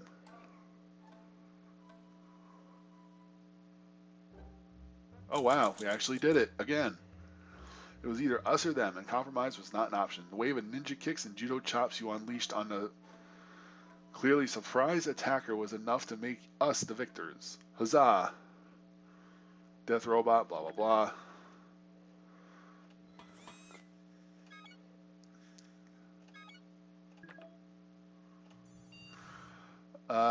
While doing a routine cleanup of my database, I came upon a blueprint for a device called the flux capacitor. If installed, it might allow us to find our way home. However, it needs to be assembled. Yes. Food.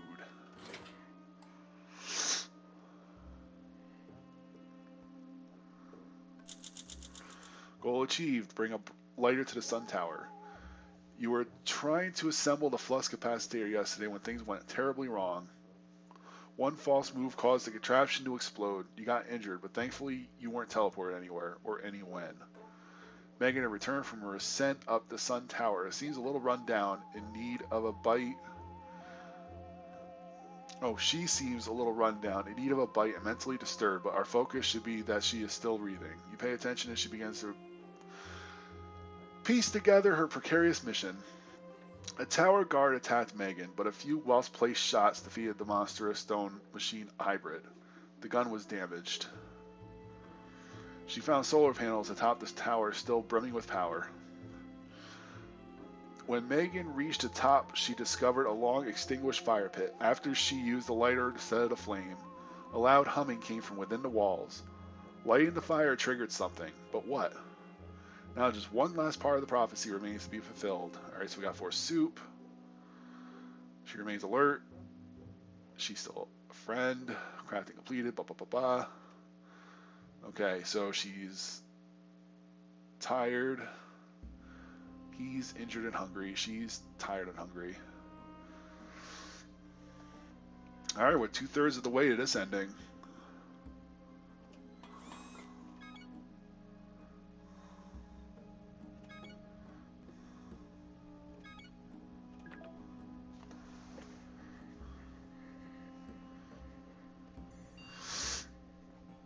So I'm detecting an unusual disturbance in our mini reactor.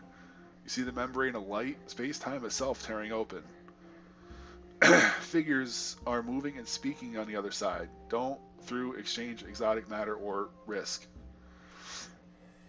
What do we do? Offer something or attempt to communicate? Communicate.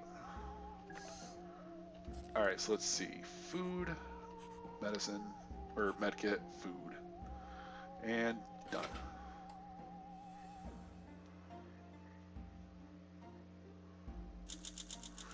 Space-time breach in the mini-reactor chamber was still bubbling when you pulled out your communicator. Just as you turned it on, a pair of arms wearing Astra Citizen patches reached out of the shimmer. They grabbed the communicator from your hands and withdrew into the space-time rift before you could react. You tried to reach in after it, but the tear was already gone. Alright, my wounds have healed. I'm no longer hungry. Wonderful. Oh, I need another day. Alright, one place left. So what do I gotta bring here? Oh yeah, the idol. I gotta bring the idol there. Well, she's gotta bring the idol there. Shit, we don't have a mask, do we? No, we do not. We're gonna have to wait then.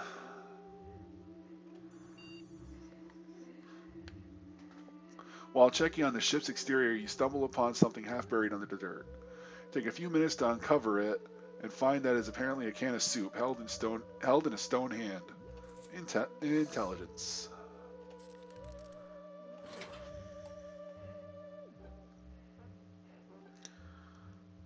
Oh, this asshole's back again. Beside the other blah. You decide that the uncovered can of soup you found next to the shuttle should be left unmolested. You did take a good look at it and the carving that held it in place before it got covered by the dirt again.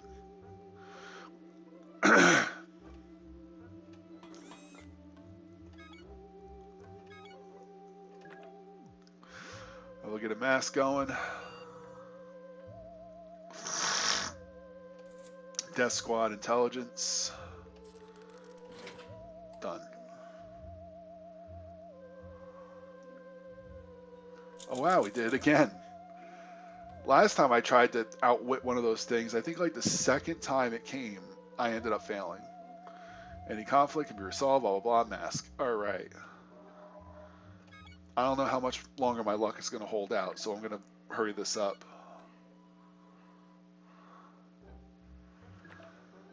Alright, so let's see. Alright, mask. Idle.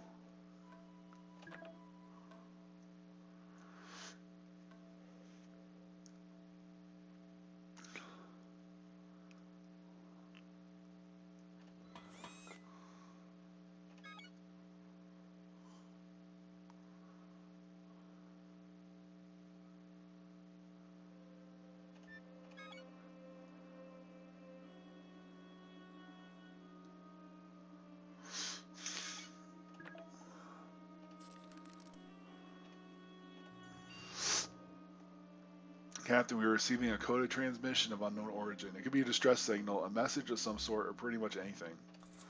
Alright, let's play it. Day 80. We have received the transmission yesterday. Turns out it was a message from another group of survivors.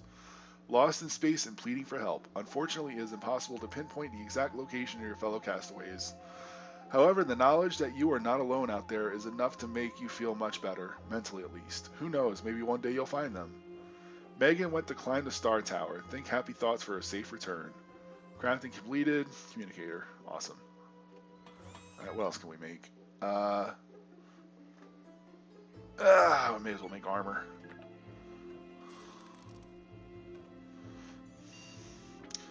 Our routine has just become less plain. Some adorable duck-billed creature set up a nest nearby. They enjoy hugging your legs. We should disperse them or adapt to this hurdle. Agility.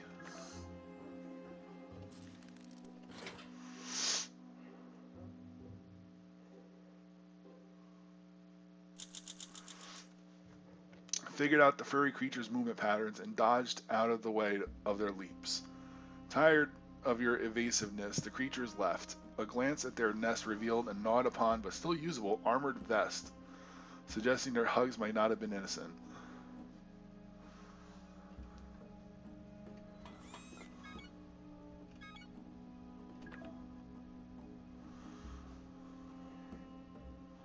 Actually, you know what? Scratch that.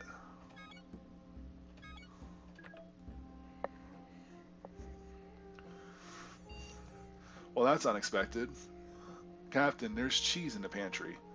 At least I think it's cheese. I don't know how it got there. Did someone sneak it on board? Is there an infestation of alien mold? Was it French? Was it the French?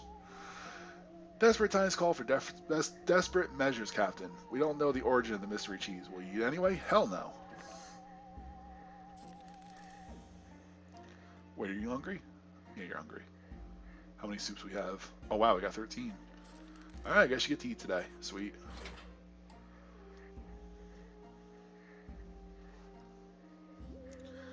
Oh, he's fucking back. God damn it. You didn't eat the cheese, and this was probably wise, as subsequent chemical analysis proved it was an inedible soap product. Sweet. Alright, I'm picking up bogey, gun. Yes.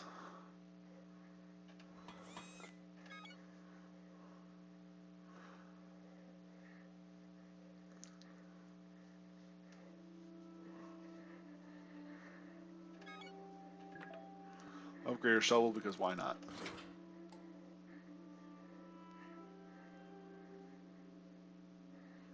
Oh, thank God. Goal achieved. Bring an artifact to the Star Tower. Shots fired. Shots fired. Blah, blah, blah. Megan has returned from her stellar trek to the tower. She seems a little under the weather, in need of sustenance, and traumatized, but that matters. What matters is that she's not rotting in the dark somewhere, like Tom. You listen as she begins to recount her precarious adventures. The mask saved Megan from choking on lingering toxic fumes. The gas corroded parts of the mask. Megan collected plenty of chemicals from the various mosses. There was a star-shaped room at the tower's summit. An empty pedestal stood in the middle. Megan placed the artifact on the pedestal and it sank into the ground. With that, the prophecy from the ancient stone tablet has been fulfilled. The planet can finally be restored. Who transported these outside our solar system? So strange. Oh, wait. Nothing else to report. Blah, blah, blah. Tired.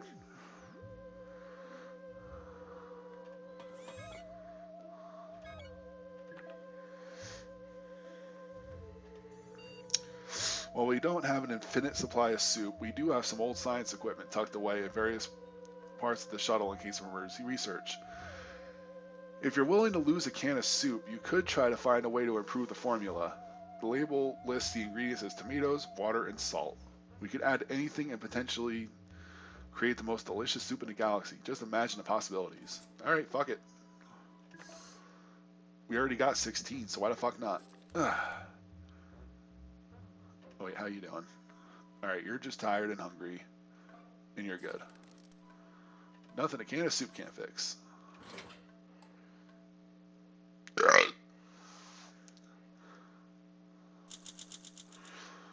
Sadly, you were unable to improve the soup recipe in any significant way due to the absence of anything else edible on board. I guess you could have added more soup to that soup. Megan is still alert. Megan is your friend. You are not really complaining, but I know you're hungry. Megan is okay, and she is rested. Okay, that's the one place I didn't explore yet. You did it, Captain. All the towers have been activated, thus fulfilling the ancient prophecy. There's only one thing left to do now. You must return to the central pyramid and activate the planet's core using the machinery in the altar room. Are you ready to restore life to this planet? Yes. So what should we do now? Oh, that's right. We're crafting the med kit.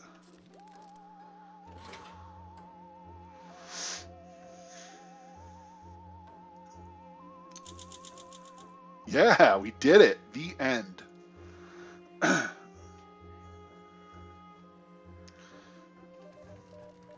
The deed is done. You return to the central pyramid and use the machinery in the altar room to reactivate the planet's core. The change has begun. As the sky turns blue and the canals that scar the planet fill with water, a new hope enters your heart. When you look out the window, you no longer see a hostile environment that must be tamed. Instead, behind the glass lies a land to make your own. It's your new home, Captain. You're finally safe. You remain quite alert. You remain vigorous. Your stomach feels rather empty. Yeah, all right. Wow, I actually did it. I mean, we killed 2 people in the process, but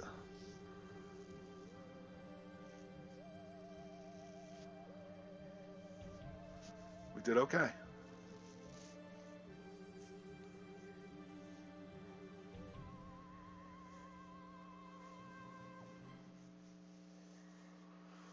So that's 2 endings we managed to get on stream.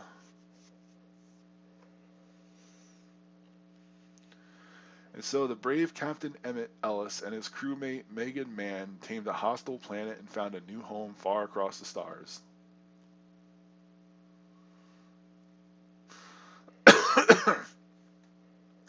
Friends come and go, but Astra Citizen friends are forever.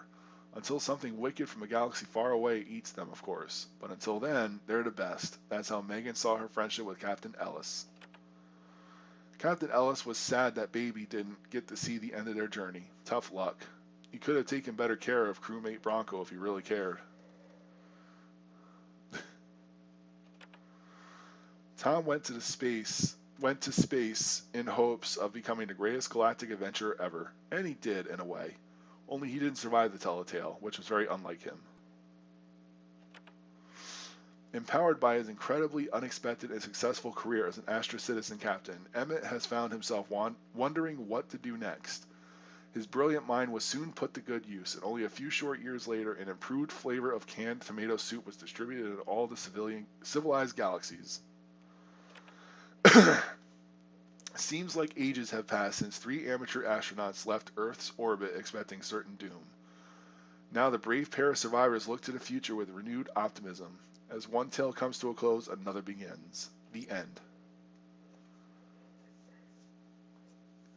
Alright, so we survived 85 days.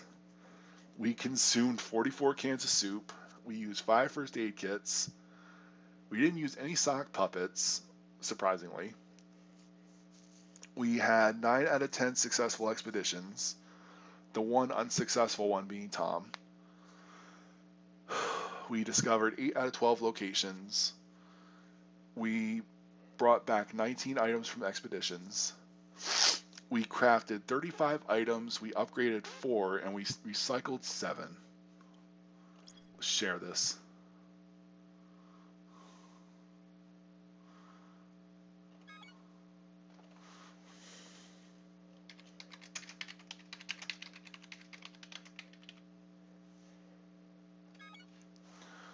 Because why the fuck not?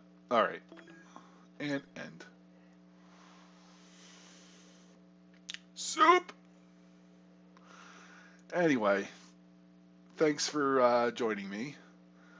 That was a lot of fun. It was definitely nice to pick up that game again. You know, that I haven't played it in a while.